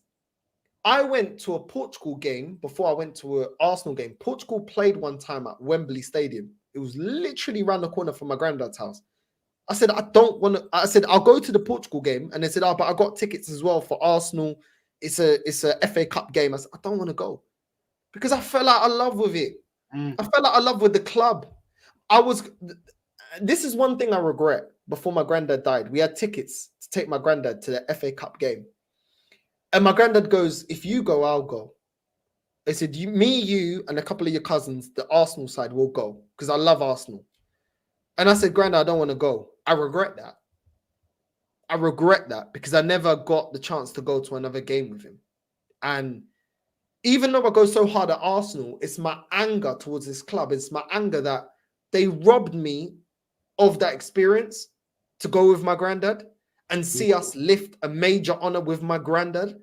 And people don't understand that, but that always hits me, you know, and it always makes me feel like people say you got time, yeah? And I don't want to make it depressing, but I never know when my loved one's going to go. I never know when the older people, I never know what's going to happen. And I want to have those memories now so I can tell my son, me and your granddad went and saw Arsenal lift the Premier League. Me and your mum, you know my partner, Jez. You spoke to her offline. You know she's from Islington. Not born, but basically almost born. She moved to Islington about 3-4 years old. All she's known is Islington. She was born in Hackney, East London. She's got memories of her school getting taken to Highbury. She's got portfolios of her signed Arsene Wenger, Patrick Vieira, Thierry Henry, her with the squad, her with the team at Highbury. I don't have those memories, Jez. I don't have that. And that hurts because I want to have that. I want to have those memories. But this club robbed me of those memories by not going out there and signing the players, by not going out there and being serious, by not going out there and winning major honors. I don't have those memories, but she does. And if you ask her what's going on, Brighton, Arsenal was playing Brighton. She thought it was the Bahamas. She saw the abbreviation in the score. And she goes, is Arsenal playing the Bahamas? But she has those memories. She has memories of she was there when we won the league. She was there when we won against Tottenham at Tottenham's ground. We're champions. She has those memories. I don't. Yeah, I'm the one watching all the games. I'm the one that's been watching this club week in, week out. And I'm not saying she doesn't care. She's not a football fanatic. She loves Arsenal. She loves Islington. All these top goonies, if it was affordable, trust me, I would be living in Islington. If it was affordable. It's expensive now. Super expensive. I want to have those. And when I'm angry at the club, you may not express yourself in the same way. Not you, Jez, but people in general. But I love this football club. Yeah, I love it, but I hate what it's become. I love what it was, and I hate what it is right now. I hate it. It's not right. I'm with you, mate. I mean, yeah, I've got a major dilemma, right? Because, and I will do it. my grandson, he's going to be 10 at Christmas, just before Christmas, and he keeps saying, "Granddad, I took him to Brighton away twice, and he loves it." And he said, "Oh, can we go up to Arsenal? Up to Arsenal?" And I said, "Oh, yeah, we'll do it." And his mum said, "Well, will he be all right?" I said, "He'll be fine. Don't worry about it. It's be absolutely fine." I said, "Yeah, I know exactly how to get there from here up to there. It's not a drama." And she was like, "Oh, well, you know," I said, it's the only thing is, I said, he may not enjoy the experience because I think he's got a bit of delusion of grandeur, right? Because he's watched so many videos or games that I've watched from the glory days. And I said to him, it's not like it used to be. I'm not trying to build him up for it. Mm. I want him to experience it. I really do want him to experience a match day at the Emirates, right? And I've said to him, don't get carried away with it, right? Because he goes on, because he's watched loads and loads and loads of archive footage of the great Arsenal teams, you know, Henry, Vieira, Petit, all that lot, right? I said, James, it's not like that anymore. It's not like that. I said, so don't get up and get disappointed about it. I said, because it will spoil your thing. Just go when we go, and we will go, right? I said, it will just have to be, don't expect too much. I'd love to be able to take him and say, yeah, oh, crikey, we've got Leicester City today, or we've got Man United home. Yeah. Oh, yeah. Look at the team we got here today. Oh, we're going to actually rinse them. But I'm sorry, I can't do that. I can't, because I know that's not the case. Because Northside, we've been lied to, we've been conned, and I saw it all coming. And that's why I said, no, I'm not having no more of this. I'm fed up with it. Your intro in your channel, Jez, yeah, your intro, I hate seeing it because it reminds me of the love that I had for this club. Yep. The fact that I can't love it in the same way. I love this club, but I can't love it in the same way. Because the love that we had when in your intro, anyone that hasn't seen Jez's intro or Jez's channel, the link to his channel is in the title. Yeah. And that intro reminds me, I love this club, man. I love this club so much. When I used to watch Match of the Day, I remember, because I talk a lot about watching football with my granddad, because he had a dodgy Portuguese box that had all the channels. you remember that, Jez, when they had the dodgy box, yeah? And everyone had it in their language. I had an Arab friend that had it in Arabic, and it had back then it had like Eurosport and all those channels. Yes. Eurosport. Yeah. You remember that, like rally driving and all of that? It had everything, yeah. And you would pay a fraction of the price to Sky. When I grew up, I had Sky, which is why I started seeing like Chris Eubank Senior boxing, because my stepdad used to have Sky in the house, and I'd see all the boxing. And back when boxing was elite, and once he got rid of the Sky, at home, all I could see was Match of the Day if I wasn't at my granddad's house. So once I had a TV, Do you remember those small 15-inch TVs with the video, the cassette player built in? Yeah. Still got one up the loft. Still got one up the loft. VHS. I had one of them with Match of the Day, and I'd watch Match of the Day, and I see Arsenal today. Arsenal's playing Portsmouth or something. I remember when Portsmouth were back in the league. I remember when Bolton was in the league. I remember those days, and I was watching Match of the Day. And Match of the Day didn't have Jez. You tell me if I'm lying. Match of the Day was about, right? We'll start off the program with the teams that potentially are going to win the league, and then we'll just do the rest. No top four talk. No top four's a trophy. None of this. Oh, it's about getting into Europe. The headline of the show was Arsenal are competing with Man United for the title We'll go into the highlights of those games and we'll work our way down. Do you remember Des Lynam, who used to host Match of the Day? Yeah. Proper football host.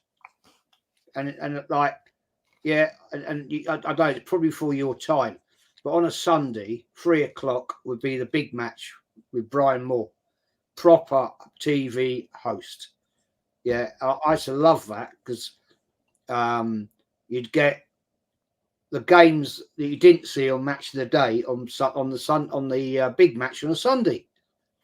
So I used to sit there like, you know, and my mum, when I lived at home then, she'd be going mental. Come on, it's dinner. I'll be going, no, I'm watching the big match, Mum. Stick it in the oven.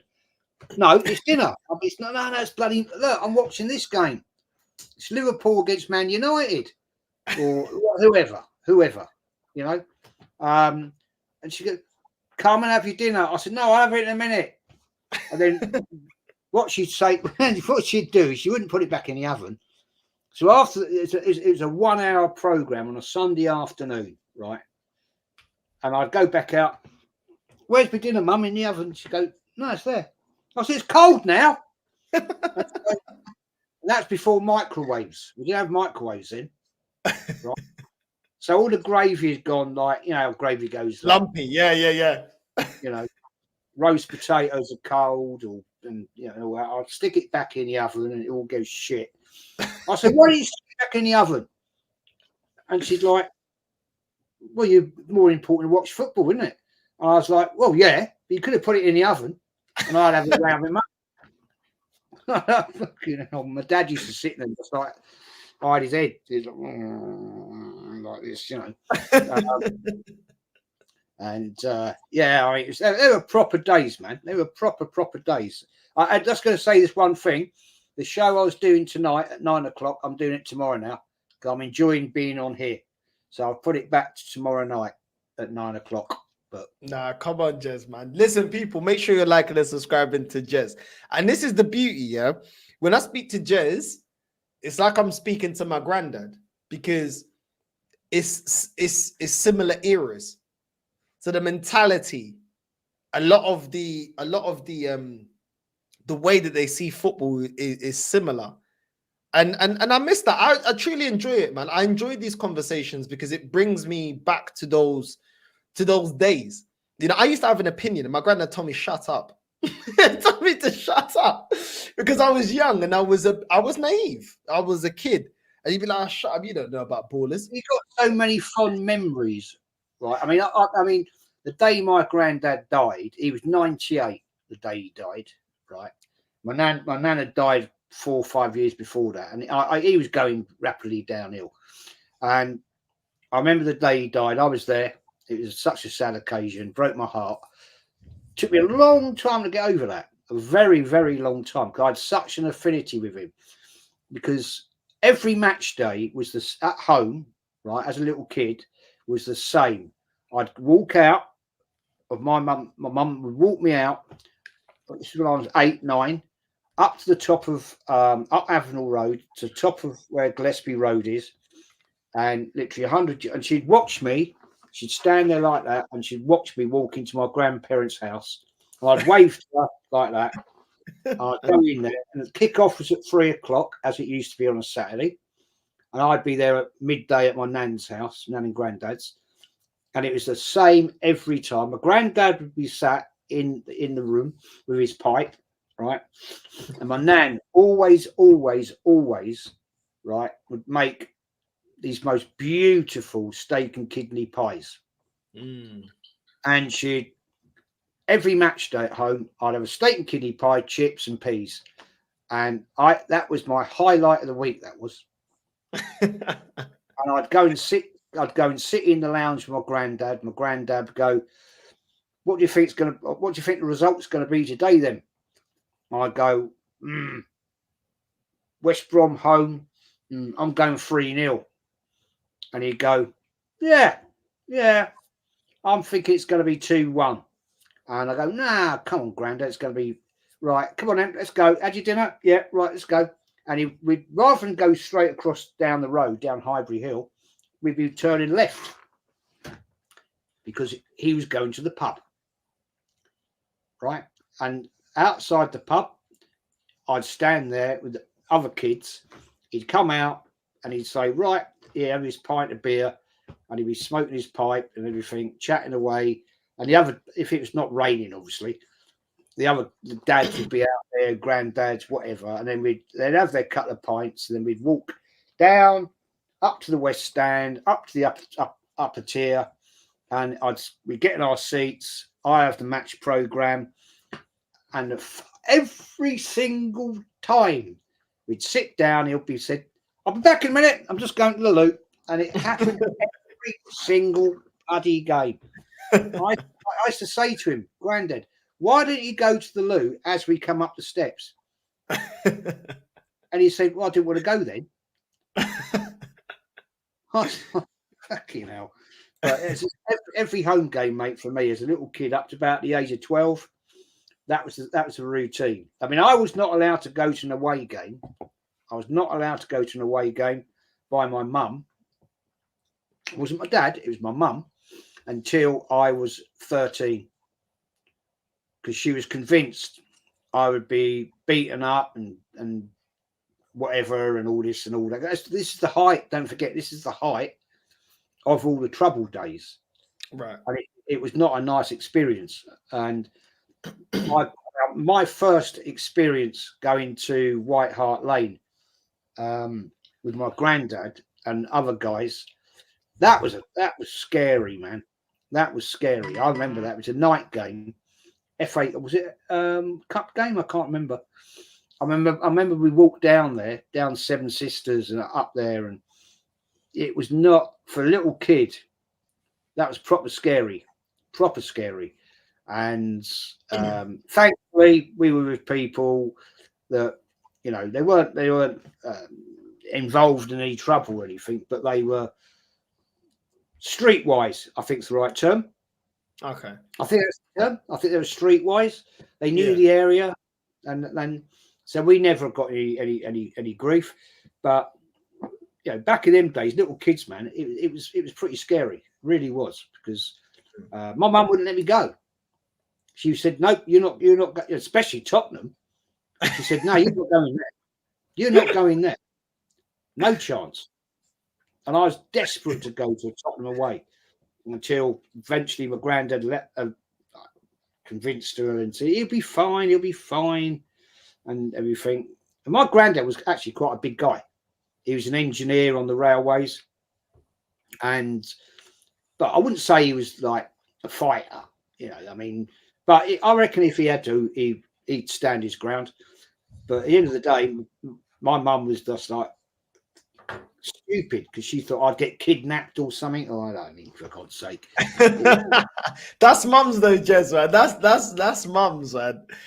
That's mums. My mum sees me online, yeah. My niece, she was watching. She's like, "Oh, Uncle Northside, I want to see what he's saying. I already got her as an Arsenal fan. Yeah, early, Jez. I got there early. Yeah, I said, listen, you know, but she's too young to understand. She's like, I want to see. And then her mum was like, no, he cusses too much in Portuguese. You can't learn those bad words. And she's like, I want to see Uncle Northside. And then she was even starting asking my sister, what's the score? Now, every weekend she's like, what's the score? What's the score to my sister? And she's like, I know Uncle Northside's going to be on. And then she's like, how do you know? How do you know? I'm not going to say her name, but to my niece. And she's like, because I know if they lost, he's going to be angry. And she already knew. But no, honestly, Jez, you know, if you haven't taken your grandson to a game, just take him for the experience. Just take him for the experience. That's something I wish I did with my granddad. I was so angry with the club that I didn't do it. And now, even though I probably would have been angry, just to have that experience. You know what I mean? The only thing is, Northside. I mean, my grandson wants to sub to my channel, and I said, no, you're not old enough. There's too many sometimes bad words and all that. And he said, but I watch you anyway because Mummy subscribed to you. And I went, yeah, well, yeah, okay. I'll tell you one of the things. I'll tell you one of the things why I hold it off taking him, because you know the first place he's going to go is the bloody armory, right? And it's going to cost me a sodding arm and a leg. Because you know he's going to want the away kit, he's going to want the away home shirt and all that. And the problem I've got, I won't buy any merchandise for the club, right? So I'm going to have to like buy him stuff for kids stuff for him and everything. So I'm thinking, how am I going to deal with it? Because I can't not take him in there. I mean, I'm his granddad, for God's sake, you know. Yeah. I spoil my grandkids to death, so I'm gonna have to take him in there and say, right, what shirt do you want? Like, do you want that hat there? You know, we've got a scarf over there. Yeah, you know, and walk out 200 quid later. You know, no, I get it. Because when she took me, actually, and every single time it's birthday, she thinks I want to do something Arsenal related. I'm like, I think now she gets it. I don't want anything Arsenal related. I'm not in the mood. And she paid for us to do the stadium tour. Where did the stadium tour start, Jez? The Arsenal stadium tour these days? The Armory. Yeah. Walking in the Armory, I said to her, listen, if I run into a top gooner, yeah, if they could be getting Larry, it might get a little. So listen, let's just go a little bit low key. I get you spent your money, whatever. We're in there, we're going through the whole time. She's walking beside me, Jez, yeah. I'm telling her, you know what, yeah, bun this club. I'm done with this. This is just after we went to Portugal and went through the Benfica tour, stadium tour. And I said to her, this is crap. This is crap. She even started saying, she goes, you know what, yeah, we started the tour. They took us to the press conference room for the manager. They took us all around. At the end of it, she goes, they stopped us back. The exit is back in the Armory. I said, I ain't buying anything. They go, oh, don't you want the program? I said, how much is the program? I think it was like £7, £8, £9. Yeah, I said, I'll get the program only for her memory, for us to tell our kids, because she's obviously an Arsenal fan as well. I said, I'm not buying anything else. I bought that with hesitation, but I said, I'll buy that just for the memory. Don't ask me anything else, just the program. And she goes, oh, don't you want a shirt? She was offering to buy me. I said, I don't want it. She goes, don't you want the tracksuit? I said, don't want it. She goes, don't you want the bomber jacket? No. Don't you want the kit? No. Don't you want to wait? No. Don't you want? No. I said, no. I said, until they win, no. And she goes, yeah, but it's your birthday. I go, I don't care if it's my birthday. This is not what I want to spend money on my birthday. I'd rather us go out for a nice meal. And she's like, okay. I said, yeah, well, at least we get quality, innit? At least we get quality for the meal. So then we're going through the thing. She goes, keep it down. Because I was cussing the club as I was walking through. Yeah, I was looking at the prices. You know the prices in the Armory. Like a mug is like £20. A key ring is like £10. I'm like, you guys ain't even won nothing. How dare you have these kind of prices? I know. And I said, I don't want anything. I said, if you want it, it's up to you. But this is the only place I'm not buying it for you. If it was another place, I'll buy it for you. Here, I'm not buying. I'm not spending my money on this. And she's like, oh, okay, fine. Why you got to be difficult? You know, when women's like, oh, you're being difficult. I'm trying to do something nice for you. In the end, she goes, we ended at the Armory. And she said, where's the trophy cabinet? And they turned around. They go, what do you mean? They go, where's the trophy cabinet? Isn't it part of the tour? Oh, no, we do the trophy cabinet as an extra. Yeah. And she said to them, she goes, what do you mean there's an extra? We went to Benfica stadium tour. It was cheaper. And the first thing you see is all the trophies. And she goes, there's two massive, like sky-high ceilings of trophies everywhere. Discontinued trophies. And there's a replica for every single time we won it. There's trophies where 4 players have to carry the trophy. It's so heavy. It's discontinued. There's trophies before even the Portuguese league became professional. They still have them on display. And it's like glass. It's all within glass. And it goes up really high. Even like the league titles, they had 37 in display. When you see 37 or 36 league titles in a room, in display, you look at, you're like, wow, this club is massive. Then you go through a special, like there's another room and they've got the original Champions League trophies for when they won it with his debut in, I think, the 60s. They got both of them on display and they're on glass cabinets. Then you get into another room and it's all Portuguese FA Cups equivalent, the Taça de Portugal. And there's like 20 odd, and there's one for every single time we won it. Then you go on to another room. There's like they got the Portuguese Super Cups, and there's like 10 or 15 of them. Then you go into another room. It's all old Jez, just to see it, regardless if you're a Benfica fan or not, you're like, whoa, you see the magnitude of the football club and what they've achieved. It's incredible to see it. You know what happened with Arsenal? We walk down, it's away from the stadium. It's next to the stadium, but it's not part of the stadium. It's away from the stadium. You walk up the steps. You have to walk up the steps towards where the bridge bit is. On the left-hand side, it's there. You go in. There's a statue. I can't remember what the statue was. It looks like a basement. It looks like the Arsenal trophy room looks like a basement. You can walk it within 1 minute. You're done. You've seen everything. One Premier League, one FA Cup, one Carabao Cup, and I think there's a statue. There's some pictures of the Invincibles, and that's about it. It's done. It's this club, that's one of the biggest clubs in England.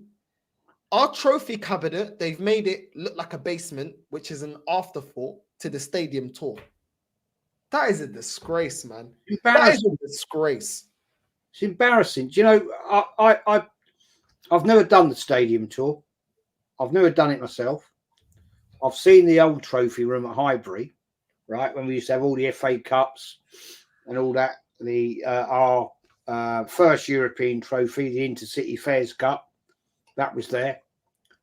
I've never done it. I know loads of people have told me the same story, and it's a piss take, really, when you consider what greatness this club once was. I was Gracie May. I was chatting to Gracie May, bless her. She did the stadium tour with her granddad before he passed away, and because her grandfather lived in the same road as my grandparents, and she told me about it, and I said, was it a great experience? She said, not really. Not really. And I said, oh, why? And she said, well, you know, I've got to sit in the box, the Arsenal home box, where, you know, Arsene Wenger and crew used to sit and all that. And you went to the director's box and the, you know, all that palaver and everything. And they had the tour. She had, I think it was Charlie George. Charlie George did the stadium tour with them. And I said, did you go in the Arsenal Museum? And she went, no. I went, oh, okay. I would have thought that's one of the first places you'd have bloody gone, to be honest. I said, did you see Herbert Chapman's bronze that used to be in the marble halls of the East Stand? Yeah, we saw that outside the director's thingy, Bob. I said, all right. I said, so for the experience, it was not great then. And she went, no, it was awful, rubbish. Now, I this is a funny story, actually. You might laugh at this one. Many moons ago. This is back in about 88. Mate of mine used to manage a kids team, little kids team. And they're all, he was a Tottenham fan, but he was all right. I used to work with him. And he said to me, I used to referee him. And, you know, now and again. And he said, oh, we're doing this tour of Tottenham. Do you want to join us? I said, well, no, not really. And he went, no, come on. You know, I said, all right, fair enough. So I went along with them all. And most of the kids were Tottenham, a few Man United and whatever, blah, blah. Anyway, so we went into this, the old White Hart Lane, right? And this lovely old man, lovely gentleman, proper Spurs. And chatting away to him, he's giving us all the talk, and he took us up to the director's boxes, let the kids go in the changing room, let them sit out on the bench out, you know, on the outside and everything. And I forget the name of the keeper at the time. Good keeper. He was there and he talked to the kids. I can't think of his name now. And anyway, he took this old boy, right? He took us up and he said, right, we're going to go in the trophy room now. And I was like, oh okay. My mate, this guy, John, he said, oh, this should be good. This should be good.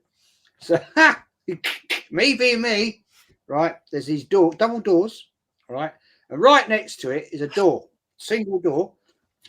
And I've opened it. And I've gone, there's not a lot in here, mate, is there? And he went, what? I said, well, there's not a lot of trophies in here, mate, is it? And he went, that's just that's the store cupboard. Oh, right. So I shut it, right? And he said to me, you're not a Tottenham fan, are you? And I went, no, I'm Arsenal. And he went, do you want to leave? I was like, anyway, I was like, oh, no, not really. And anyway, we went in this room and there was some silverware, FA Cup, League, Division 1 and all that palaver from 61, which is, you know, and they had a couple of European weird trophies. I don't know what the hell they were. But that poor old boy, that poor old guy, he was so upset with me. I said, well, I opened this fucking door and I went, well, there's not a lot in here, is there? And oh, mate, honestly. But yeah, it was a good day out. But yeah, I was just taking the piss out of them, to be honest. That's good. Arsenal were good. Yeah, it was 91. That was 91. What did we do that year? Won a double. Just saying. A year before I was born, man. A year before I was born. A year before I was born. I can't lie. Big up to Jez, man. Big up to Joseph as well. Big up Northside and Jez. Prediction for Sunday. That's how we're going to wrap up. Jez, prediction for Sunday, mate. I'm going to go with, it's going to be a tough, tight game, I think. Arsenal are going to be a bit defensive, I reckon. It'll be a defensive team. Try and catch them on the break. I'm going to go 2-2. I think there'll be goals in it. Fair. Do you know what? When I was first asked, I said a draw. But then I started thinking, I've seen Tottenham be trash and get a result. You know, a derby is always hard to call. We saw last season with Man United versus Liverpool. We already know what we think about this Man United team. So you know what? I'm going to go with 2-1 Arsenal. I'm indecisive between a draw or 2-1 Arsenal, but I'm going to go with 2-1 Arsenal. But I can't, if I'm going to be completely honest, which I always am, I can see us drawing the game, if I'll be completely honest. I agree with you, Jez. I think we're going to be hella defensive. We're not going to give anything away, and we're going to try and catch them on the break. That's the only reason why I think, at the worst case, a draw. But we may be able to win 2-1, you know, with a little cheeky dagger. But I'm not confident. I'm really not confident. Tottenham have got a couple of players that may not be in the game. But yeah, it is what it is. A derby, anything can happen in a derby. I mean, Jez, you've seen more derbies than me. You've seen Tottenham not be that great and yet be able to turn up in the North London derby. So I've seen Arsenal back in the good days, and we've struggled out of there out of Tottenham. You know, and it's never an easy day. I was chatting to a mate of mine last night, actually, and he said, "Oh, you know, he's going Sunday. He'll be there." And he said, "We've beaten a lot of North London derbies in our time." I said, "Yeah, we've beaten probably over 45, 46, home and away." And no, the North London derby is a game in itself. There's nothing like it. You can't compare it.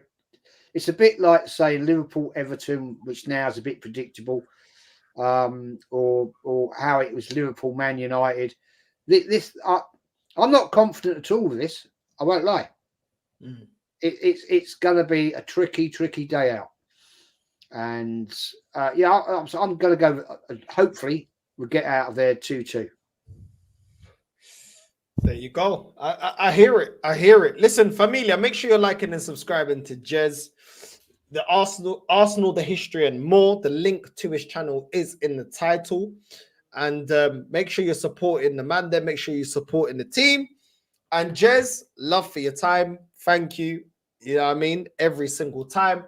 It's yeah, so it's always fun, man. It's always fun getting the knowledge up, you know. And I did see the highlights of Liam Brady the last time that we was live. I did see the highlights of Liam Brady when we was live with me, you, Kenny Ken. And what a baller, what a player. No, he's a legend, man. I'll tell you, people, I've had this debate so many times with people. Oh, well, I know your favourite player is Dennis Bergkamp, but what about Thierry Henry? Thierry Henry was absolute legend, levels. But as when we got in Liam Brady, he was just a different class. And at that time in football in the 70s, I don't honestly remember too many players ever like him. So I have to go with him. And some of the goals I've seen that man score, you know, the 79 Cup final, he was, in my opinion, man of the match. I can't remember now who did get man of the match, but he didn't. But yeah, the guy was a phenomenal player. Sadly, we let him go too early to Juventus. But I was privileged to see him play. I was also very privileged to see George Best play for Man United at Arsenal at Highbury. That guy was just a different level. That's not a lie. But where would you put Charlie Nicholas? Charlie Nicholas? Yeah, good. I wouldn't say, I'll be honest with you. Yeah, he won us a League Cup against Liverpool. That final at Wembley. But I don't think he really matched what everybody thought he was going to do. Okay. You know, he was a very good player when he played in Scotland, no question, but no disrespect to Scottish football. It's not quite like playing in the first division. But he was a very good player. No doubt. He scored some great goals. But I just don't think he quite hit the highlights like he may have done. It's like poor old Peter Marinello, right, who joined from Hibernian. He was going to be the next, next Scottish George Best. The guy never made it. Everybody hyped this guy up. Poor guy. Felt so sorry for him. He just never made it in English football. Good player, but just never made it. I just think he got gassed up by the English press. And sadly, the poor man just wasn't here long. He wasn't here long, really. And because he just didn't make it. But it is what it is, man. There you go. We're going to redirect to Mons. We're going to redirect to Mons. Big up to everyone that's locked in. Make sure you like and subscribe to the channel. And also make sure you like and subscribe to Arsenal, the history and more, Jez's channel. Make sure you're supporting. And we're going to redirect Northside Raid on the way in. And we're out, familia. Love, love, love, love.